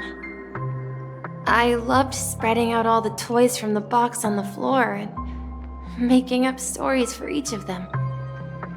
Hold on. This doesn't make sense. Didn't I grow up in Dreamflux Reef? So, what is this place? This could be a case of amnesia. Don't worry, Misha. It's common for everyone to forget certain aspects of the past. Those memories haven't vanished. They're just lying in the depths of your mind. We can surely get them back. Since this place seems familiar to you, why don't we explore a few more rooms and see if you can recall anything more? Yeah, then let's check out the rooms I just mentioned.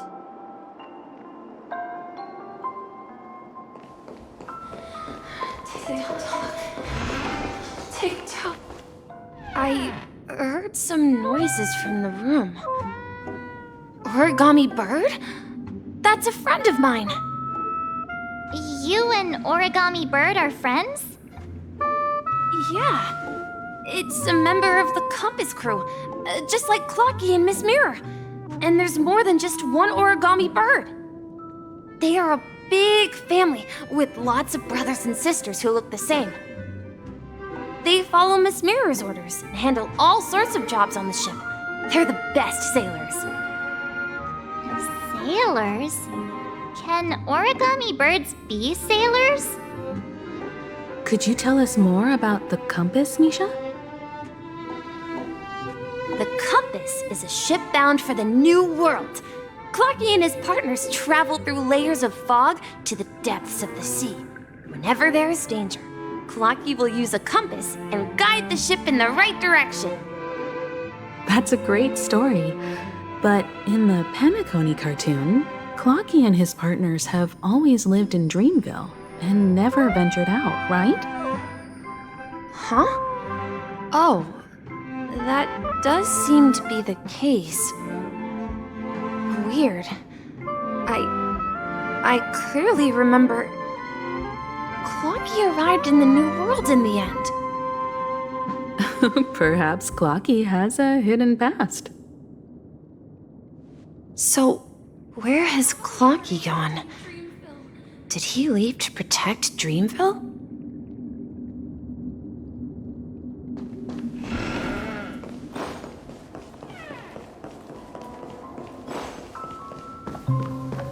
Mikhail, that's the name. Now we all know him as the Watchmaker. So, who is he talking to? Do you know anything about it, Misha? I'm sorry, I don't know much about the Watchmaker. But, Mikhail... Anything special about that name? Mikhail is Grandpa's name. Grandpa?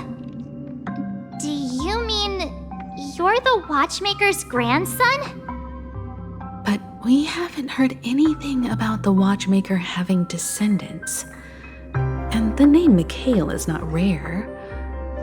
Perhaps it's merely a coincidence. Could you tell us more about your grandpa, Mikhail? Yeah, sure. He was a seafarer who fearlessly ventured into mysterious seas and storms. He was always on the sea and had lots of friends who accompanied him on his travels. He didn't want me to call him Grandpa because that would make him sound old. He believed he was still young. The name Mikhail was given to him by his parents, Mihaly and Elise, both renowned seafarers. Every time he came back, he'd share his logbook with me and tell me about his adventures at sea. I want to become a great adventurer, just like him. It appears that the seafarer has nothing to do with the Watchmaker. So, perhaps it's just a coincidence? So, where is your grandpa now? He went off on a new journey, and it's been quite a while since I last saw him. I think I hear the sound of water. You once mentioned there's a magnificent fountain up ahead.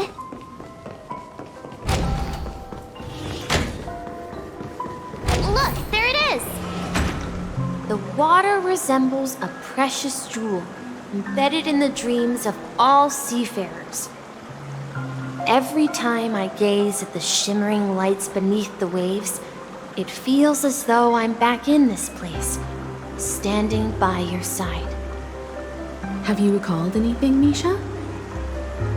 Yeah, I saw these sentences in Grandpa's logbook. He used to say that despite the perils of the sea, whenever he stood on the deck in the afternoon, overlooking the sparkling waves, he would think of this fountain in front of his house. He often said that those moments felt like returning to his family's side, and the difficulties at sea didn't seem quite as challenging. You know, I quite understand such sentiments.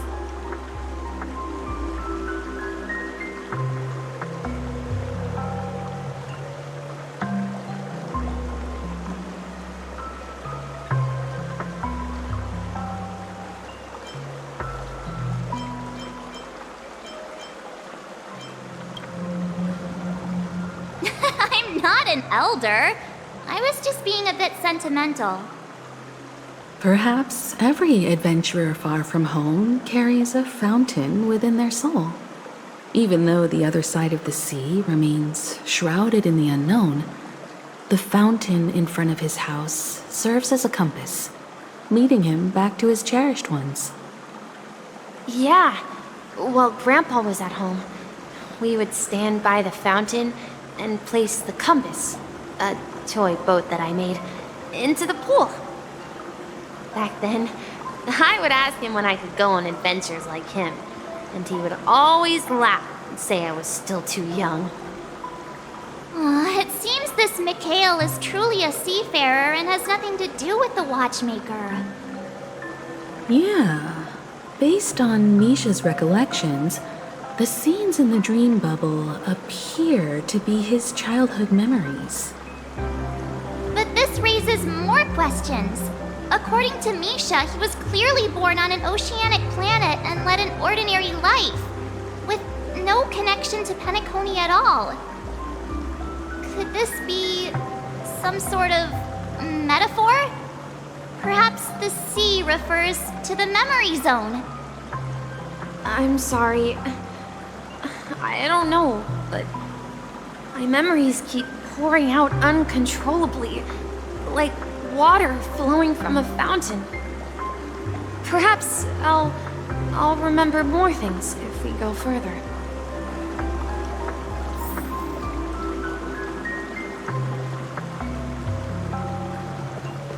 I wish to share your burden. We're going to the opposite side, right? No, we should turn left here. Huh? Something feels different about this place. This is it. Up ahead is Grandpa's study.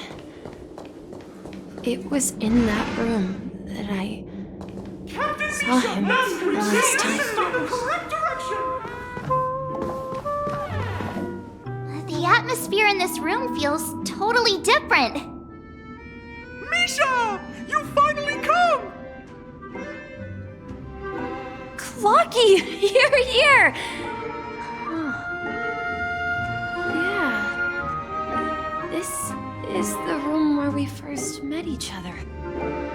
Are those books on the bookshelf logbooks left behind by that seafarer? Yeah. Whenever he came back, he placed a logbook on the bookshelf in his room. They contain records of his expeditions to every corner of the world. He described our world as a fountain. At some point, the sea started to gradually swallow up the land where people lived. To ensure that everyone had land to settle on, he had to continue exploring the sea and search for the source of the rising seawater. On that day, he called me to his study, telling me that he was embarking on another journey. However, I could sense the gravity in his expression. It was the same look I had seen on my father's face before his final voyage. I asked him if I could go with him, but he said that my adventure lay elsewhere and told me to stay home and patiently await a certain sound at the door. What sound? He told me about a vast ocean in the sky, an ocean of stars. He spoke of a train that transports children with a desire to venture far away, traversing the sea of stars without ever stopping. He said that he knew the crew on the train, and that he had asked them to take me along. He said the journey I had always dreamed of would start there. A train? Could it be? It's the Astral Express.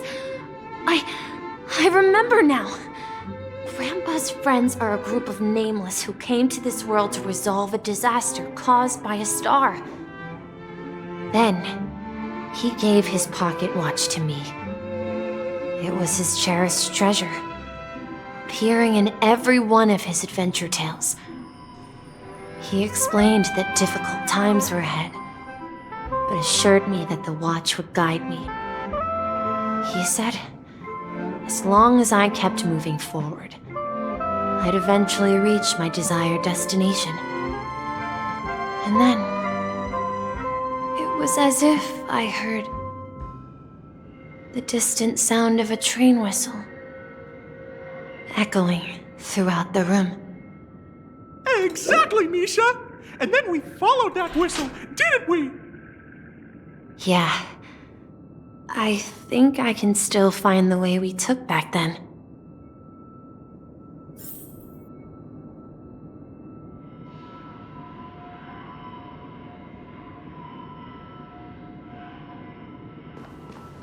This is the dream jigsaw, right? So we're supposed to find the exit. But where can we find the last piece? Do you remember? You said you obtained a mysterious shard when you stumbled into this place. Hey, the shape seems to match. So this shard is also connected to Misha? Looks like we're just one step from revealing the truth. Let's get to the other side and investigate.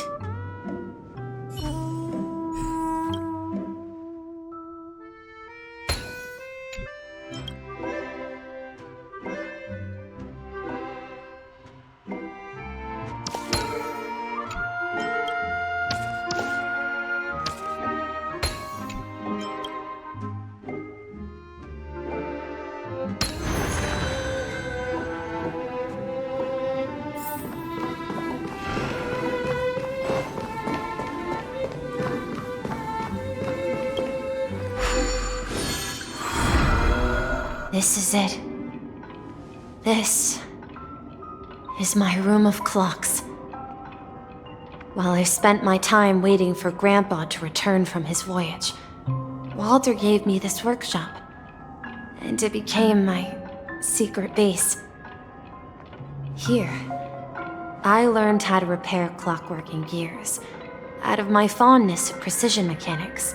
In my dreams, I was the captain of the compass, embarking on adventures with my companions, Clocky and Miss Mirror, in search of the new world.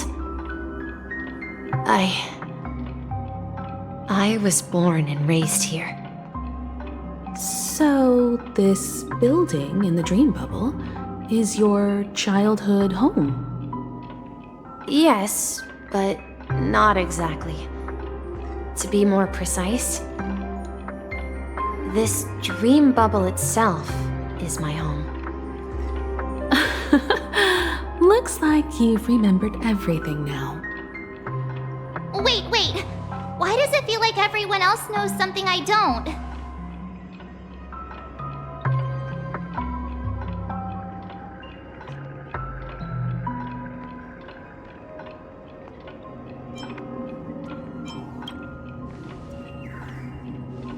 Marge, do you remember when she mentioned a clocky that only she could see? Yeah, the little guy here, right? But we all saw him in Dreamflux Reef, right? And Mr. Yang even greeted him. Looks like everyone on the Astral Express has a childlike spirit. The answer lies in the Astral Express. Her experience shows that neither Firefly nor Acheron can see this clocky. And when we were in Dreamflux Reef, you may have noticed that for some reason, nobody outside of the crew had ever talked with Clocky.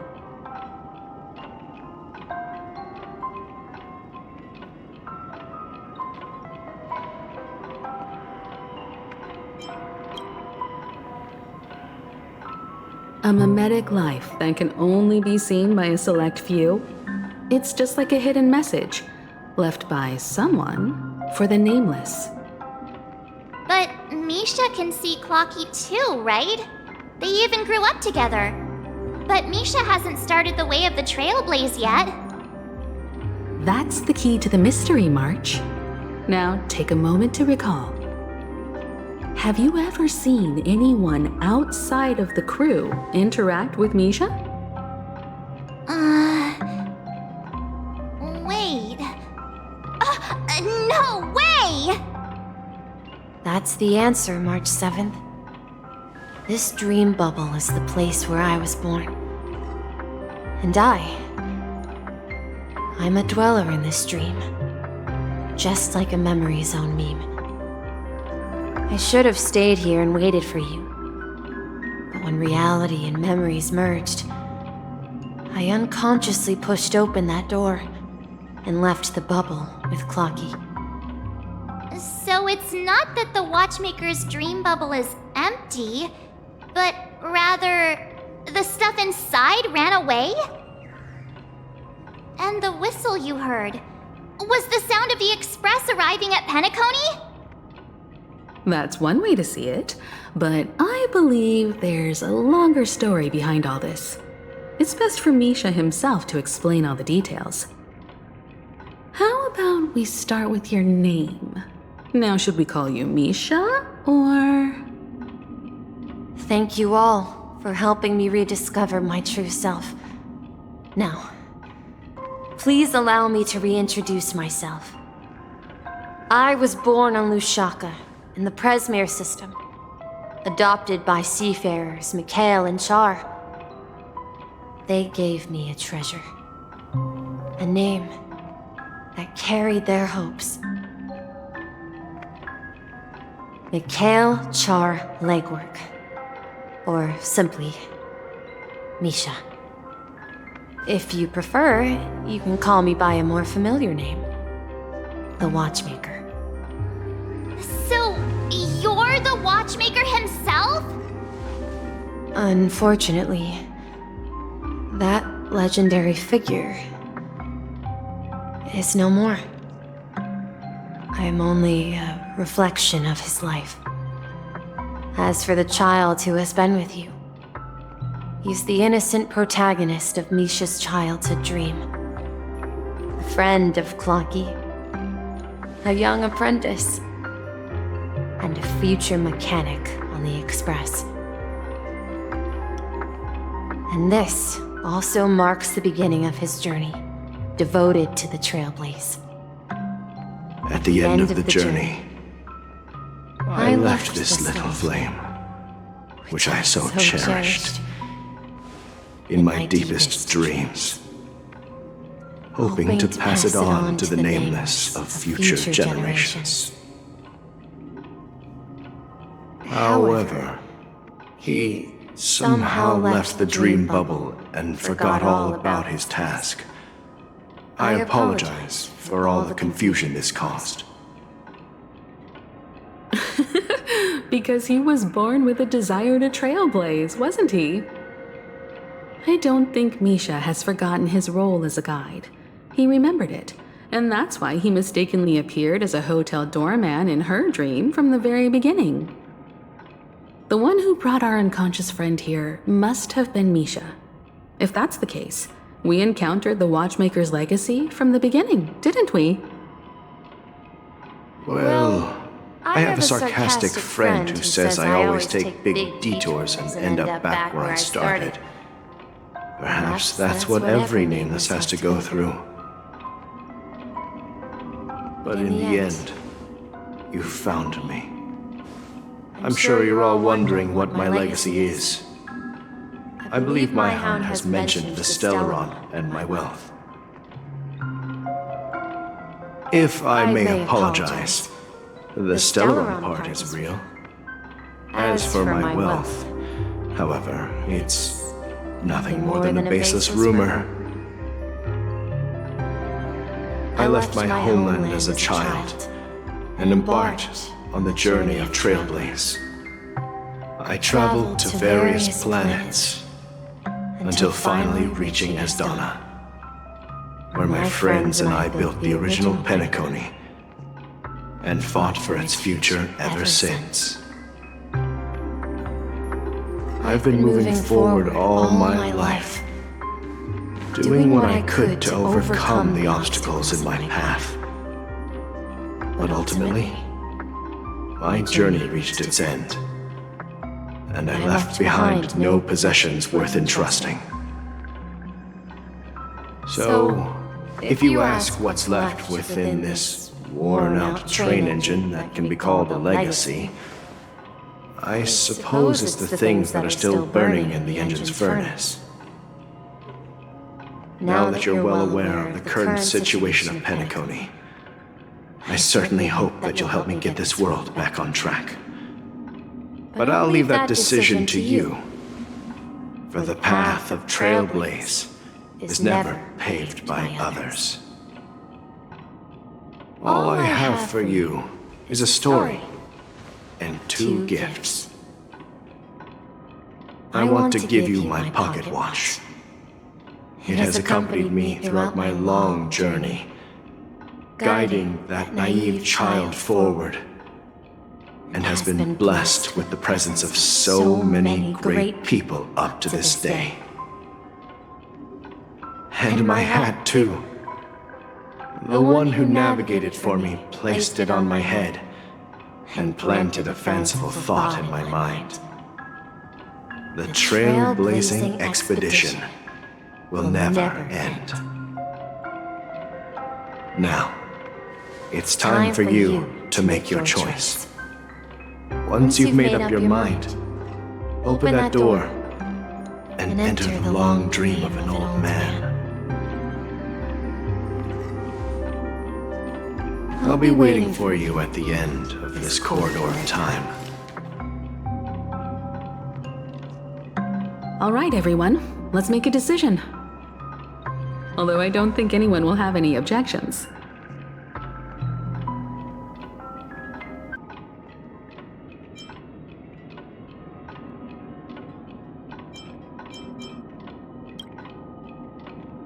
Of course.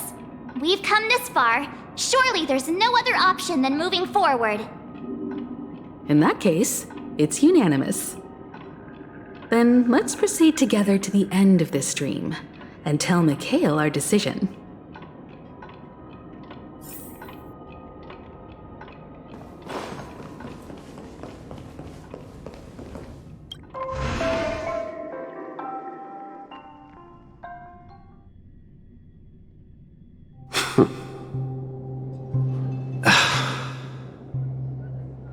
Mikhail, where are you going? Someone has to step up and save Lushaka. So why can't it be me, Misha? Please don't go. And if you must, please take me with you. Don't leave me alone. Even without me, you know how to proceed forward, brave Captain Misha. The compass is waiting for you. Haven't you always wanted to be a better adventurer than me? Now go, board that train and start your journey. Where are you going, Mikhail? I'm going to clean the floor in the parlor car. I've promised the conductor. Wait, first tell me, did you fix this watch? Yeah? I know what it looked like before. Its chain was broken, the back case torn, and the marks on the dial all worn out. How did you manage to fix it? Well, it's hard to explain, but I knew it could be fixed. It's the hands, Mr. Amundsen. Its hands were intact and pointing in the right direction, so I knew there would be a way to fix the rest. I see. You'll work with me from now on. Haven't you always wanted to tinker with this train? You're its mechanic now. As for the conductor, I'll do the talking. But I only know how to fix watches. Don't worry. You've got what it takes. I'll teach you what you need to know. Where are you going, legwork? It's time to head to our next stop.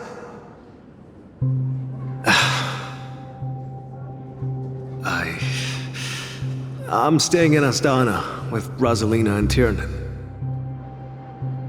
I see. This place reminds you of home.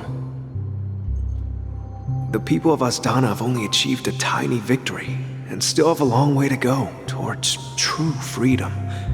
Hanunu needs us. Don't worry, not all journeys lead to the stars. Even if I leave the Express, our path of trailblaze will continue. Yeah. I knew you wouldn't stay on the Express forever. Leave in peace, my friend. And, take this with you. This is Mr. Amundsen's hat. But why? When he departed, he said he would leave it to his best student. Well, I suppose the time has come. Farewell, legwork. Take care of Tiernan and Rosalina. And don't forget to write to us.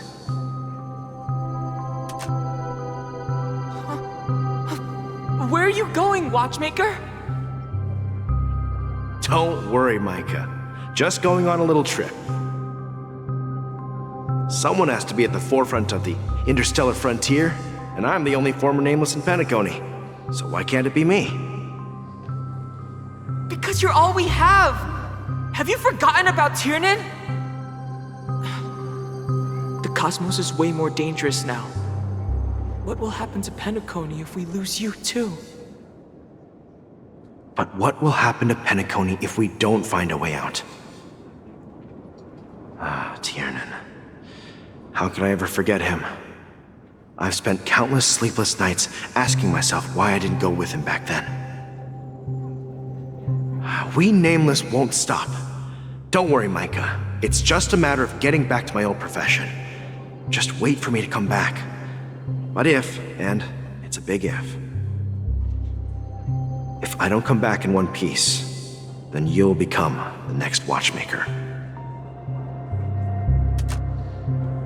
Where are you going, old man? Oh, you're here. Answer my question. What are you up to? Relax, Gallagher. I just came up with a great idea. Wanna hear it? Oh, come on! Aren't all your ideas just ways to get yourself killed? I may be blunt here, but you're the last remaining hero in Penacony. If you die too, the secret of the Stellaron will go to the grave with you. Yes, I'm afraid there's no way out in Penacony, so I'll have to consider alternatives beyond Astana. We'll organize a festival using the Watchmaker's legacy as a facade, and send invitations to the entire cosmos to gather people here. So, a desperate struggle against the family? Desperate? Don't we have you here, my friend? This task is challenging, but what hasn't been challenging for us along the way? Well, whatever you do, remember, make sure to send an invitation to the Astral Express. Misha! Where are you going? Oh, it's you, Clocky. Take me to Dreamflux Reef.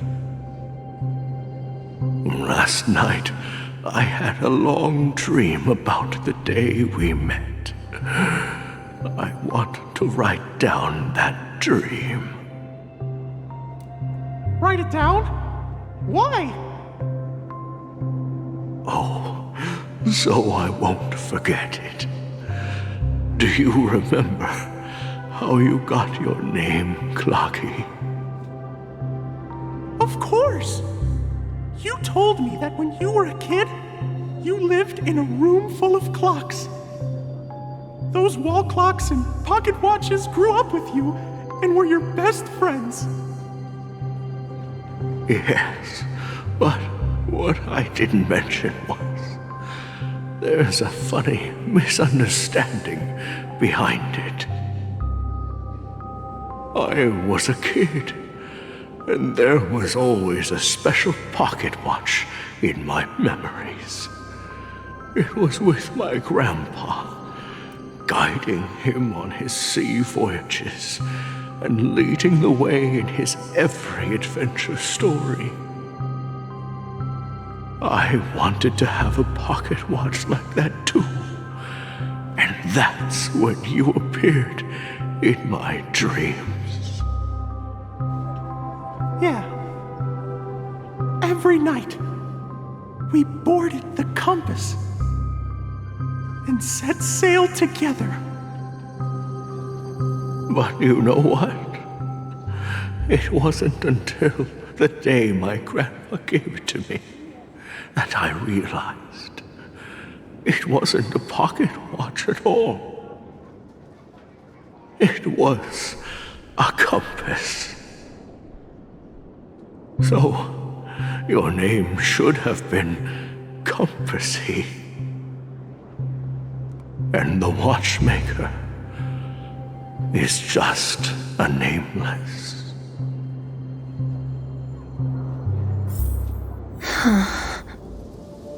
We've arrived at Dreamflux Reef.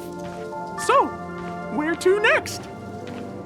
You know, Clocky, I don't think I'll be going anywhere else.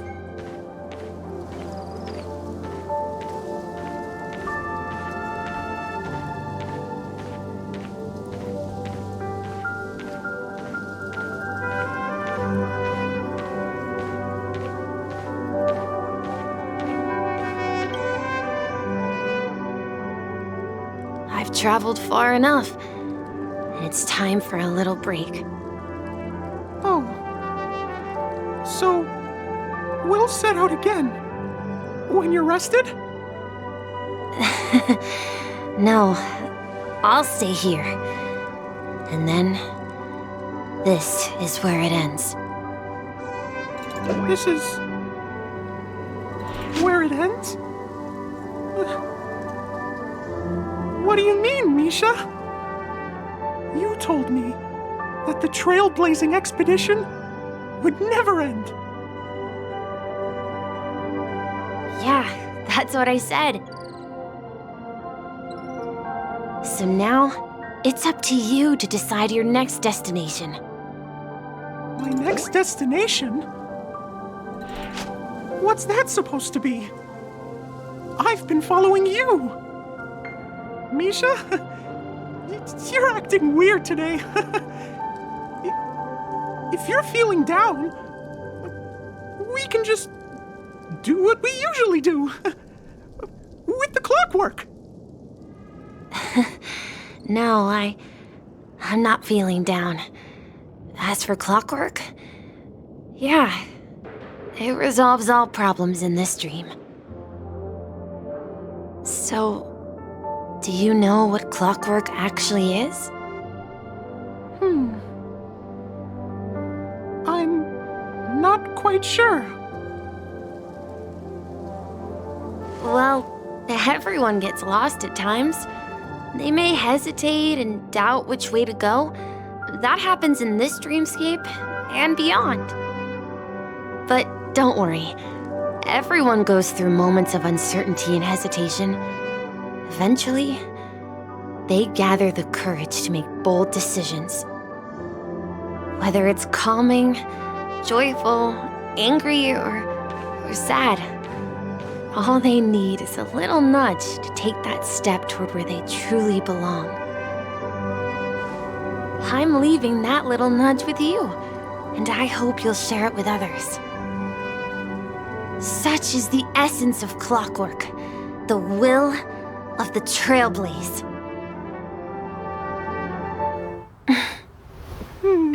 Clocky's hands spin around non-stop, indicating confusion, frustration, and weakness. But ultimately, people still need to move forward. Just like your hands, always pointing ahead. This is where my journey ends. From now on, it is your path to walk. Trailblazing means taking paths your predecessors forswore and venturing even further. The Penacony in Mikhail's dreams does not belong to order.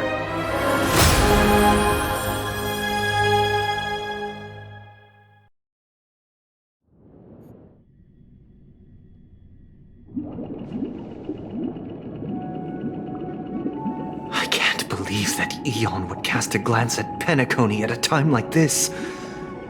Is it because of the resonance from the legacy of the Trailblaze? Or perhaps the bond between you is so strong that it even impresses an Eon. Well, there might be another possibility. Perhaps they want to witness, on behalf of the fallen Eons, who will hold the future of Penacony. If that's the case, on behalf of the Dream Master of Penacony and the 107,336 members of the Oak family, I'm extending a formal invitation to all of you. I'm cordially inviting you all to the Penacony Grand Theater to participate in the upcoming Charmony Festival. And, of course, you won't be in the audience, but on center stage.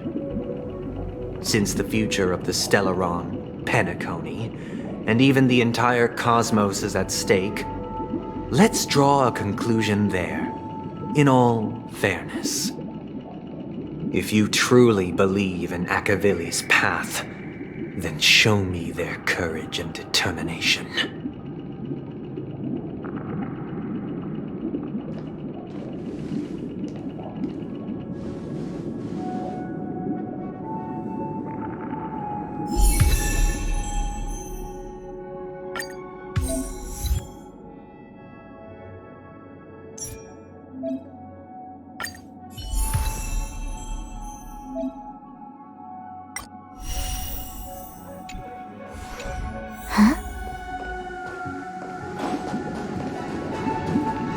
Does that mean he wants to fight us during the Charmony Festival?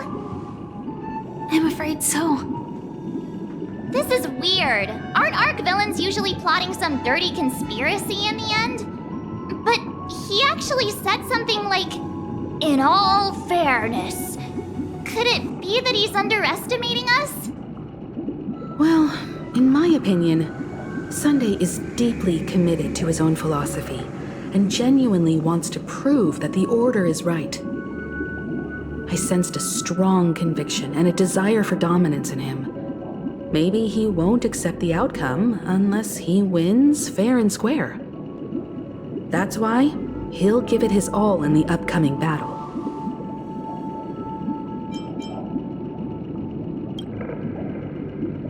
Ah, you. Every time an important moment arrives, you hesitate. We've even dealt with a Lord Ravager of the Destruction, so a follower of the Order won't be a big deal. Anyway, we can't leave the Stellaron unchecked. This is about trailblazing a bright future for Penacony and fulfilling Mikhail's and his predecessors' long-cherished wishes. Now that we've taken up the mantle, we can't afford to fail them. However, the same applies to the Order. Their plan didn't materialize overnight, and they have the profound collective consciousness of the planet of festivities behind them. A desire to dream, to slumber and escape reality. All those hidden emotions have given birth to the sweet dream of the Order. They've harnessed the will of an entire planet to create an Eon. This confrontation is far more complicated than a simple power struggle. To secure Penacony's future, fighting on the stage alone is not enough. What do you mean? Are you not coming with us? I believe Firefly is trying to say that she's heading off to another battle.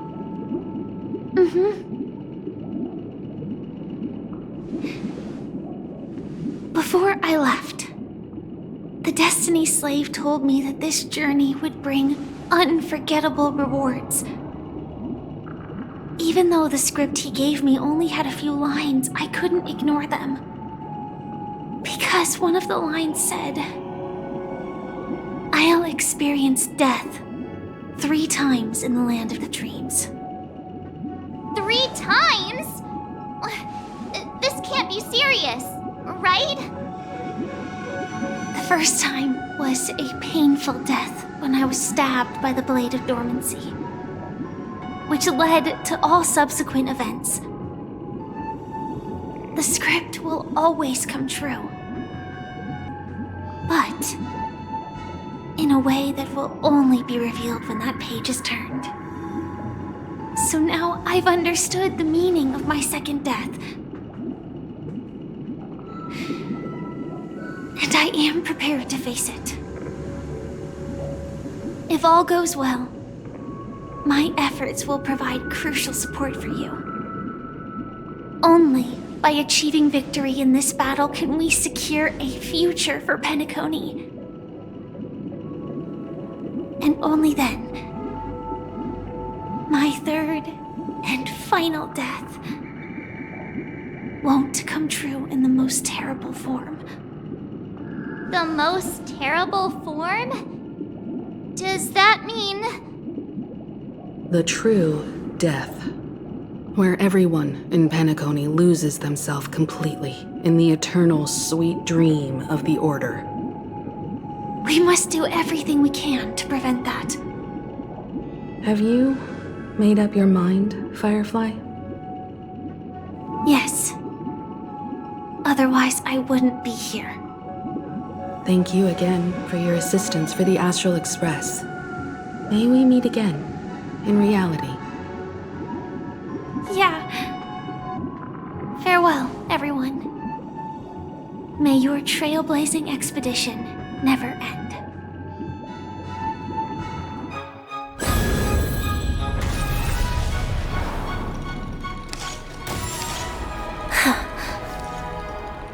I dreamed of a scorched earth. Everyone, are you ready? A new shoot sprouted from the earth. It bloomed in the morning sun and whispered to me. Like fireflies to a flame, life begets death. May we meet again in reality.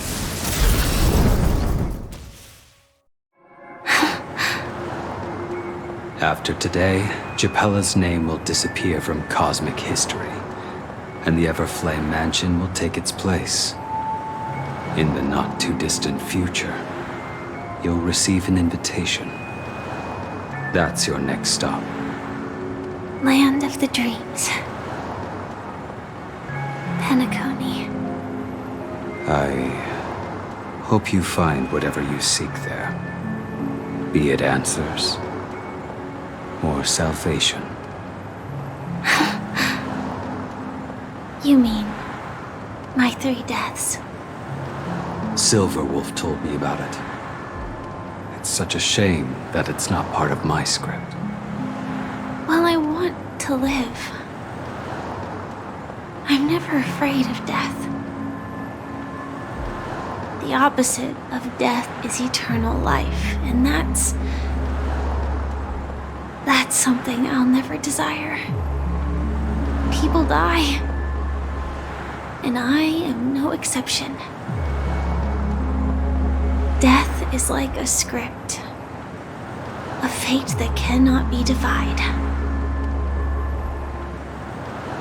But that's exactly why we have to choose where we want to rest forever. Do you exist just to perish? Are you not the same, Blade? The end you desire is not one dictated by others. If I were to die now, I would only be a weapon. I believe I should die as a human, though it's definition escapes me. Isn't this the answer that ordinary people look for their whole lives? A name that can be carved onto their tombstone. A tombstone that belongs to me once bore the inscription, Glamoth's Iron Cavalry. Then it changed to Stellaron Hunter. But one day, it will bear the name Firefly. And all the brilliance she showed at the end of her life.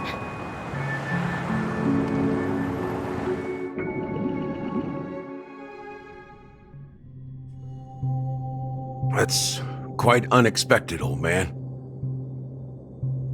Who would have thought your crazy plan would actually work? Do all you nameless fools just act on a whim? I can sense that this false sweet dream is coming to an end. The nameless may be young, but they had the ability to achieve this goal. Just like you did in your time. It's a shame you won't be able to see it firsthand. Maybe I won't either. Once something fictional is seen through, it ceases to exist. Yeah, not just those nameless. Even Mr. Wings is just like you. Stubborn, won't listen or give up, no matter what. Well, fate is unpredictable, I guess. If we weren't bound by those cursed paths, maybe we could have had some good talks. But in the end, we managed to do it. And now we can find solace. Remember how those idiots cursed us? They said, "Go to hell, you worthless traitors." Well, I don't know if they really meant it, but if longing for freedom means going to hell, then I'll be joining you soon, you fool. Let's get together and have supper again in hell. Oh, I almost forgot. There's one more thing. Here's to you. A glass of hello and goodbye, Trailblazer. To the imperfect tomorrow.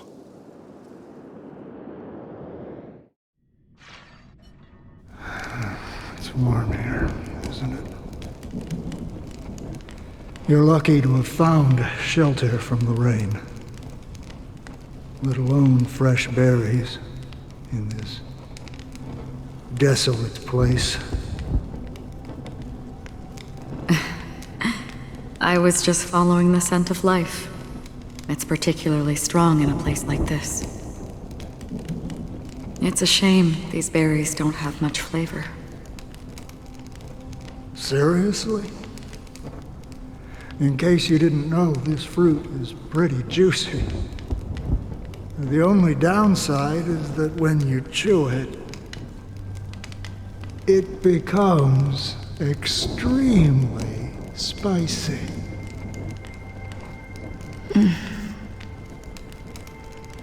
Have you lost your sense of taste? I can still taste certain things, like a faint sweetness. Before coming here, I stopped by a place called Orkron. It had barren cliffs and nights lit by bonfires. Burgundy snow would fall from the sky, and when it landed on my tongue, it tasted like raspberries.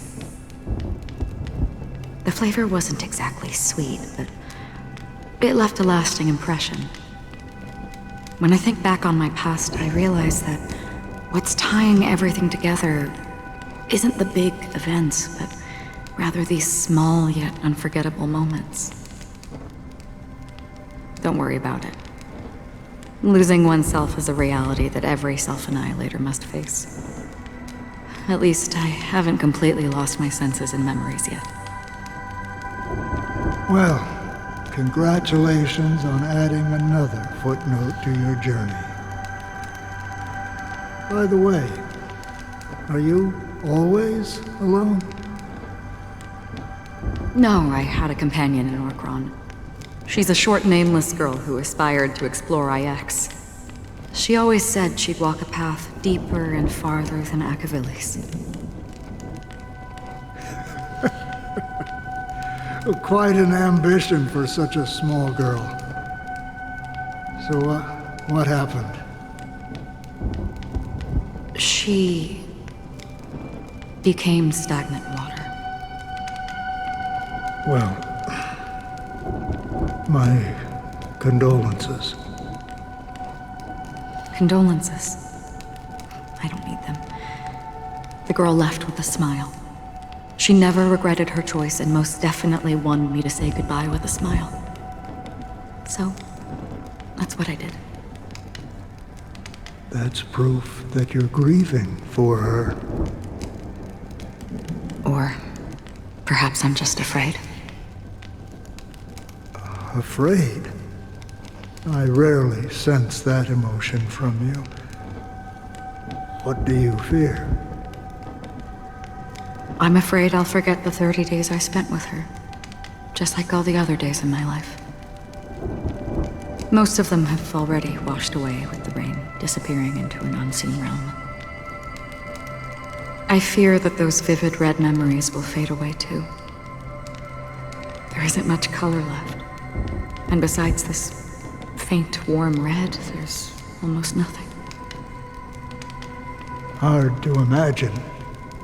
A ranger accustomed to bloodshed, destruction, and chaos finding warmth in the red color.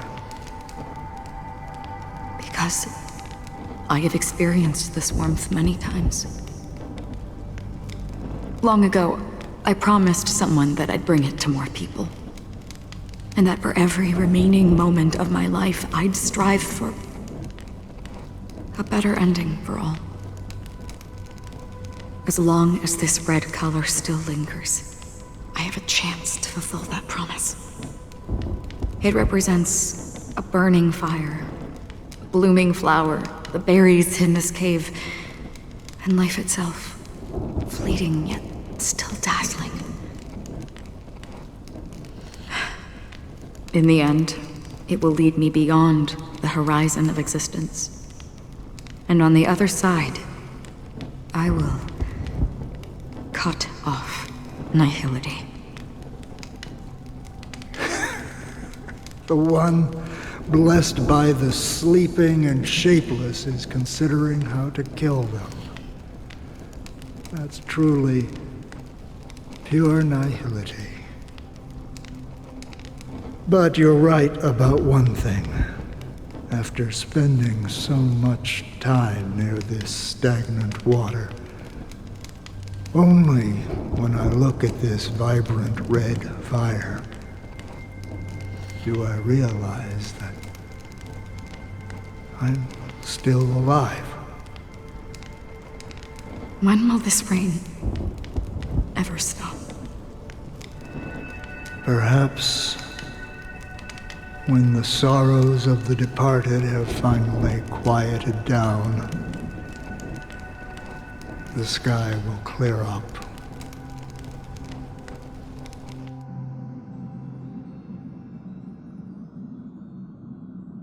Have you heard of a planet named Biari Scamandros, Don Hung? It's one of the Paradise Kingdoms under the influence of the Harmony.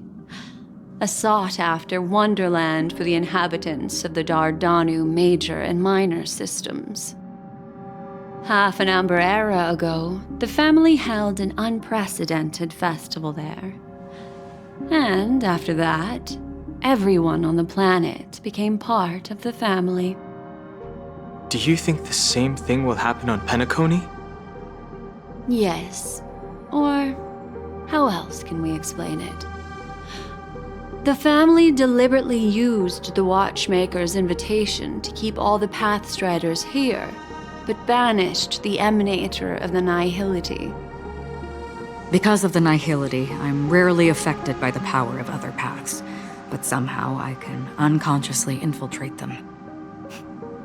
Maybe that's the risk they're trying to avoid.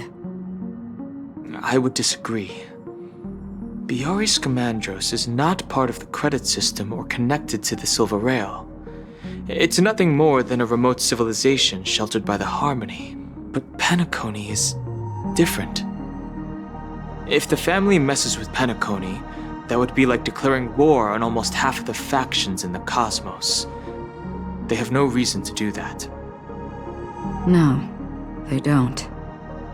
If they truly serve the Harmony, that is. What do you mean? The path in Penacony is impure. The Harmony here has impurities. Do you remember the ancient swarm disaster? Tazerond, the propagation, brought endless havoc to the universe, and it eventually evolved into a fierce battle among all eons. 2 paths lost their eons in that war, the propagation and the order. Coincidentally, their downfall is related to a certain eon. Shipe, the Harmony. Legend has it that they participated in the crusade against the Imperator Insectorum and devoured Anna the Order for unknown reasons. Holy forgaroni. So you're saying that the 2 leaderless paths are working behind the scenes? But I don't see any descendants of the propagation in Penacony. Could it be that the remnants of Beyond the Sky Choir are hiding within the family, trying to resurrect a fallen eon? I can't say for sure, but they're definitely planning something for the Charmony Festival. This is getting way too complicated. Is this why you want us to leave Astana right away? Are you giving up? The Charmony Festival will start soon. There's one thing that I need to confirm no matter what. A warp jump is the best way to do so. Time is running out. I have another plan.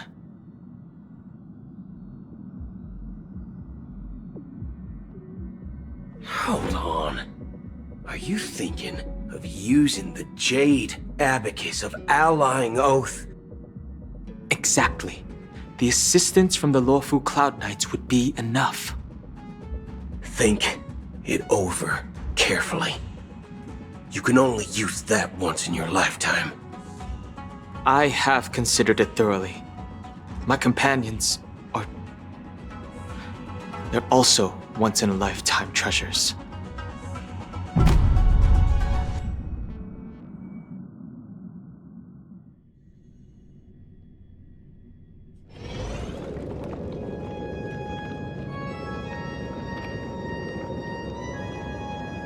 Are you the only one here, my child? The Nameless is quite the diplomat. Our secrets have spread like wildfire within the family. And IPC starships are gathering towards Astana. This is a crucial moment for us. So, where is the Chosen One who harmonizes the varied sounds?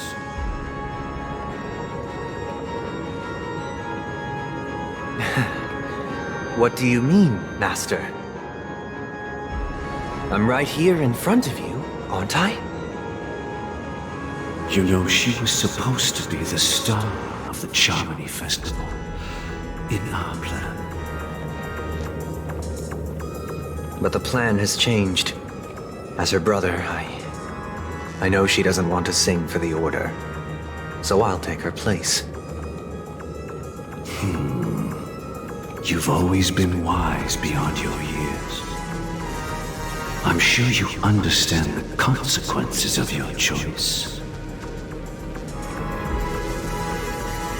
If you consider this a betrayal, well, there can't be 2 suns in the sky.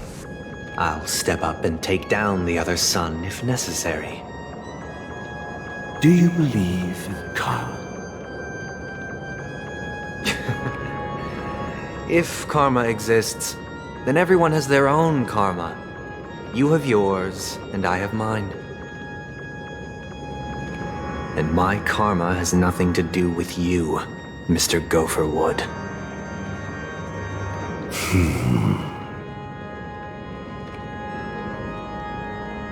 All right. Since you're willing to sacrifice yourself for her, I'll grant your wish. Well, the compromise came sooner than expected. Why? You and your sister were born as twins of the Order. And one of you is destined to follow this path to the end.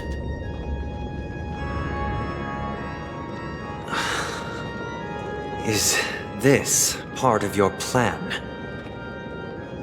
Of course. You're still as clever as you were when you were a child. The opening is near. Go, my child. Seize the power of the harmony and reveal your karma. I have one final question, Master. Why did you choose to bring the Order to Penacony? Wouldn't it have been better to choose a desperate world instead of a city filled with hope and dreams? Why? It's for justice, my child. If we lose justice in our hearts, we'll make the same mistake as the Harmony did. So, it's not you who manipulates the dreamscape with the Stellaron, but...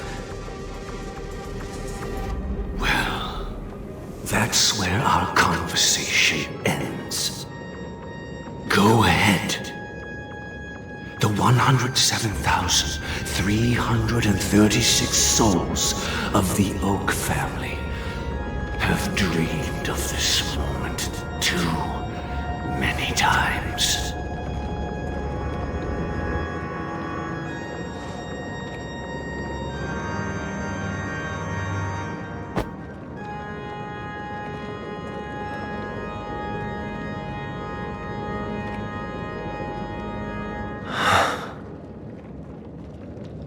I shall ascend to the heavens, becoming the scorching sun. Bathed in my light, my people shall flourish, while all evil shall be eradicated.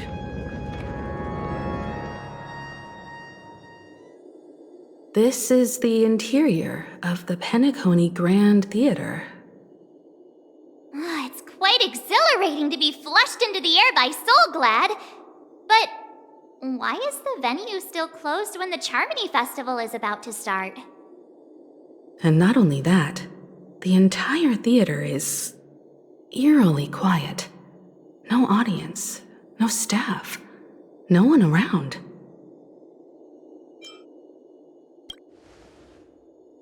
Yeah, I wonder how many tickets... Hey, that's not what we should be concerned about! Let's explore around. Be careful, everyone.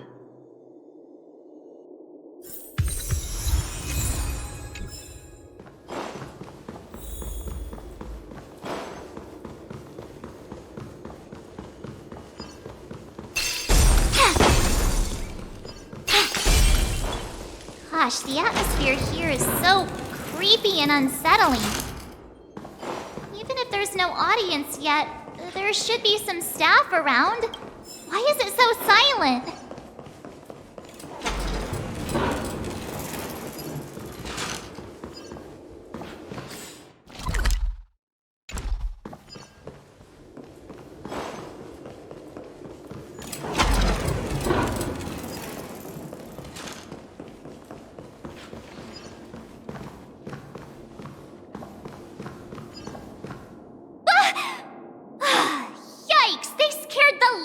Me. Why are there so many puppets at the ticket office?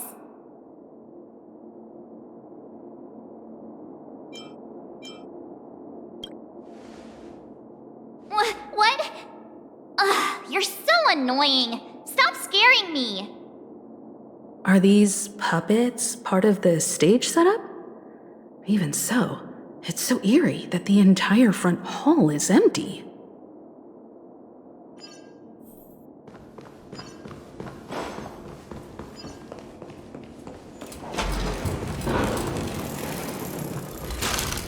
Something feels off. We're in the right place, right? There's no other grand theater in the dreamscape.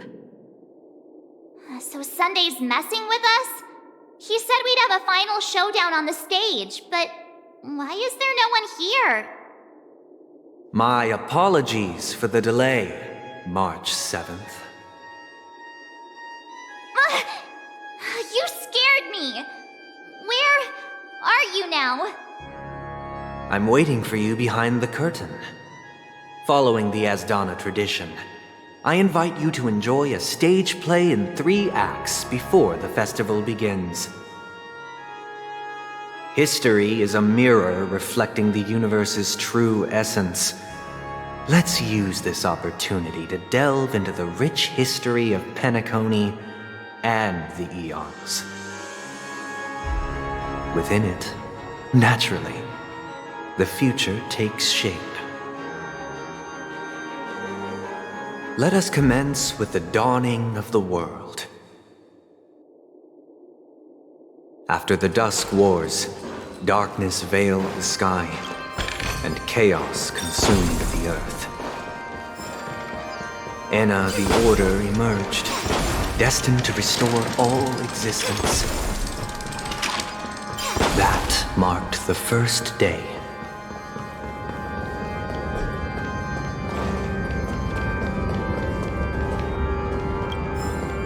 They gathered nebulae and forged them into pigs, thus creating a grand lyre with black and white keys.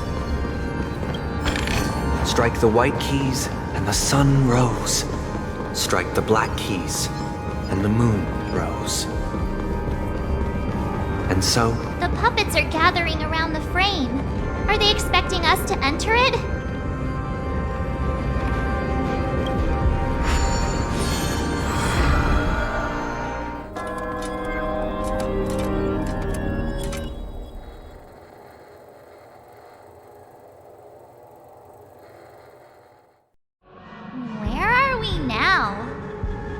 The atmosphere here looks similar to Sunday's inner world. Perhaps this so-called stage play is created with his abilities. This act is named Ode to Prisoner. Given the atmosphere here, I believe it's about Penacony's past. I thought things were finally looking up as I managed to dodge prison during my recent trailblazing expeditions. But now it looks like I'll be back behind bars again.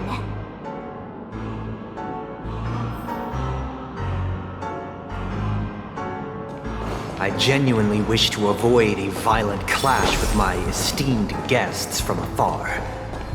Therefore, I've arranged 3 acts before the situation becomes irreparable. Where shall we start our narrative? Well, let's start with the time when Penacony was still a frontier prison.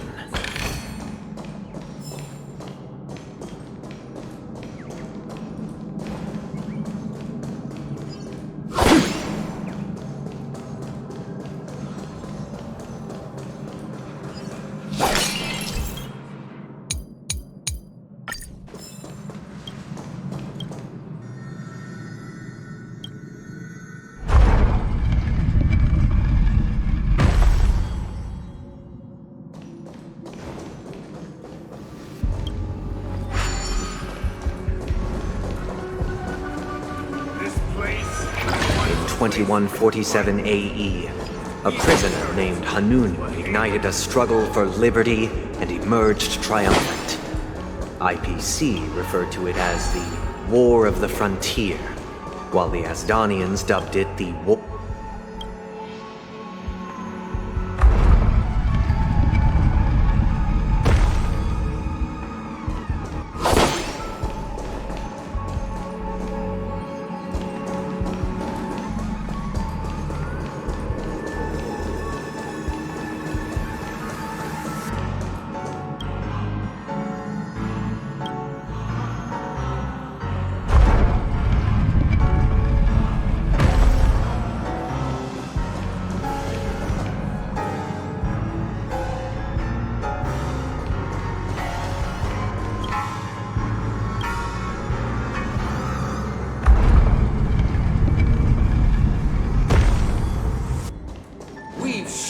the cages and expelled the It's true that Hanunu was a legendary hero, but it must be acknowledged that while he bestowed freedom upon the prisoners, he didn't grant them true liberation.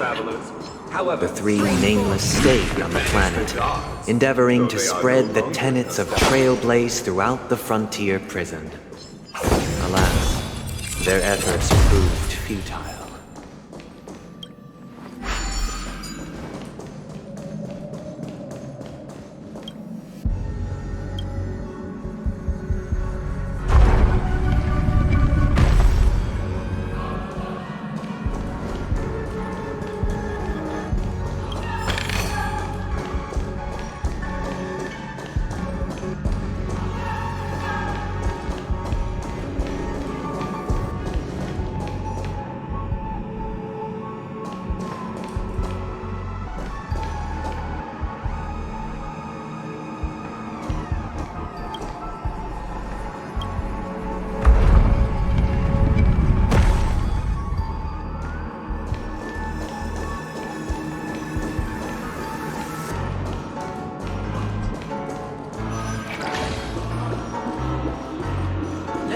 another prison. Once again, as Donna was engulfed in war, this time the enemies originating from within. The prisoners remained prisoners for the rest of their lives, fighting for freedom rather than living for it. I hope you like this land of freedom on a scorched earth. As you can see, their sentences have long ended, and the IPC guards have long been expelled. Yet, these prisoners remain enslaved, not by external forces, but by the confines of their own minds. Freedom permeates every corner, except fragile souls. It gives solace only to those who believe in its existence. Prisoners, this is my order. Learn the essence of freedom and teach your fellow prisoners to fight for their lives.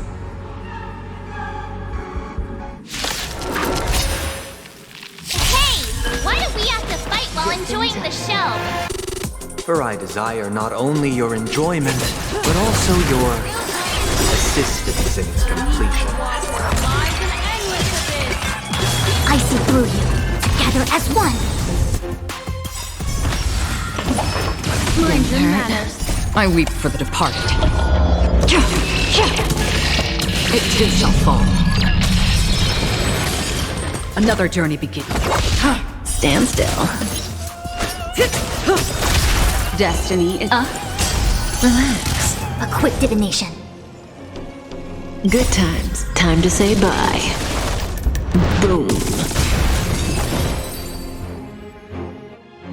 No one can restrain you anymore. You are free. Thus concludes the first act. Amidst a raging war, the frontier prison headed toward becoming Land of the Exiles. This must be how Penacony was constructed. With the aid of outsiders, the prisoners were finally liberated and established the Land of the Exiles. However, it appears that Sunday aims to convey the spiritual plight of the prisoners more than the physical aspects of imprisonment. This show is a bit too literary for my taste. But the battle part is quite easy to understand. Anyway, we've arrived at the exit. Let's go!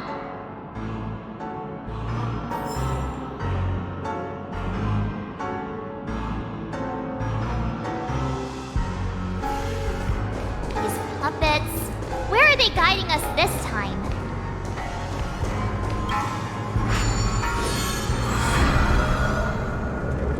They transmuted streams of stars into inked nibs, creating symbols to be pronounced and counted. They molded stardust into flowing rivers, assigning the righteous upstream and the unjust downstream. Thus, all things were marked, and the world learned to discern between good and evil. That marked the third and fourth days.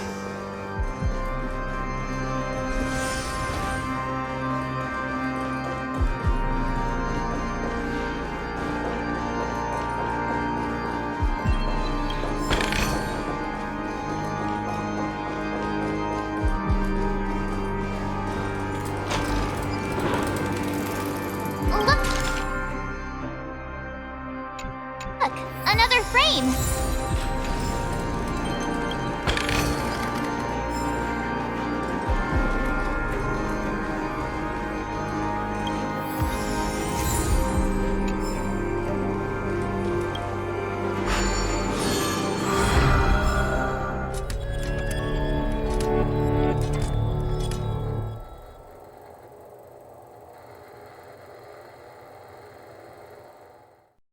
Ode to Fool. This must be the second act. The surroundings are different from before. The stage decorations look a bit tidier now.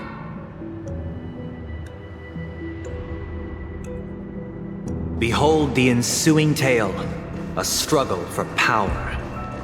Penacony witnessed the ascent of the 7 major lineages: tree, grass, flower, bird, beast, fruit, and insect.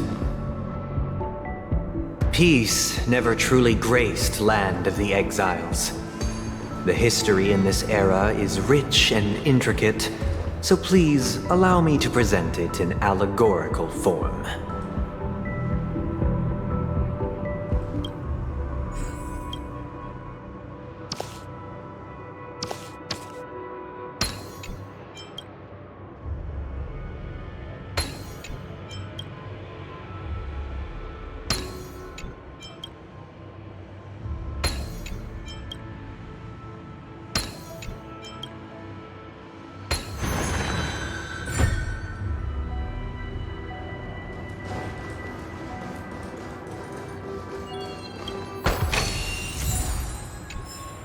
Welcome to this man, dear outsider. Land of the Exiles was in disarray, besieged by both internal and external perils. Though the 7 major lineages appeared united on the surface, each harbored their own ambitions, leading to ceaseless conflict. Accountant, we are the pillars of this mansion. The Black Plum family was the first to fall. They withered away in the White Desert event, orchestrated by the Alfalfa family. You did not serve the Old Master. The leader of the Alfalfa family sought to defect to the IPC, trading freedom for survival.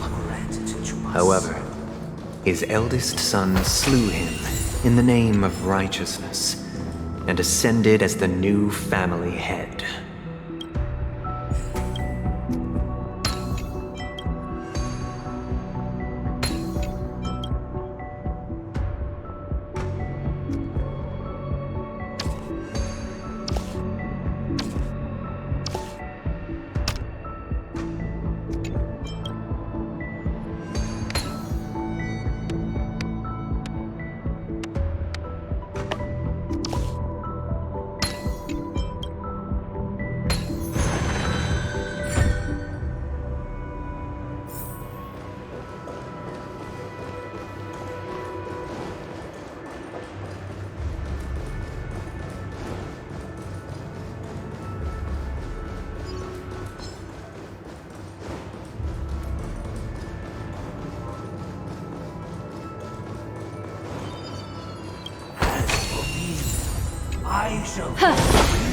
Only when Gopher Wood led the family to Land of the Exiles and earned recognition from all 5 major lineages did Penacony earn its new name, the Land of the Dreams.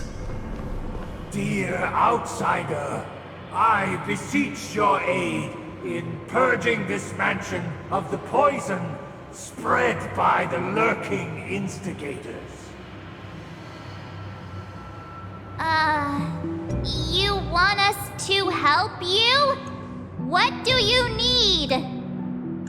I wish they could regain their reason and cast away the shackles of hypocrisy.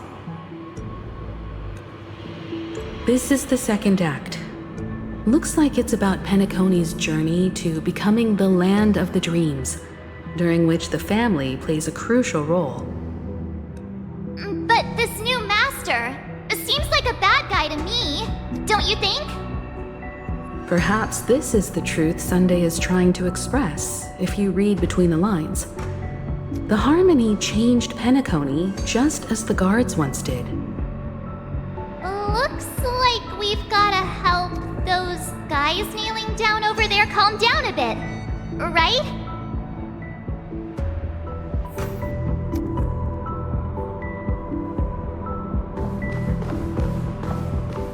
Either I shall be my own master, or I shall return to my former master.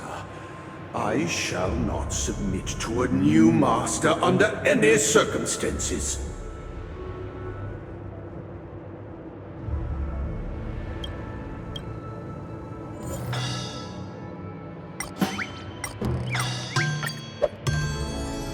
Without a master, who can grant me true freedom? Master is no longer here. I thought I'd be free, but I'm not. Now, without my master's command, I'll have to seek guidance from the blind.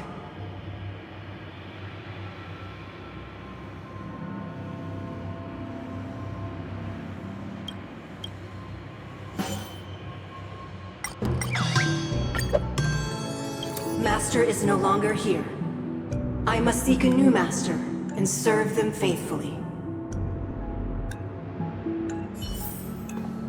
Once, I stood as the most loyal guard among all the servants.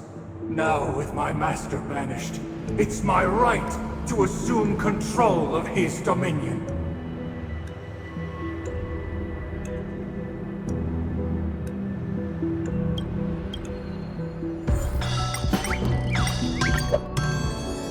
My former master has long departed. But why do I still fear the remnants of his creation?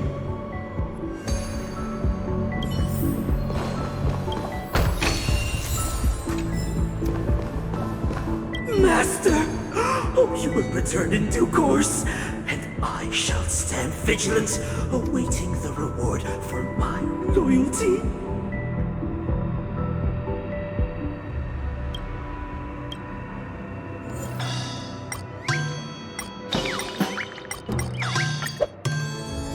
Master, now that you have gone, I shall wait no longer for my reward. I shall seize what is rightfully mine.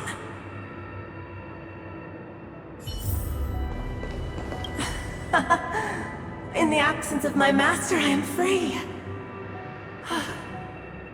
But without their guidance, for whom shall I sing?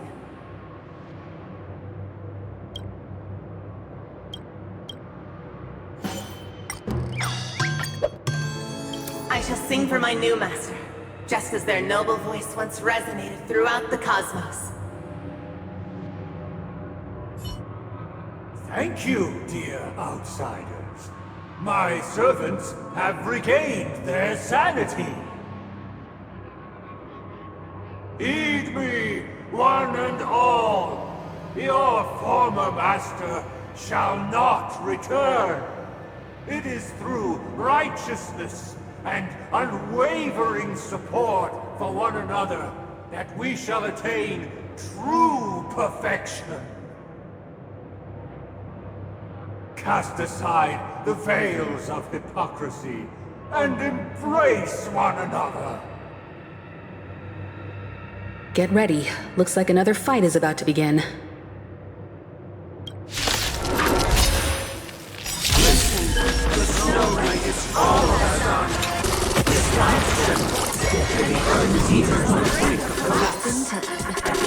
Silver universe, the first blood sprout from the rising sun.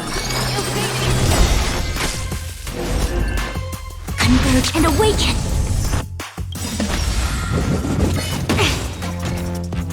I weep for the departed. It too shall fall. Relax. All things in the human creations! Mind your manners. Stand still. Destined for oblivion.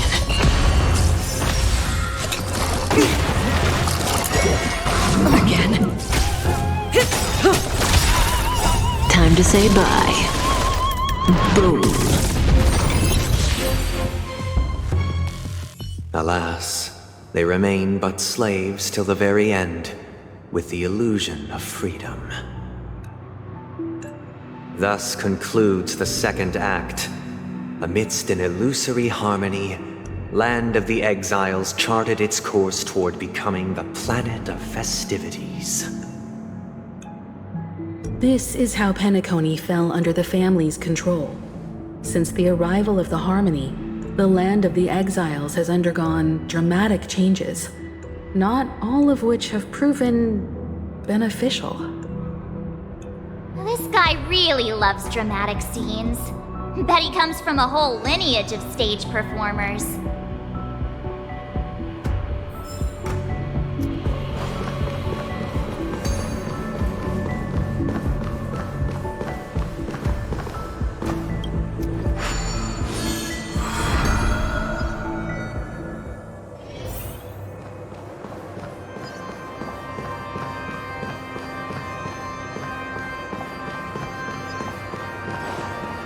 They used the planetary rings to establish the law, forging a code of conduct among the masses.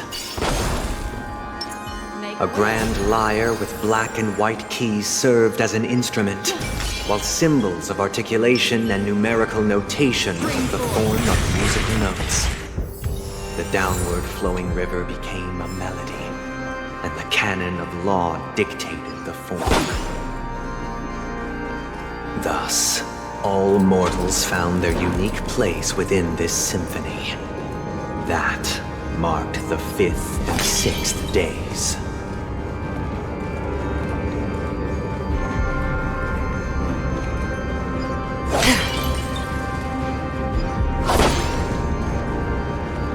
This guy is really into these puppets.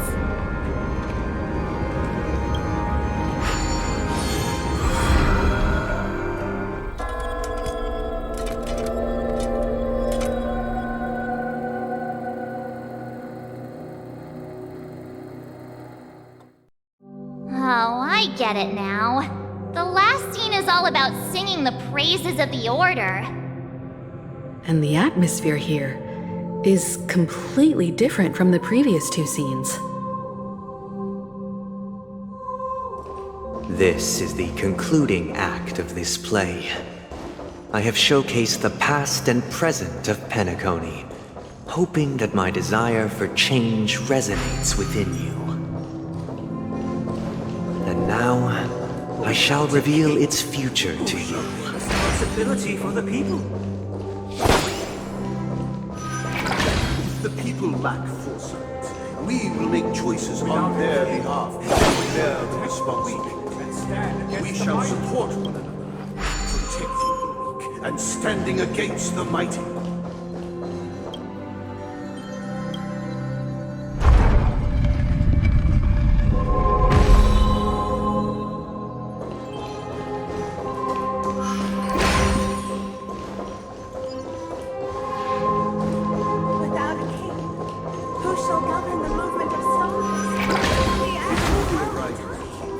Everything followed its natural course, and so it shall continue. Even we no longer have king, for we have become kings of all.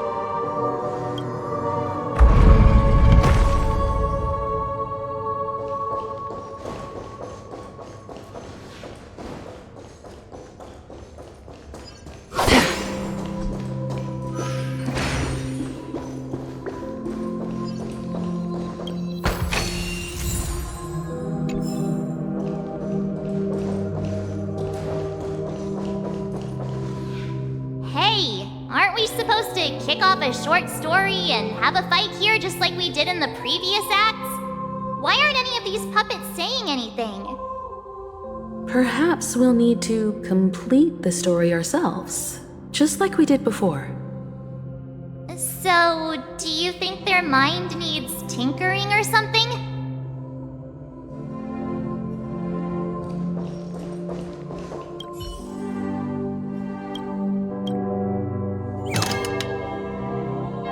Farewell, former king. How did it go? You can't change them? What does that mean? My apologies for my negligence.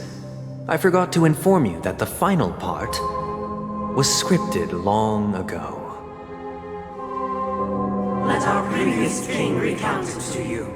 Now it is time for the final rite. Prepare for battle. Looks like we'll have to fight again. Descending on the infinite spiral staircase, we burst towards the future with measured steps. No need to return or seek my assistance. For the contours of my mind shall intersect impossible spirits. I weep for the heart. It too shall fall.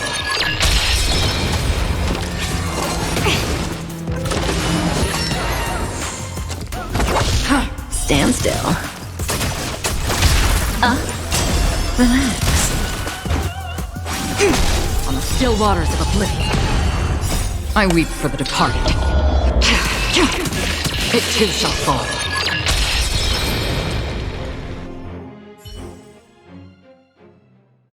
In the hushed expanse of a nocturnal reverie, I leave faint traces behind. No need to remember me, or to recall the essence of dreams. What is mine shall wane, while you shall transcend its delicate nature.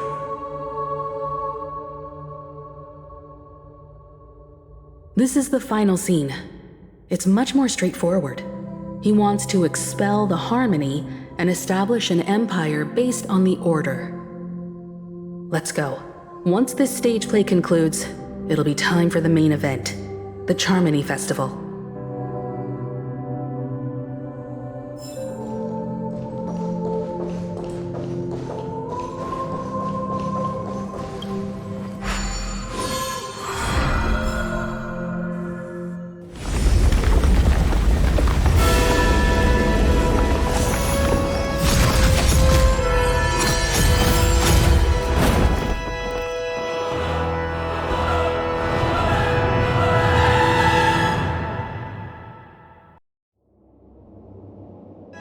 They imbued the world with meaning, perfecting all things in the heavens and on earth. Then, they rested from the labors of creation. Yet, all beings cried out to Enna. Under the banner of the Order, you have defined all things in the cosmos. But this made us realize that we are but puppets in your hands. Thus, on that day, all beings united and cast the Eon into the abyss of oblivion. This Grand Theater looks totally different. Is this the power of the Order? Everyone, get ready. This could be a tough battle.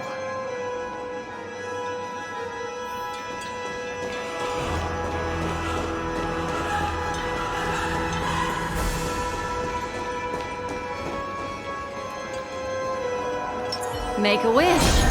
Infallible. That marked the 7th day. Cheers and chants reverberated in ears.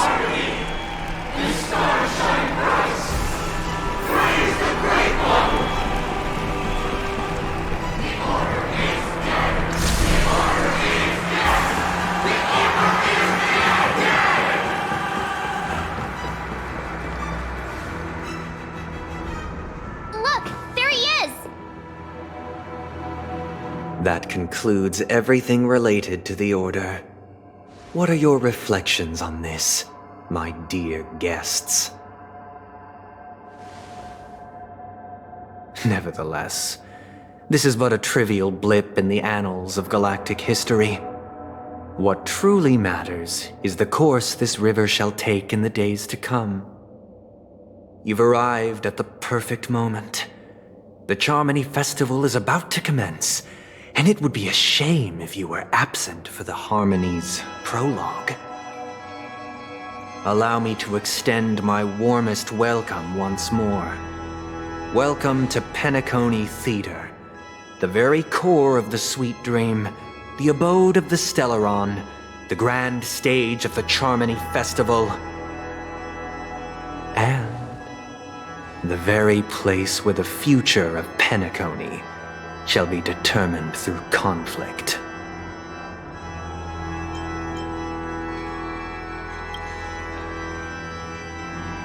It hides behind the curtain, or rather, it is the theater itself. However, if you want to see it, you must display faith equal to its immense power.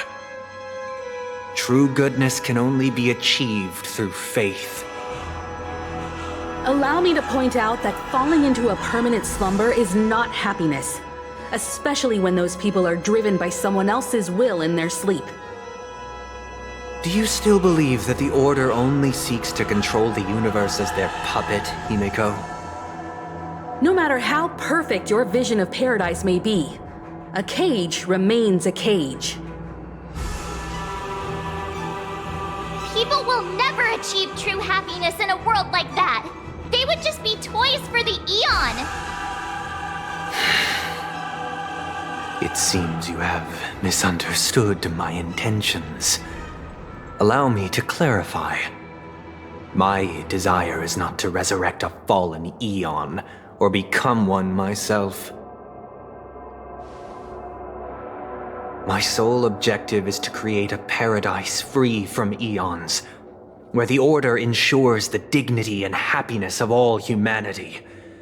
A paradise exclusive to us human beings. That's not the case. If people are to live with dignity, there must be nothing and no one above them. In your so-called paradise, you would be the one reigning supreme. Looks like we won't be able to convince each other. Now that our conflict has been destined, let's unveil our paths and reveal to the universe the true path. However, before the prelude to the future begins, please take a moment to ponder the questions I've posed. Is darkness equal to daylight? Are sinners equal to the righteous?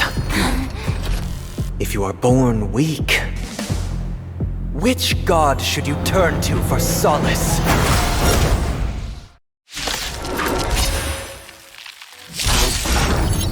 The Eon, the great mind. Under the banner of the Order, you have defined all things in the cosmos.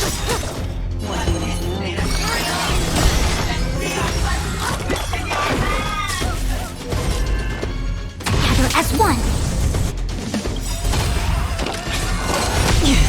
Good times, and time to say bye. Boom. Free will, or was destined for oblivion. I weep for the departed. It too shall fall.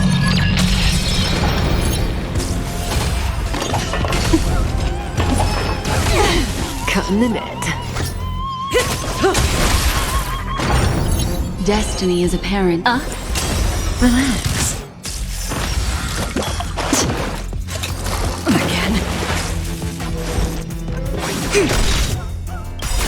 All things in the human creations.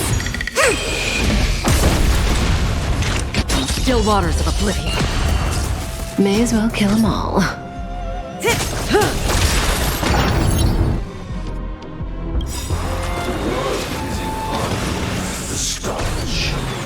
I weep for the departed. It too shall fall.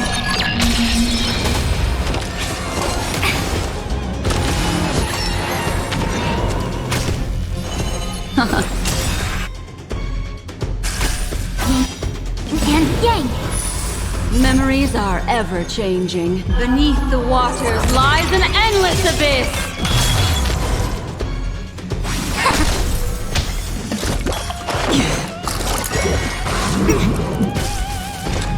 Destined for oblivion. Destiny isn't chosen.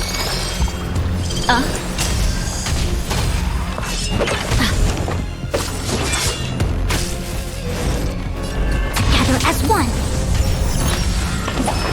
Mind your manners. Good times, never time to say bye. Boom.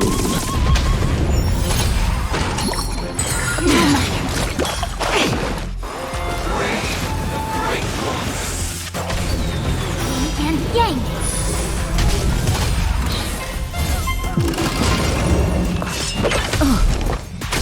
Say bye to breathing. That's happening. Still water of oblivion.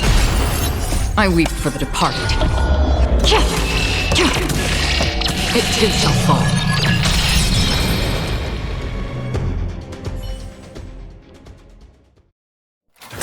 I already know your decision.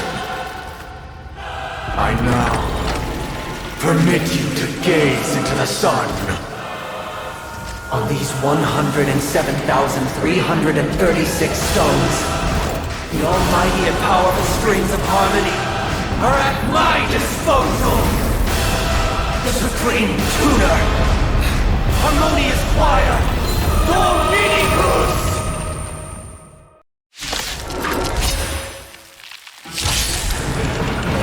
Lost souls, come and meet your master! The embodiment of the harmony? So the true purpose of the Charmony Festival is to usurp it? The threads of destiny aren't chosen. Ill tidings manifest. Converge and awake. Human creations.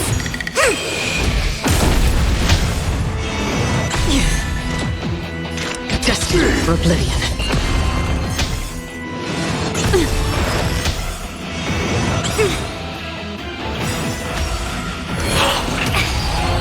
I weep for the departed. I'm feeling like... Wise and perceptive as you are, answer me this. Why could the harmony and the order merge into one? Stand still.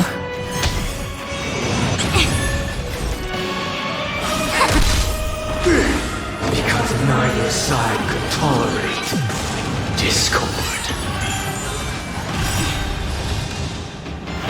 Memories are ever-changing. Beneath the waters lies an endless abyss!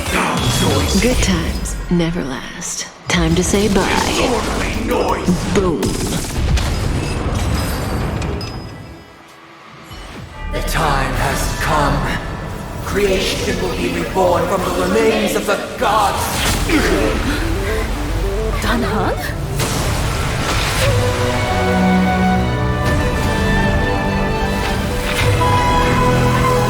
Radiant spirits, heed my word.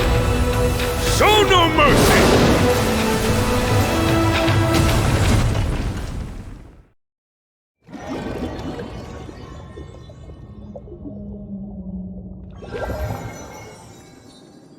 Wake up! Wake up! Hey, wake up! The sun's frying your butt! Are you alright? Can you hear me? Do you remember your name?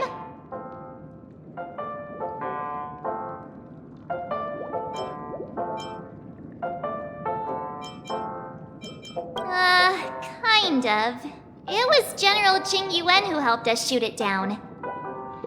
In any case, since you remember what happened just now, well, that's put my mind at ease. It's a long story.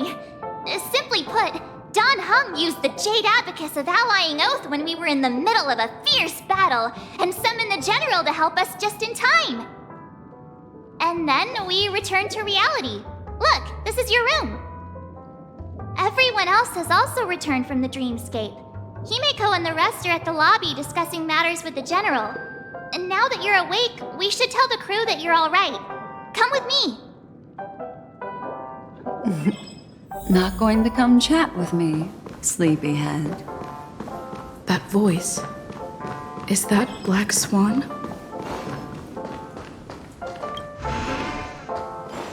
Hey, where are you going? Hey, we meet again, sleepyhead. What's Miss Black Swan doing here? Nothing, Miss March. I noticed she was awake and wanted to check to see how she was doing. Though the strike from the general was timely, its destruction was also immense. When emanators collide, ordinary people inevitably suffer. But, luckily for them, the dreamscape is my home turf. Thankfully, I managed to get everyone out before the harmonious choir collapsed.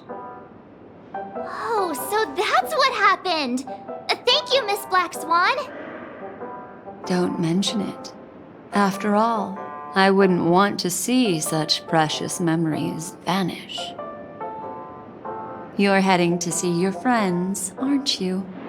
Would it bother you if I walked with you for a short while? Of course not. But you're not planning on doing something like last time, are you? Why would you think that? I've never harbored any ill intentions. Well, not when you are around, anyway. Himeko and Mr. Yang are probably still busy. Let's go look for Don Hung first!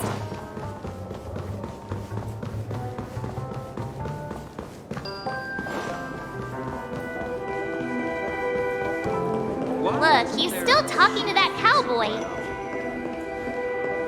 One peach soul glad? Shaken? You're awake. How do you feel? Well, fork me. You must be that Stellaron they were talking about.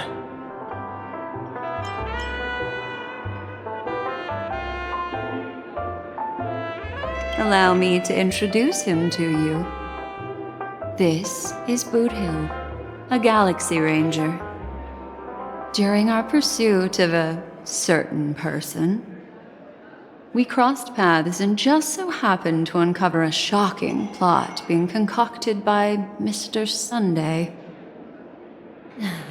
Which is why we sought you out, to help the Astral Express save the world together. No need for thanks. The Galaxy Ranger's principle is correct every injustice one sees. That's how you lot in the Ciencho put it, right, Don Hung? More or less. Wait, hold on a sec. This is the first time I'm hearing about this certain person. Who are you chasing? And why would that lead you to the Express? Good question. It's, who was it again? Don Hung. Do you remember? No, that ain't it.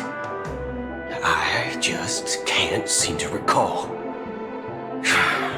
Weird. My neurochip hasn't registered any malfunctions. I can't seem to remember either. What's going on? Heck. Forget about it. If it slipped all our minds, reckon that person was just a minor scoundrel. Unimportant. Ain't gonna stop us from piecing together the story anyhow. Yes, when the dust settles, I'll just think of a way to recall it in the memory zone. Everyone, let's hurry up and look for Miss Himeko, shall we? She's now a minor star on Penacony, and the entire hotel's concerned about her well-being. You're right. Let's head to the lobby then.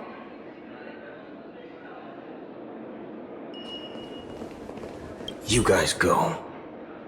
I'm an outsider, after all. I'd rather not disrupt the long-awaited reunion.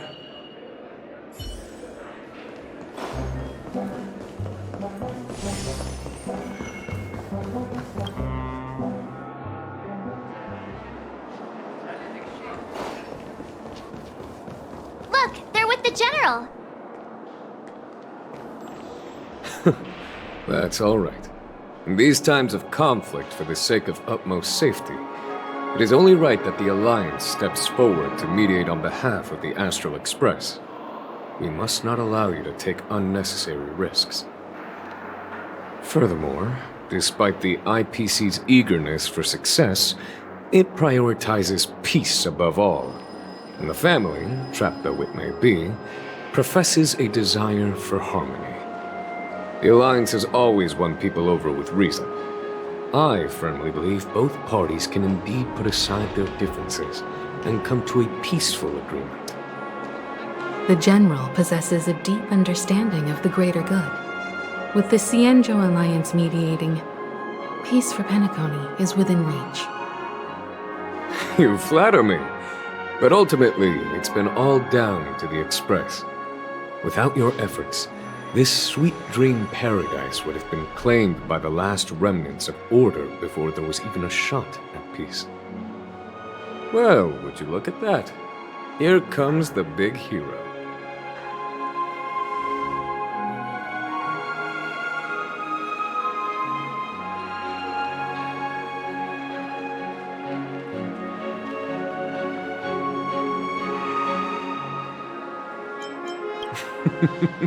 Here's the galactic baseballer, the paragon of both heroism and humility. Are you okay? I heard you couldn't wake up. Are you feeling unwell? Don't worry, Mr. Yang. There's nothing wrong with her. She practically burned through a lifetime's worth of jokes on the way here. What about you, Mr. Yang? I heard that even Miss Robin wasn't spared. And that guy locked you both up. It's a long story.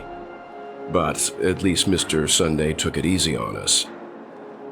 He used an ability called tuning to connect our consciousnesses with his. In other words, he imprisoned us within his consciousness. Thanks to General Jing Yuan's destruction of the Harmonious Choir, we were able to escape. He used that tuning on us too. Does that mean that we were almost imprisoned as well? I can confidently say now, he was truly after a fair fight with us. Had he wanted, he could have easily taken us down, without so much as lifting a finger. Speaking of the Oak family head, where is he now? It's complicated, but in a nutshell, he's now the former Oak family head. The IPC has named him the key figure in the family's Penacony split, citing a threat to cosmic peace. He must represent the family and answer for the unrest caused. His trial is set to take place at Pier Point. The family quickly labeled him and the remnants of the Order as enemies, declaring the turmoil an internal rebellion. This move effectively barred the IPC from intervening in family affairs on both moral and rational grounds.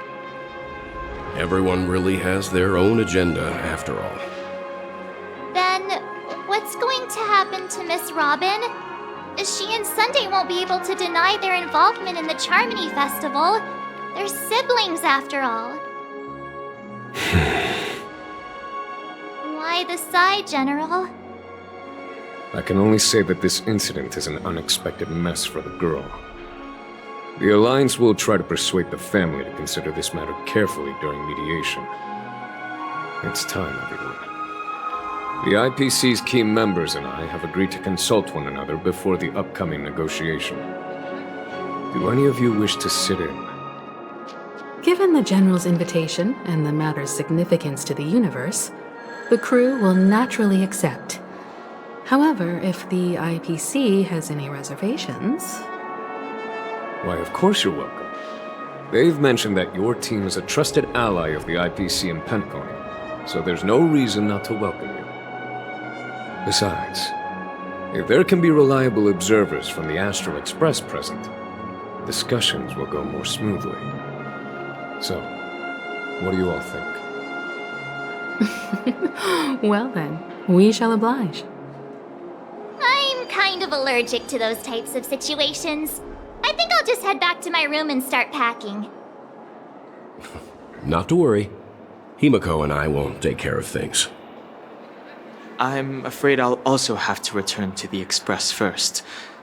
The conductor is worried about us. It's best I go and explain the situation. Thank you. What about you, Will you join Welt and me? Or have you got other plans?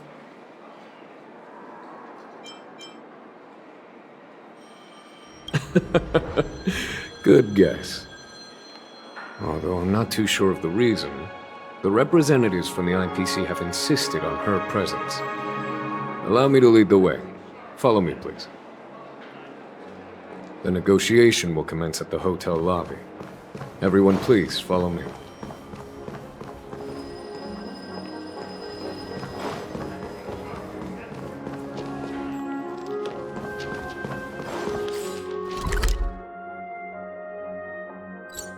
Mr. Aventurine and Miss Topaz are here too.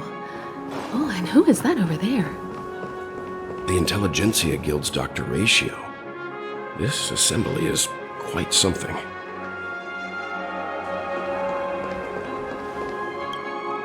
It's been a while, my Astral Express friends. I would also extend my sincere thanks to you, General of the Lafu. The presence of everyone here assures that the talks will likely reach a conclusion that satisfies all sides. Oh. Looks like everyone has come with expectations. Care to share? Of course. Topaz, if you please. Sure, leave it to me. In summary, it's good news. After much deliberation from the Strategic Investment Department's Council, the absolute majority of members have agreed to the following resolutions.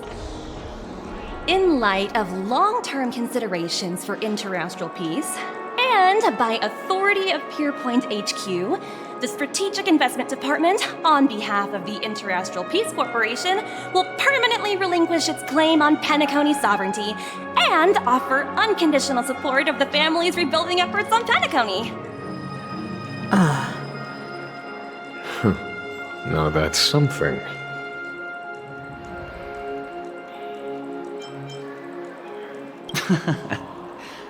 Well, if that's what it takes to bring peace to the entire universe, it's a price I'll gladly pay.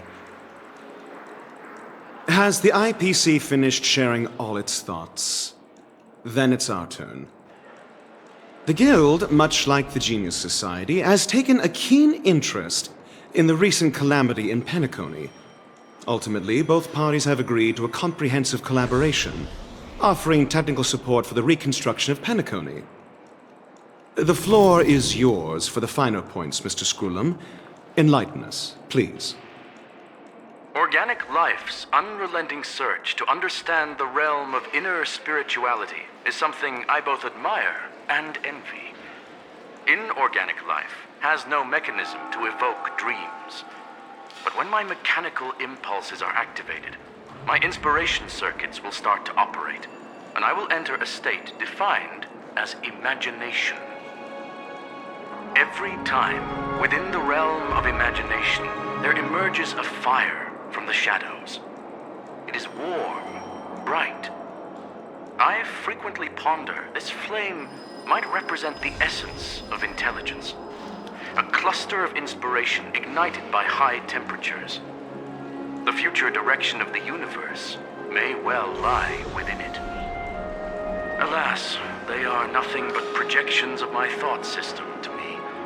Desired, but unattainable. But after learning of Penacony's accomplishments, I have come to realize that the flame is not beyond my grasp.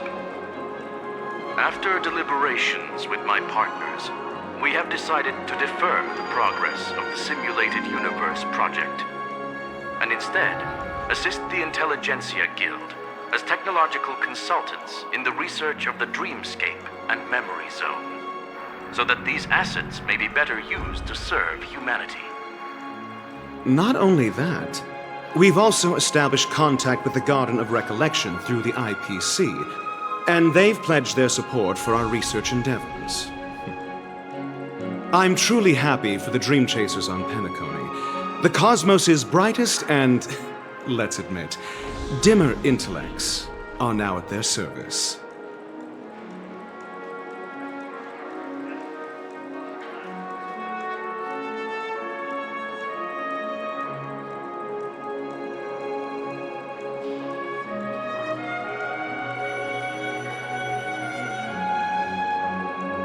Agreed. It's hard to imagine members of the Genius Society taking an interest in such mundane research.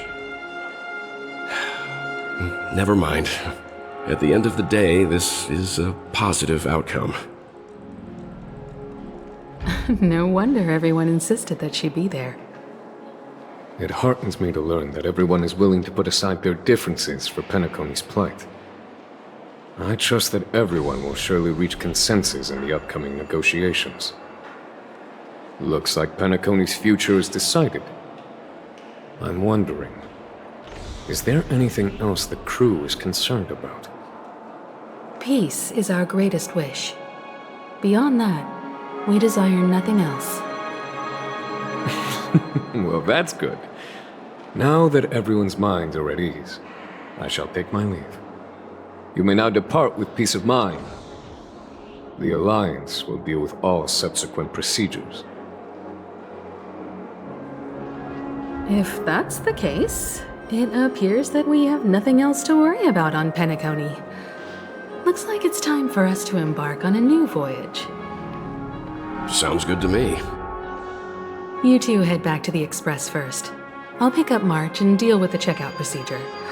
Oh, also, Miss Black Swan, you have a matter to discuss with me, yes? Nothing escapes your attention, Miss Navigator. You've been with us this whole time, huh? In any case, she and I will be waiting for you in March on the Express. Let's go. Our time on Penacony has come to a fruitful end. Penacony's journey ends here.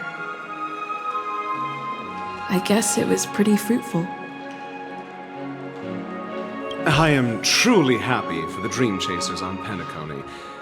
The cosmos' brightest and, let's admit, dimmer intellects are now at their service.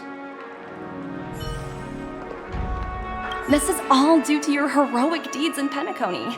Everyone's been moved by your integrity and selflessness. Well, seems the dust is finally settled, no? Well done, friend.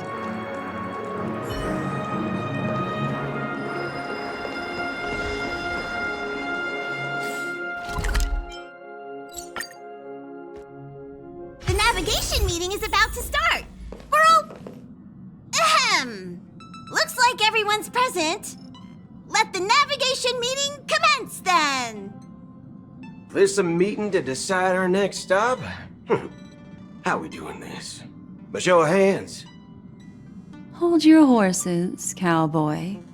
It's for those to decide. Allow me to explain. Mr. Boothill and Miss Black Swan submitted a request to temporarily travel with the Express for their own personal reasons. As you all may know, the Astral Express never declines any passenger whose heart yearns for the distant stars. Therefore, they will be traveling with us for a while until they reach their destinations. Whoa, the Express is going to be much livelier now. But, Miss Black Swan, you better not use your memo keeper abilities to pull any pranks. Understood, Miss March. I promise you, you'll never see me in your room while you're taking a break. Don't! You're freaking me out. All right. Now that everyone's met everyone, we can continue our navigation meeting. Firstly, Pom-Pom wishes to thank everyone. If it weren't for you all unearthing the truth about Penacony, Pom-Pom would have never known where Mikhail and the rest had gone. What they had to go through was regrettable, but I reckon they all fulfilled their wishes. And it was thanks to all of you. Thank you, everyone. Now then, we come to the crux of this navigation meeting. We must decide on the Express's next stop.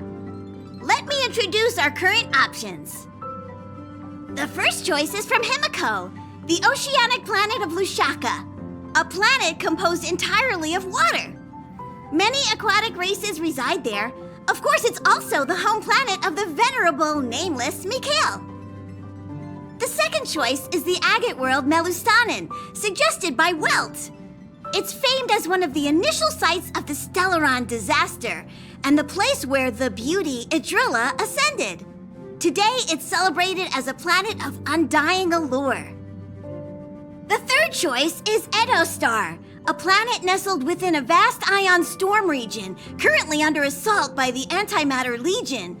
However, the distress signals from there have recently ceased, prompting the IPC's wish for us to check in on the situation. The last choice, courtesy of Black Swan, is the glass belt Petravia, a massive belt of asteroids that was turned to glass by the Lord Ravager Zephyro. These days, it's apparently known to house one of the branches of the Morning Actors Troupe. Ooh, so many options. I'm seeing stars already. Next up, everyone will select the destination that they wish to visit, and then we'll put it to a vote.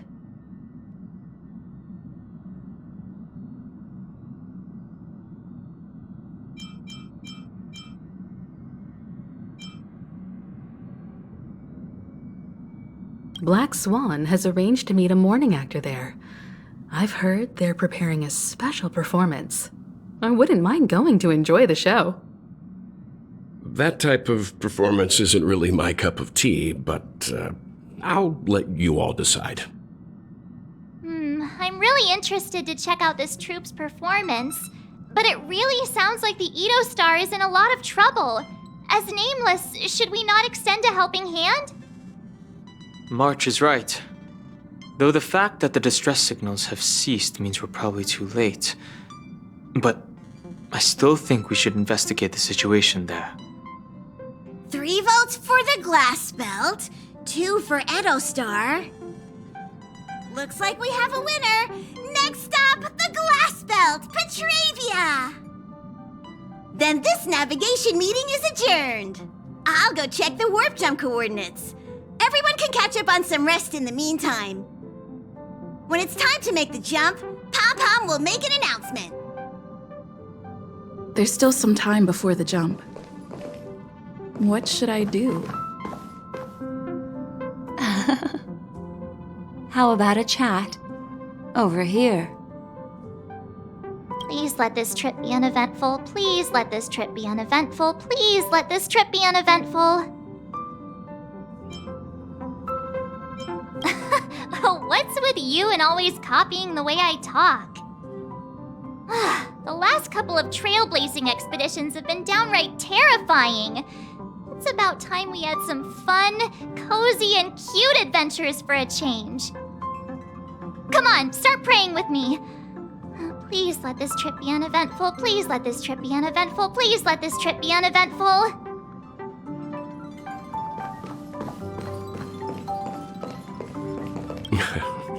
You're fast becoming an excellent trailblazer. It's an honor to be able to watch you grow. Don't downplay your achievements. Everyone has witnessed your growth. I've known many warriors in my time, and only a few achieved the kind of growth you have. Back home, where I'm from, you'd be rated at least an S tier. It's not been easy for you these past few days. You've earned some downtime.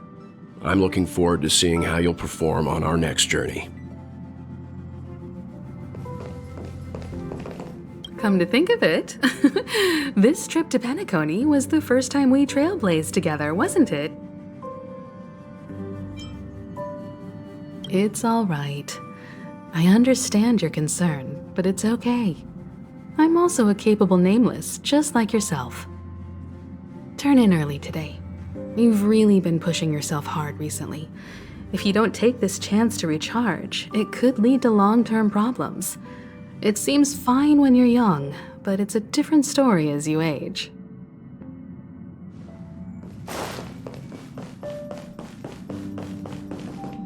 Huh. For some reason, I'm suddenly stricken by the feeling that we haven't crossed paths in quite some time. Perhaps the joy of reuniting after a long time can also be considered just another part of the trailblaze.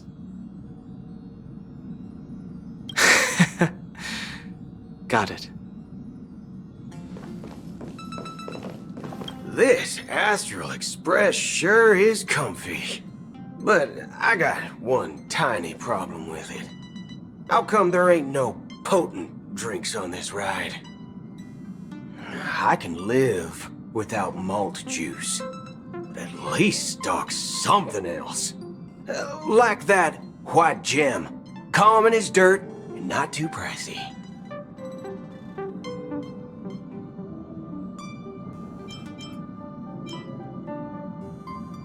Oh, well, that's different kind of strong.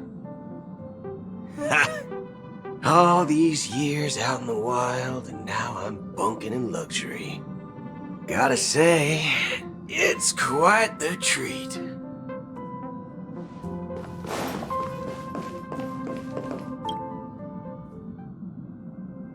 Oh, you're here. Seeing your reflection among the stars in the porthole really does seem somewhat surreal. How about it? This journey of beautiful dreams.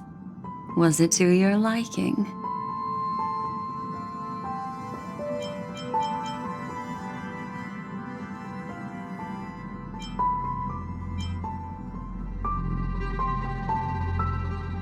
There's a rich scent of curiosity here. Such memories can be irresistibly captivating. So, how about you hand that small parting gift back to me? I'm quite eager to have it back.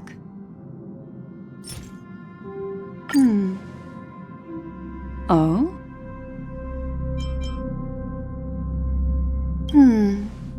Never mind. I just stumbled upon a particularly fascinating spot in your memory.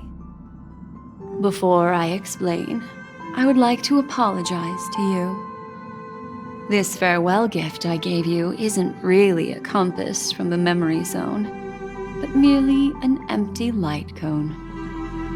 Remember when we entered the hotel in the dreamscape for the first time, and I procured a few trinkets from your companions? Their functions are similar. This way, I can always be attuned to your location, ready to assist immediately if you encounter any threats. But this is not its most intrinsic function. Light cones are slices of light used to encapsulate solidified phenomena. This empty light cone is the same. It can etch your memories in their most vivid form, and then allow me to admire and manipulate them, turning them into unique mementos. All the world is born from the power of mind and soul, and that power is memory. To prevent ourselves from being forgotten by the world, we must make the world remember us, or use our memories to recreate it. Life, seemingly vast, offers but a scant collection of impactful memories. Some joyful, some sorrowful, some light, some heavy. But you are different. Memory is a reflection of the future. Within that reflection, I see your unparalleled worth. You have the power to craft memories that can captivate the world. Your memory can illuminate the universe's future path. And that memory will be as scintillating as the star clusters you see in this porthole.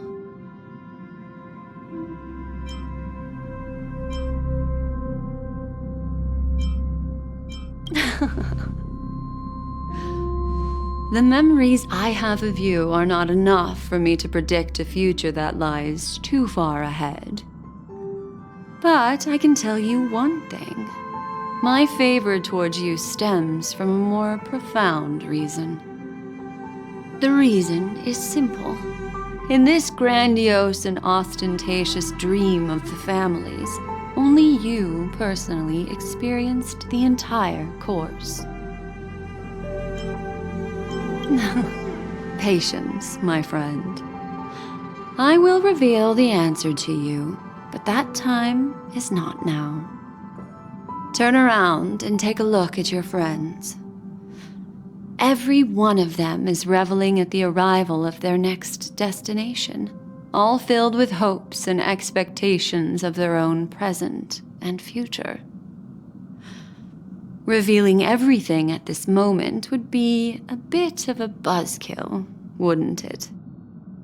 I'm looking for an opportune time, a time when you're totally at ease.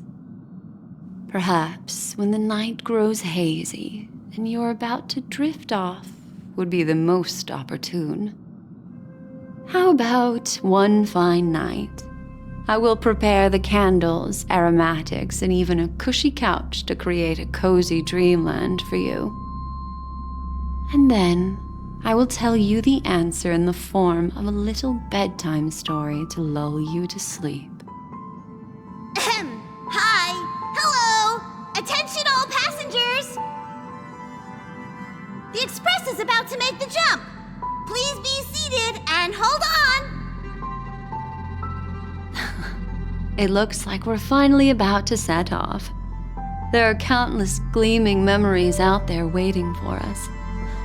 Why don't we just leave it at that for now?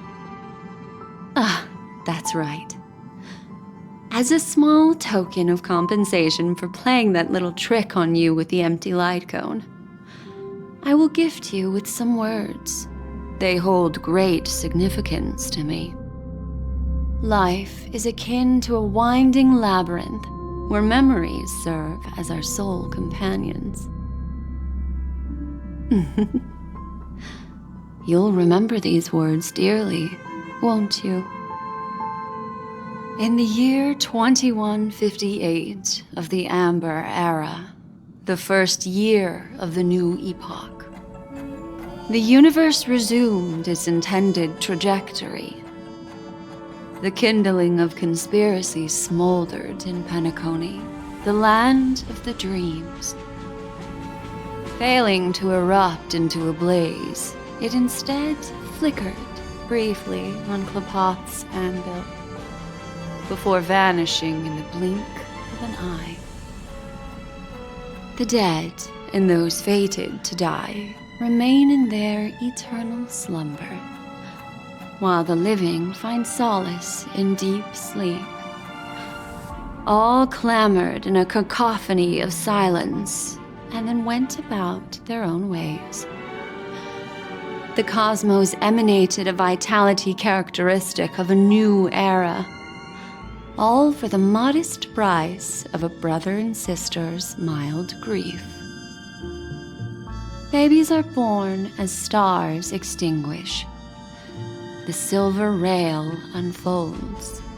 The story of the Astral Express comes to a close, yet it also embarks anew. Time marches forward, heralding the arrival of a new chapter in the history of trailblazing expeditions.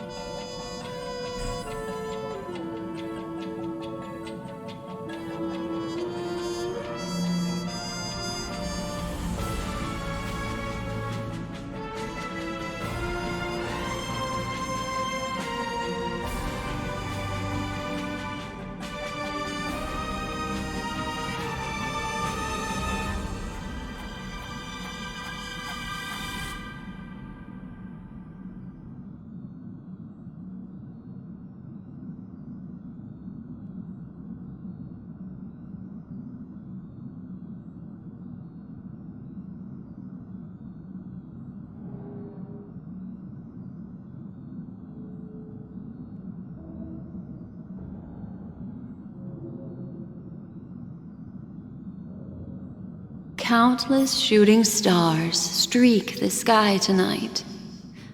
If you can pick the right one, it will carry your wish to thousands of distant worlds.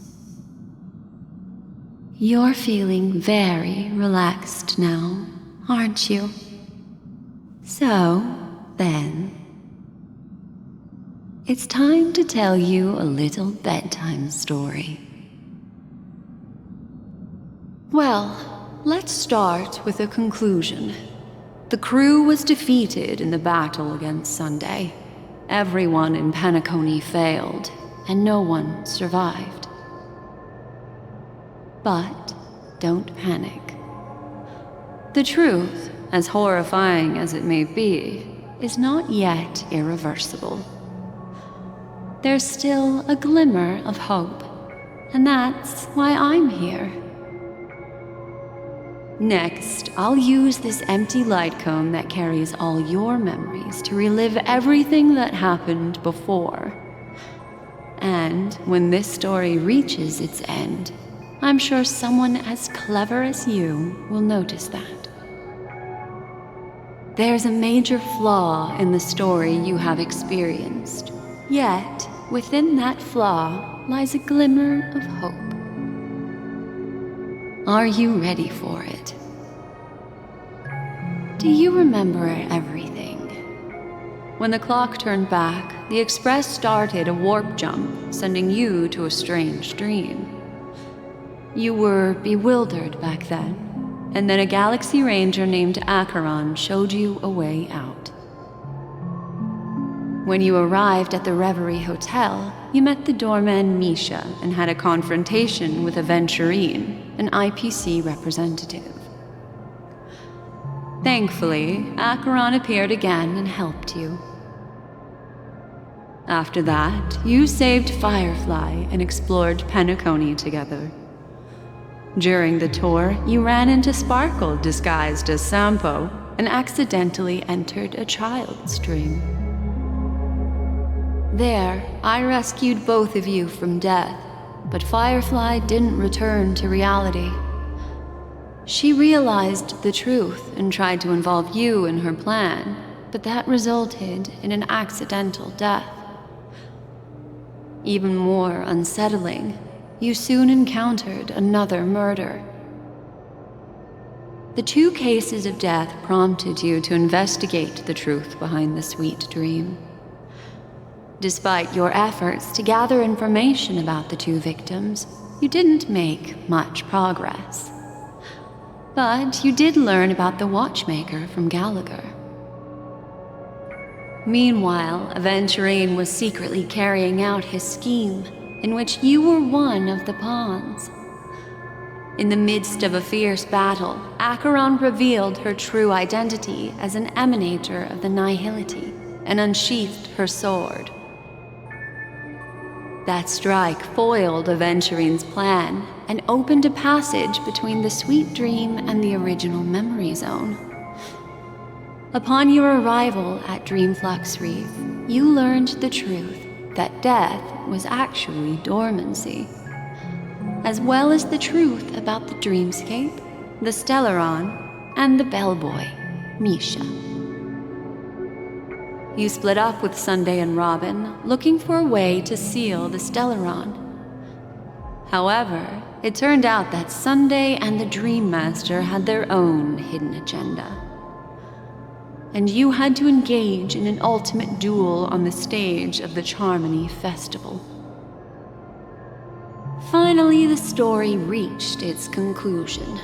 You emerged victorious, with the Trailblaze triumphing over the Order, and Penacony embracing a bright and peaceful future. This marks the end of the thrilling journey in Penacony. I'm sure you've already noticed something unusual, haven't you? The major flaw, which contradicts all the known information, hides in this story.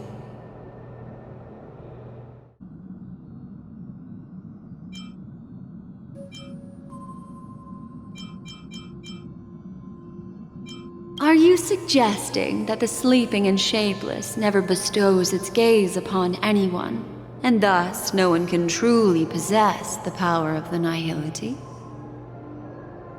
That's a very astute guess, but unfortunately, Acheron did progress further down the path of the nihility. Her unwavering belief in liberating the world from the grasp of paths surpasses the capabilities of ordinary humans. I'll discard that incorrect answer for you. Take your time and think it through. What is the fatal variable?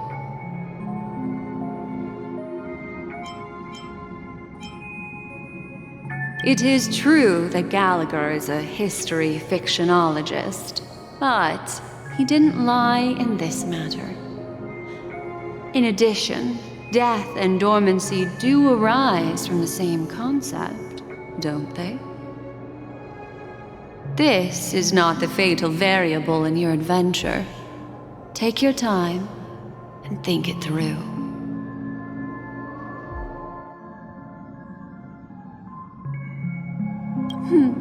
Little Misha. Or should I call him the Watchmaker? He's only a segment of memory in a dream bubble, but his ambition for the Trailblaze led him to leave the bubble and embark on a grand adventure in Penacony. While Misha is a rather special memory zone meme, and he was granted power by the Trailblaze, there's still one thing that he shouldn't be able to do. A life born in the memory zone could never manifest in reality. So, why did he appear in the Reverie Hotel in reality? The answer is simple.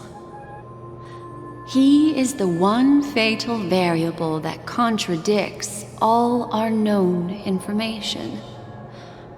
This means that you, who wholeheartedly believe in this memory, are still trapped in the dreamscape at this very moment. Wake up, sleepyhead. Break free from this eternal dream and return to the real world.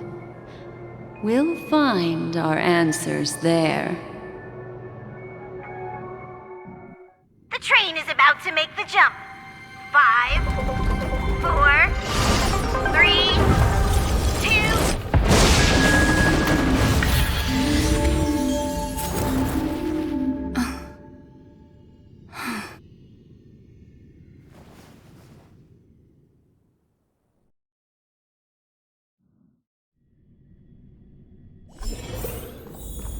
This way, darling. Not another one. Thank you so much, Black Swan. Finally, I can breathe a sigh of relief.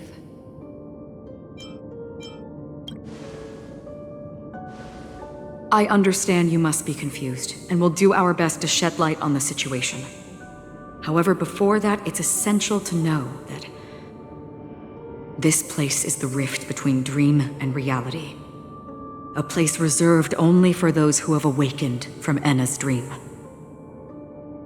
Do you remember Sunday's ambitious plan? He intended to harness the power of the Stellaron, the collective will of over 100,000 Oak family members, and the desires of everyone in Penacony to usurp the harmony and restore the order. Unfortunately, it didn't stop there.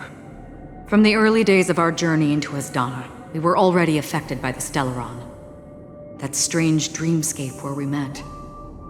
Maybe it was a sign that your thoughts were beginning to drift away.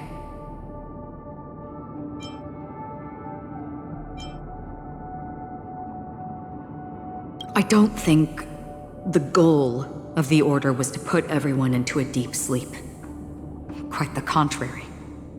They used the Stellaron to catalyze the leakage of Asdana's memoria into the material world, allowing the dreamscape to blend with reality. And that included a lot of memoria from the Beyond the Sky Choir. As time came and went, the dreams eventually became indistinguishable from reality, and reality became an illusion. People think they are awake, but their spirits have long since stepped into the Temple of Order. This is what makes Anna's dream so powerful. In this paradise governed by the Order, everyone indulges in their delightful dreams and lives happily ever after. I believe what you experienced in the sweet dream, except for that flaw, was real. Only in this way could you reach the destination, lifting the crisis in Penacony and embarking on your next trailblazing expedition. If it wasn't for Acheron's plan, we might have been trapped in this dream forever. Fortunately, while the path of the Order governs all things, it can't affect the Nihility. I came to realize this when the Dream Master tried to expel me at any cost. This is also why you felt a sense of peculiarity when traveling with her. Well, I'm not as fortunate as she is. Even if I'm a memo keeper, I was still influenced by the power of the Order and fell into hallucinations. However, thanks to your memories, now we still have a chance to turn the tide. For mortals, even if they possess the great power of a path, they can't create a flawless world like gods do. That's why there was a flaw in your dream. In other words, once you have realized the world is not real, you'll have a chance to break free from the dream. The flaw in your dream lies within Misha, who could have never appeared in reality. When I turned the pages of your memories, I realized that I was in an illusion too.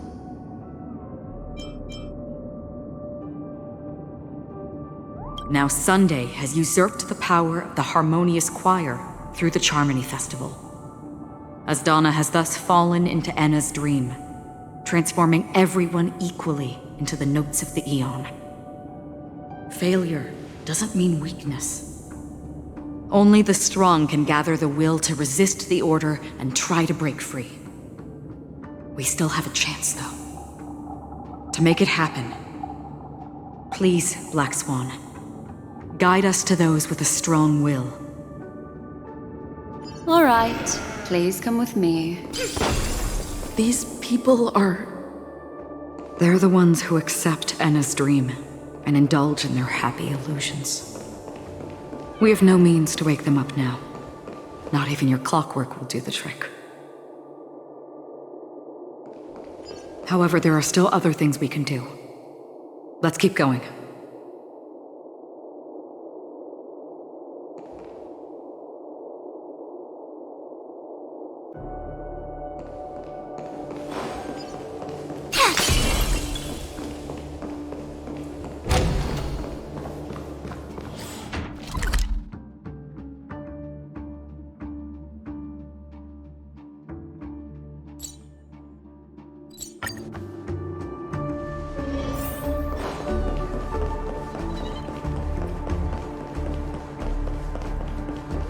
Here we are.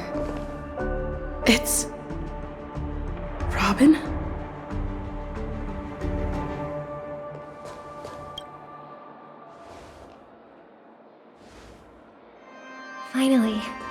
You've arrived. Let me introduce you to Robin. She woke up from Anna's dream by her own will, and it's this tough lady who led us here with her song. I woke up for the same reason as all of you. In the dream, I experienced something that could never occur in reality. Are we going to lock it up in a cage? I want to see it fly freely in the sky. Without us, this bird would be too fragile to survive on its own. Do you want it to die? No, but... Then let's take care of it together until it can return to the sky. Huh? Birds have wings because they're meant to fly. Even if they may crash on the ground one day, they shouldn't be trapped in a cage. Birds belong to the sky, so we should help them return there, right? The illusion was so impossibly blissful that I realized it was just a dream. And this is our final hope. Anna's dream is founded upon the harmonious choir, namely everyone's shared wishes.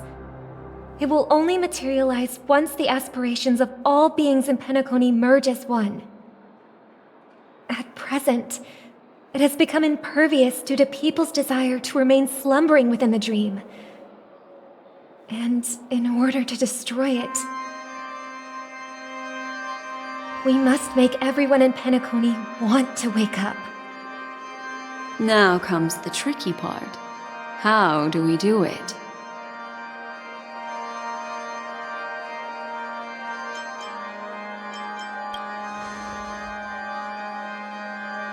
Humans yearning for sweet illusions borders on obsession, leading them to subconsciously resist the harsh reality. Therefore, I carefully selected a moment where she was completely unguarded, guiding her to uncover the truth herself to make her regain her consciousness. However, to wake up everyone in Penacony and get them to share the same determination, that would be nearly impossible. Indeed. I'm afraid it's almost as difficult as resurrecting an Eon. But we can't just stay here and do nothing.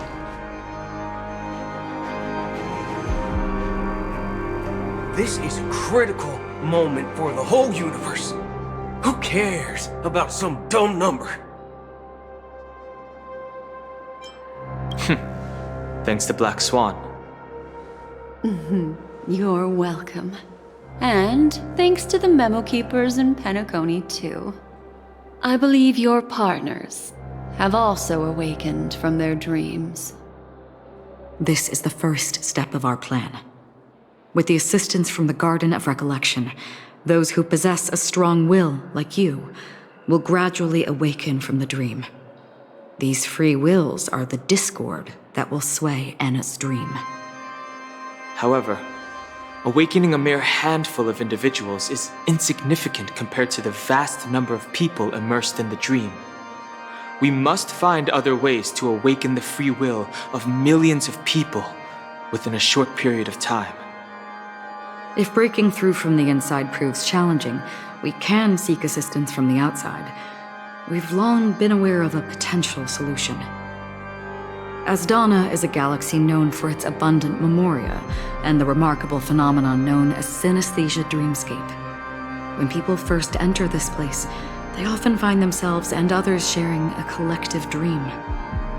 At this very moment, there is only one dream encompassing the entire Asdana system. So, you mean, if we can attract a large number of outsiders to this system, their free will would intertwine with this dream and shake it to its core? However, those outsiders might also succumb to the dream and become the foundation of the Order instead.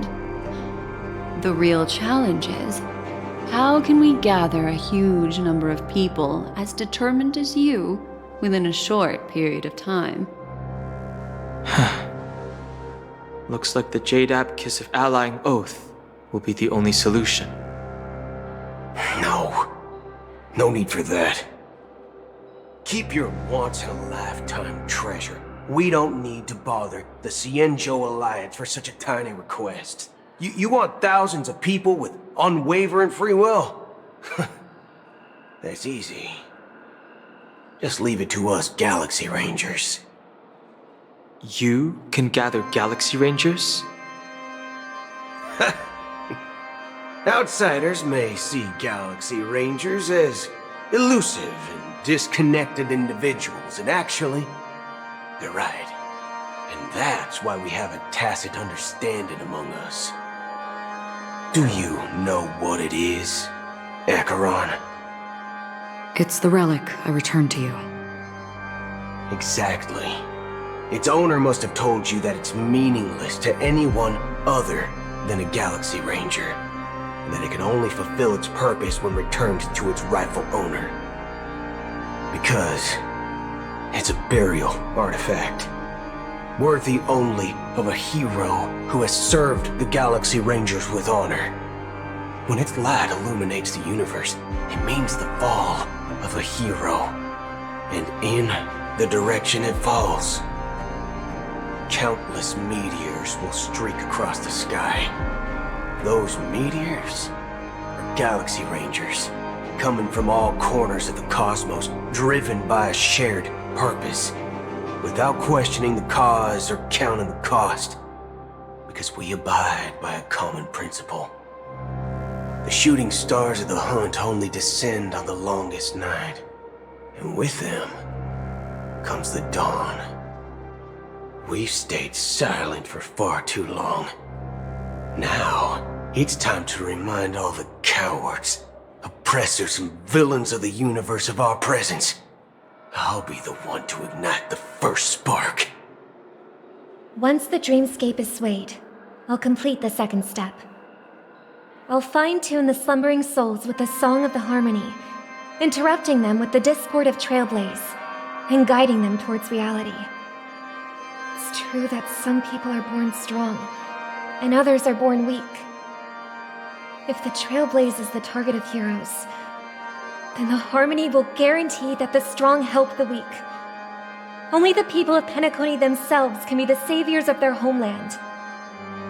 Their path of happiness should be forged by themselves.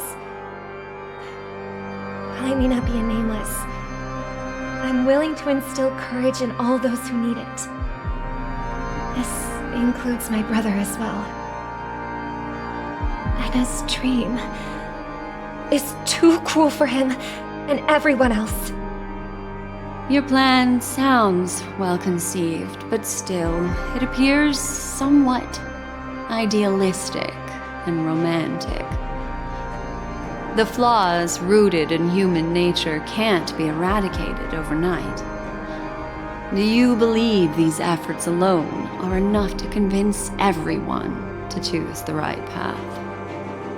I agree with you, Black Swan. That's why the most critical aspect of this plan is not to convince everyone to choose the right path, but to inspire them to save themselves. So, you're the key in the end, I assume? The Harmonious Choir possesses the power of an emanator. To overcome it, you'll need the same level of power. The final step in destroying the sweet dream will be my responsibility. That's a relief to hear. Now that our roles are assigned, let's get to our battlefields and pose a grand finale. May I have a moment alone with you? There's one more thing I need to explain to you. This grand festival is drawing to its close. This is the starting point for the ultimate stage of our journey, just as it marked the beginning of all the stories in Penacony.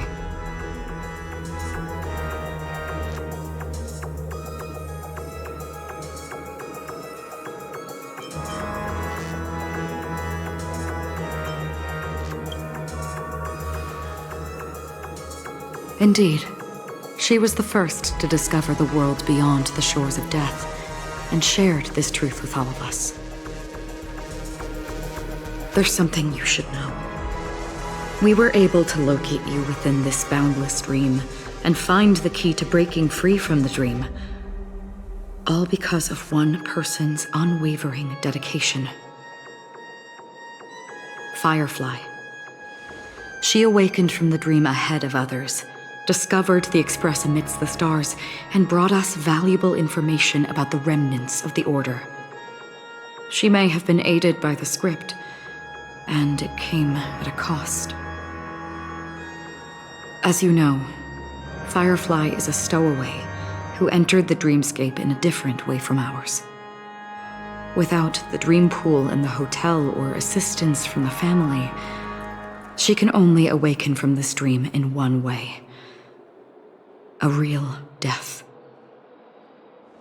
We mustn't fail her determination. I'm not implying that we must win this fight no matter what, but our resolve should match that of that courageous lady. Are you ready?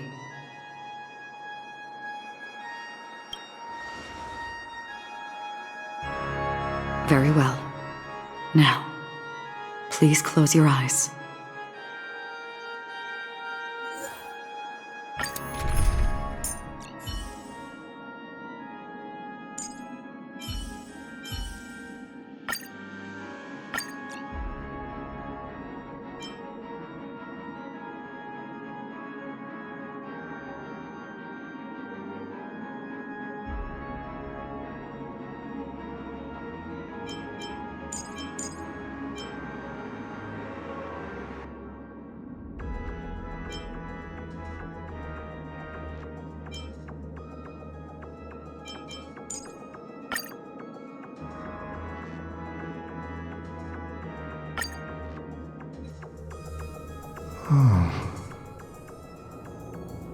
How long has this rain been ongoing?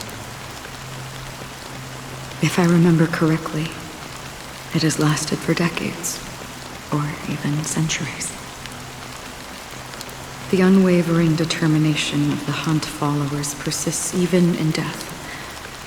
But thankfully, we've guided those lost souls to their lives beyond. They were heroes in their time. And they won't be reduced to puppets of the nihility in their death. You see, the shadows on the sea have vanished. Do you remember? He once said that the sky would clear when the regrets of the departed had faded away. But it's still raining. I know. So, why is all this?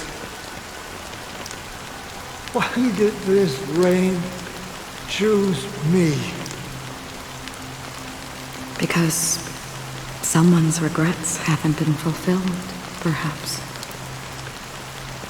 Mortals who walk the paths are like sailors on a vast ocean, leaving behind a trail that creates countless ripples of possibilities. These ripples last longer than the fleeting lifetimes of humans. And for some, their presence leaves such a strong mark that it's reflected in the waves.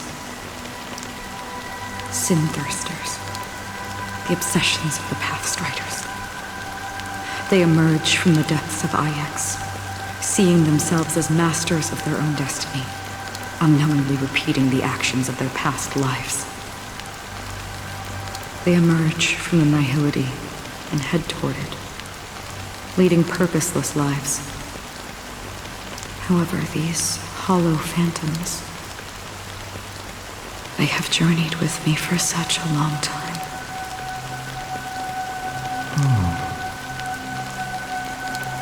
So this is how it is.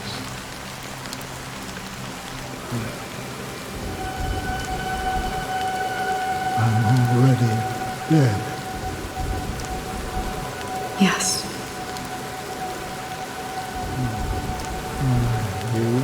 watching over me. This is my duty as Acheron the Watcher. I'm guarding the path to the abyss of the nihility, guiding every soul reluctant to become one with it. Back to this side. But if this is what the departed ones expected, should you try to change it? I don't know. But someone once told me that when the inevitable moment came, he hoped that someone would stand at his grave and place a bouquet of flowers. Even if it doesn't make sense at all. Some tasks have to be done, even if they are pointless. I have experienced that much already. Please extend your hand and then close your eyes. I'll carry your wish with me and fulfill it. Only then will I be able to put an end to the final regret by the Dead Sea. Will I ever see them again? Yes, that is certain. Because it was you who told me about the Express, your two former companions. The expedition cut short by the swarm, your narrow escape from death, and your encounter with the Galaxy Rangers. And Penacony, the hometown to which you could never return. Yeah, for countless times I got rejected by the family and had to pass it by. But I knew that my companion was still there.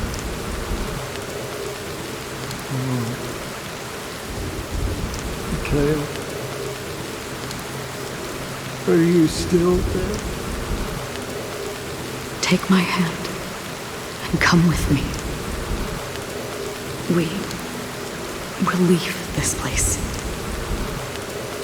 You'll embark on a long, long journey, shrouded in darkness. But fear not, as a touch of red will be awaiting you at the end of the path. That's the color of existence. Follow it, and it'll guide you and illuminate the way out. By doing so, you'll eventually reunite in the warmth of the sunlight. Thank you. May death be the end of your boundless dream, guiding you back to the waking world. Welcome to the horizon of existence.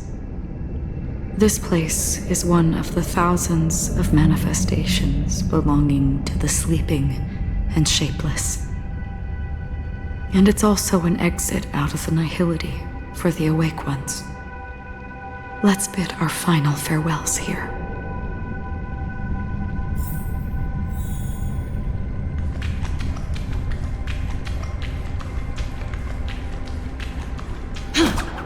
Always distinguish between reality and life is akin to a winding labyrinth where memories serve as our sole companions.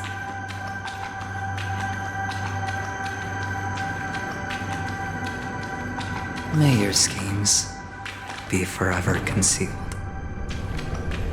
Anna's dream is too cruel for him and everyone else. To the imperfect tomorrow. I still remember the question on the invitation letter. Why does life slumber?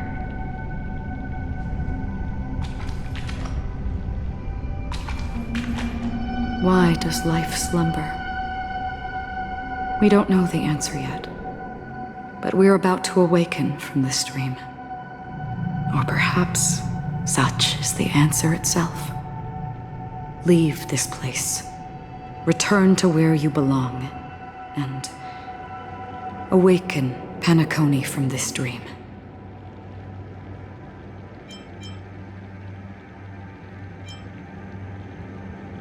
As I said, our plan is not about convincing everyone to choose the right path, but about inspiring them to save themselves.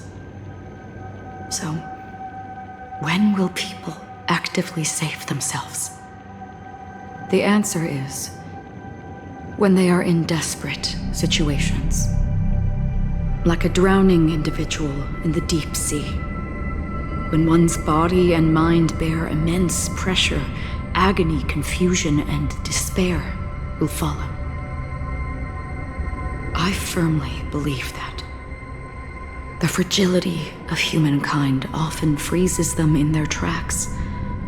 But in truly desperate situations, they will strive to save themselves. And now, Penacony has enough heroes to lead them forward. It's through this inherent, self-centered instinct that people exert their utmost effort, even when they know their struggle is fruitless. As absurd as it may seem, it's their resistance. As for now, it is time to guide them, not as a savior, but as a nameless among those mortals. In this way, you will reunite in the warmth of the sunlight. The rain is intensifying. Before we part ways, please allow me to ask a few final questions. So far, you have forged unbreakable bonds with numerous individuals and entities in the sweet dream. Might I ask if you fear severing these bonds with your own hands?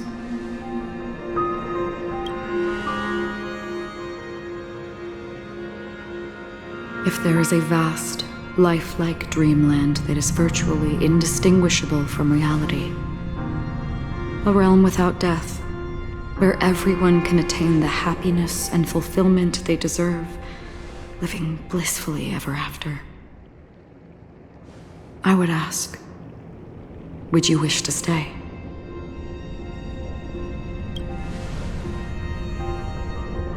Imagine if this splendid dream were fated to fall apart. Friends, family, strangers, followed by the gentle breeze, soaring birds, the stars, and ultimately yourself. Everyone, and every face they remember. The joy and the heartaches, the vows sealed and those left hanging. All will inevitably march towards a predetermined ending. If you had grasped the journey's finale right from its inception, I would ask, would you still embark on this journey?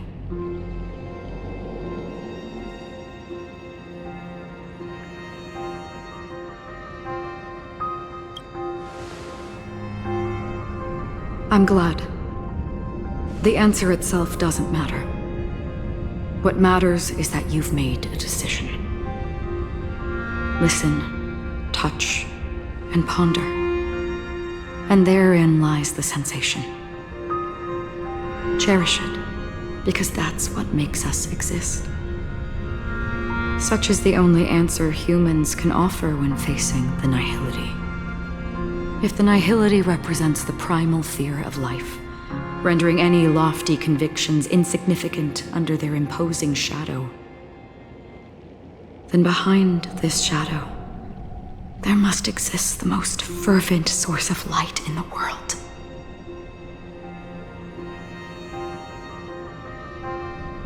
Just as every life that edges closer to death fervently approaches the end of the nihility, we must pursue that primordial light. Now, come to think that you exist in the nihility. and you watch over others to depart it? Such a task is absurd and meaningless. Nevertheless, someone had to do it. As for the meaning you mentioned, even if it's a meaningless task, I've come this far, haven't I? Even if the future you forge may not even belong to you. It may not belong to me, but it definitely belongs to someone.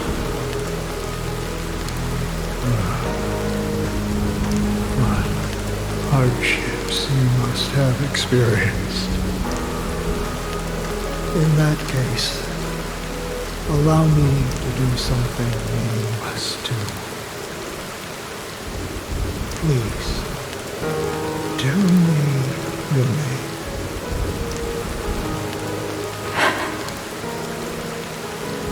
Perhaps my existence will vanish in the next moment, and nobody will remember this conversation or your answer.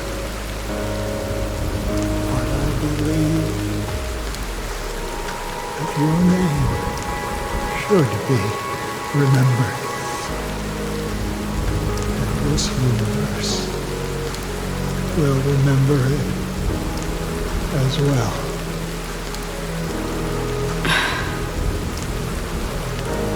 For me, some things are difficult to recall, yet there are others that I find challenging to forget.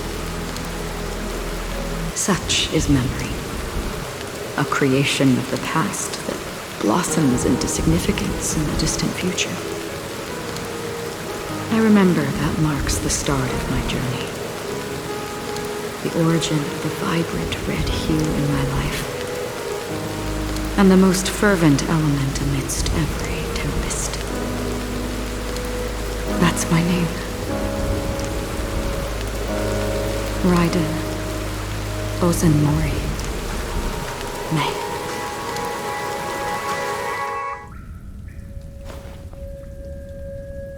The Golden Dream is getting restless. In the coming long nights, I'm afraid you will face many setbacks and witness many tragedies. And in the end, you will only see in black and white. But please believe me, that in that monochrome world, there will be a glimpse of fleeting red. And when you make a choice, it will appear once more.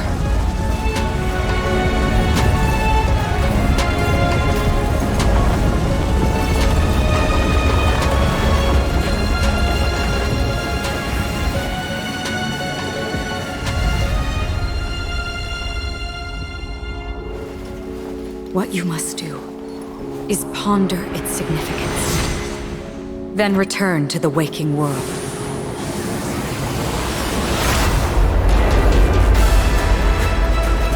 That's where we all find our answers.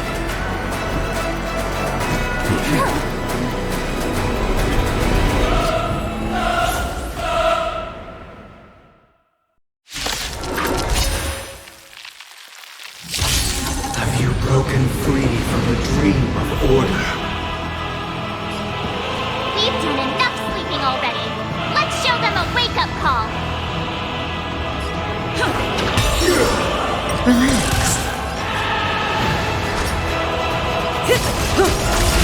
Quick divination, converge and awaken.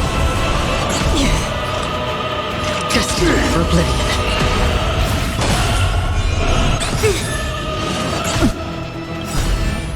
I weep for the departed. It too shall fall. Without order, how can the weak be righteous? May as well kill them all. How noisy! Oh, I see through. Stand still. All things in this world have their laws. Human creations! I objection. Feel free to make your case. Still waters are flicking. Listen up!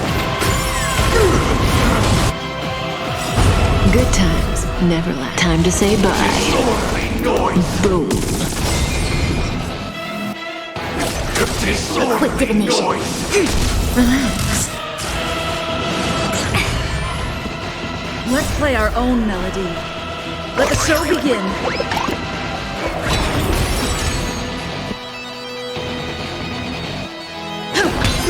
Another journey begins. Destiny for oblivion. I weep for the departed. It too shall fall.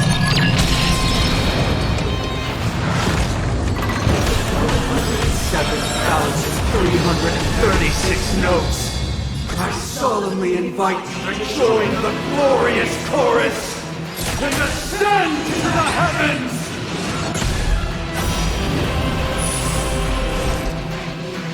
Converge and awaken! Uphold the truth, and you will... I'll take the lead.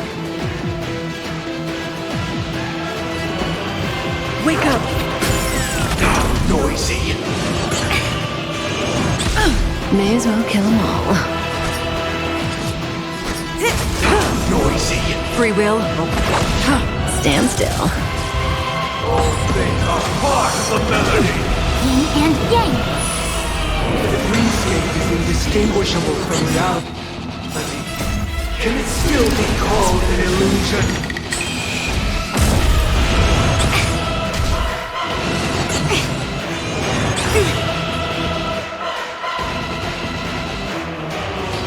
Listen up! I see through you. Let's play our own melody. Let the show begin.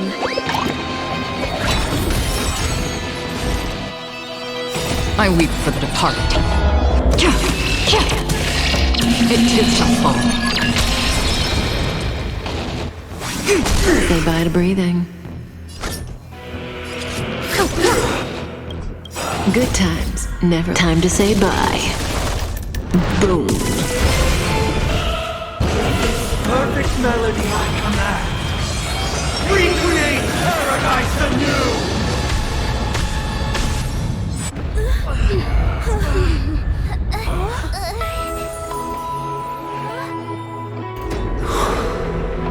Music.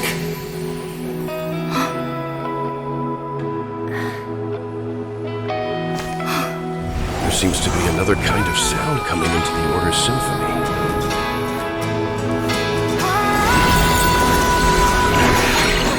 Penacony's first and last disharmony.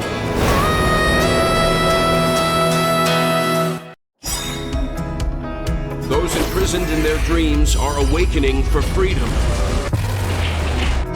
Disorderly noise! Robin, is that you singing? Brother, you have heard their cry. This is not the paradise they hoped for. Even so, they don't know where they should be heading.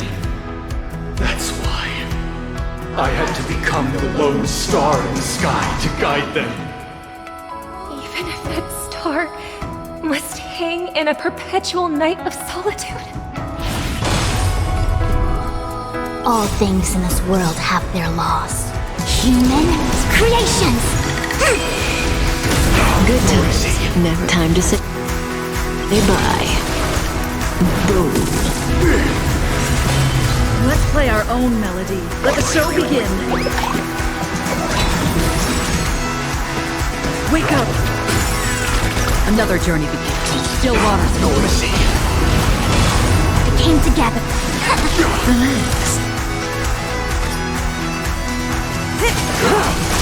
I'll take the lead. Stand still.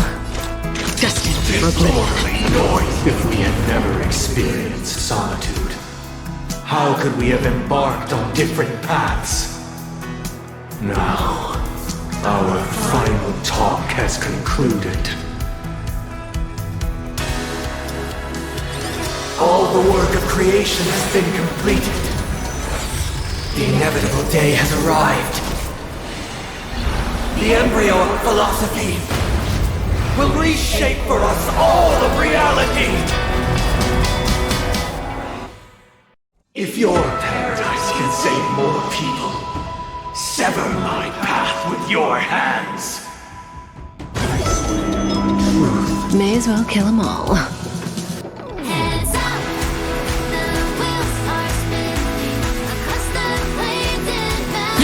Insolent.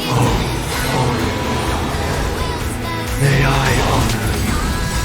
Even if the future is full of pain, we won't escape from it. I swear on words. Relax. This 7-day vow, I command you to heed my summons. Free will, or was it from the still waters of oblivion? Uh-oh! I have a bad feeling about this! It was not you who created all things. It was humanity that created you! I will become the foundation of our paradise! By this solemn desire for order. Wait! To achieve the paradise we promised. The order is not the only choice. True happiness and the meaning of life lie in defying the nihility.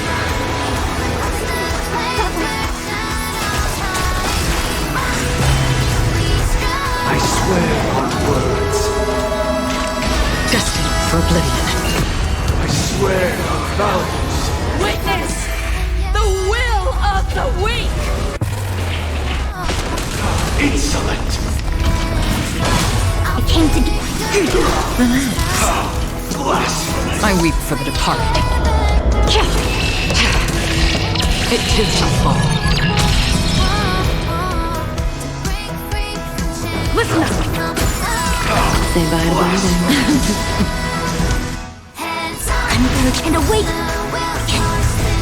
Human creations! Another journey. Stand still. Wake up! Relax. I'm a noble soul! Don't be shackled by the past! Blasphemous!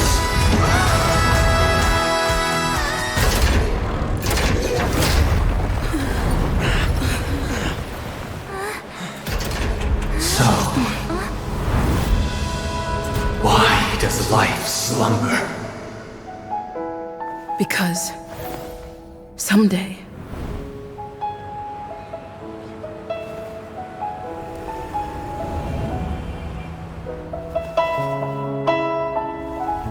we will wake up from our dreams.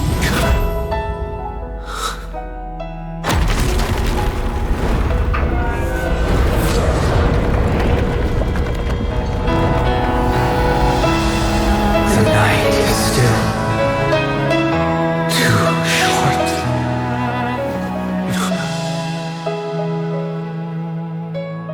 Brother, the dream is over.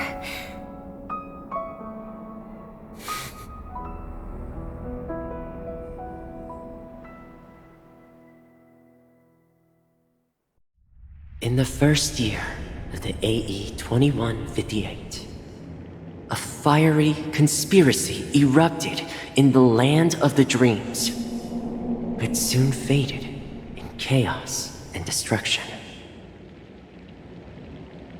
Whispers carried the tale of those fateful 48 system hours, when a sun teetered on the precipice of collapse.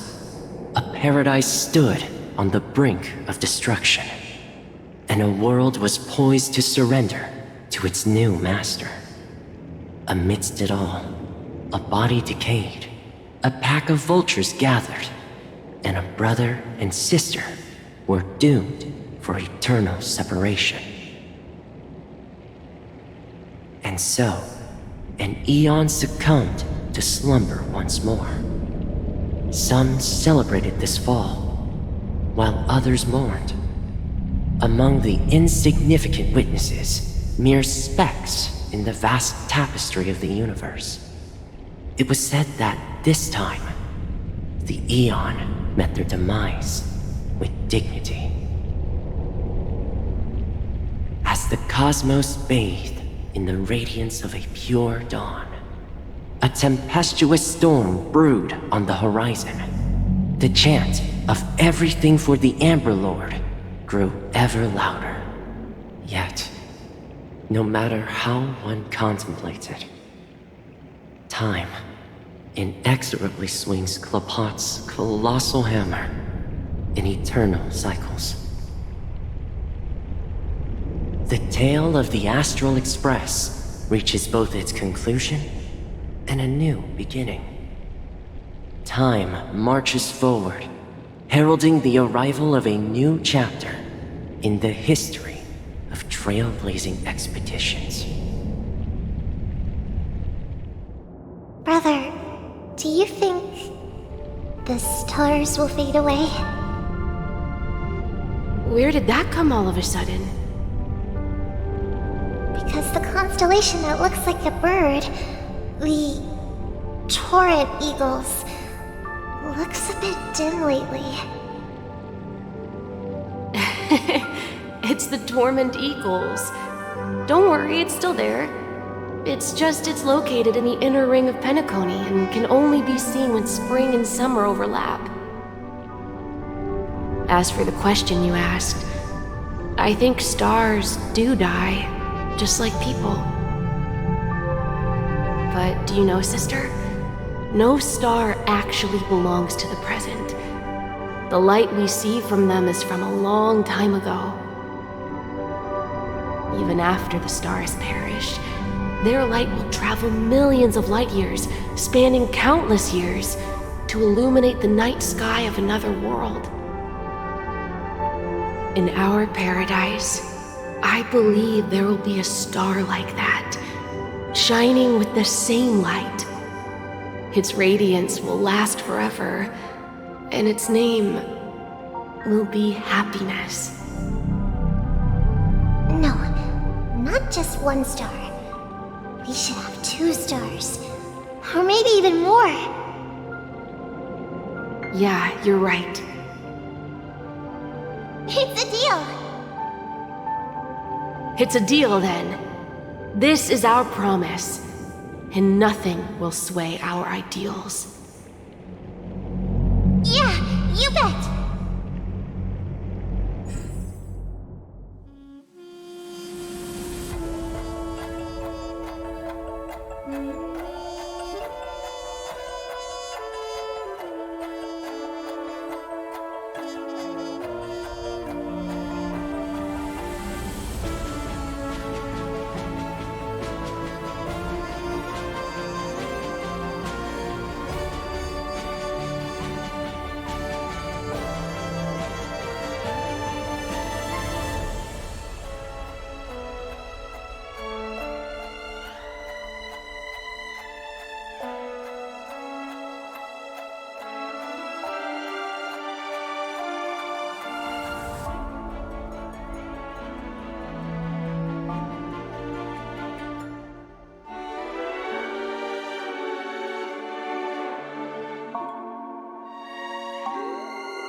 Pleasure to hear your voice again. Congratulations.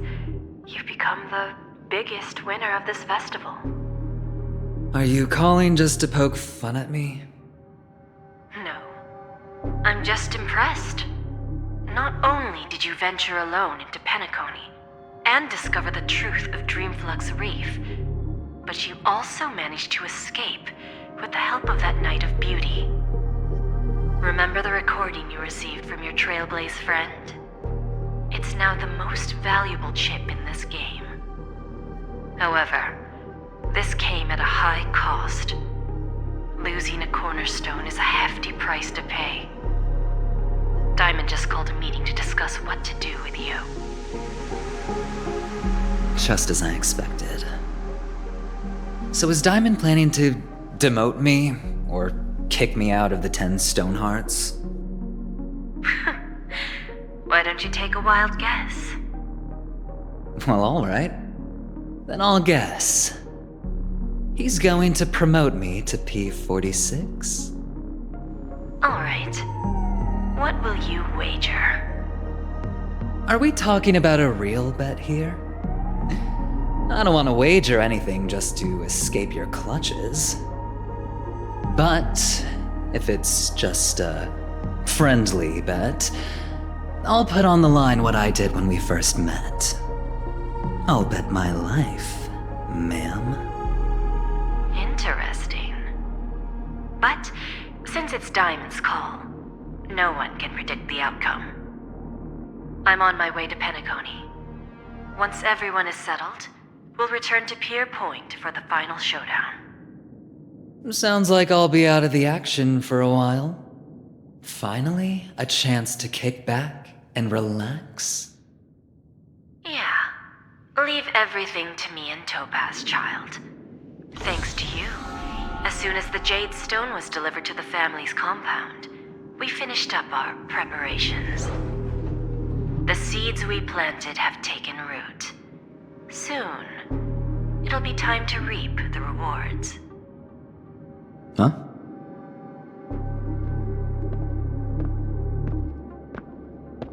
Let's wrap it up for now. Looks like I've got a visitor here.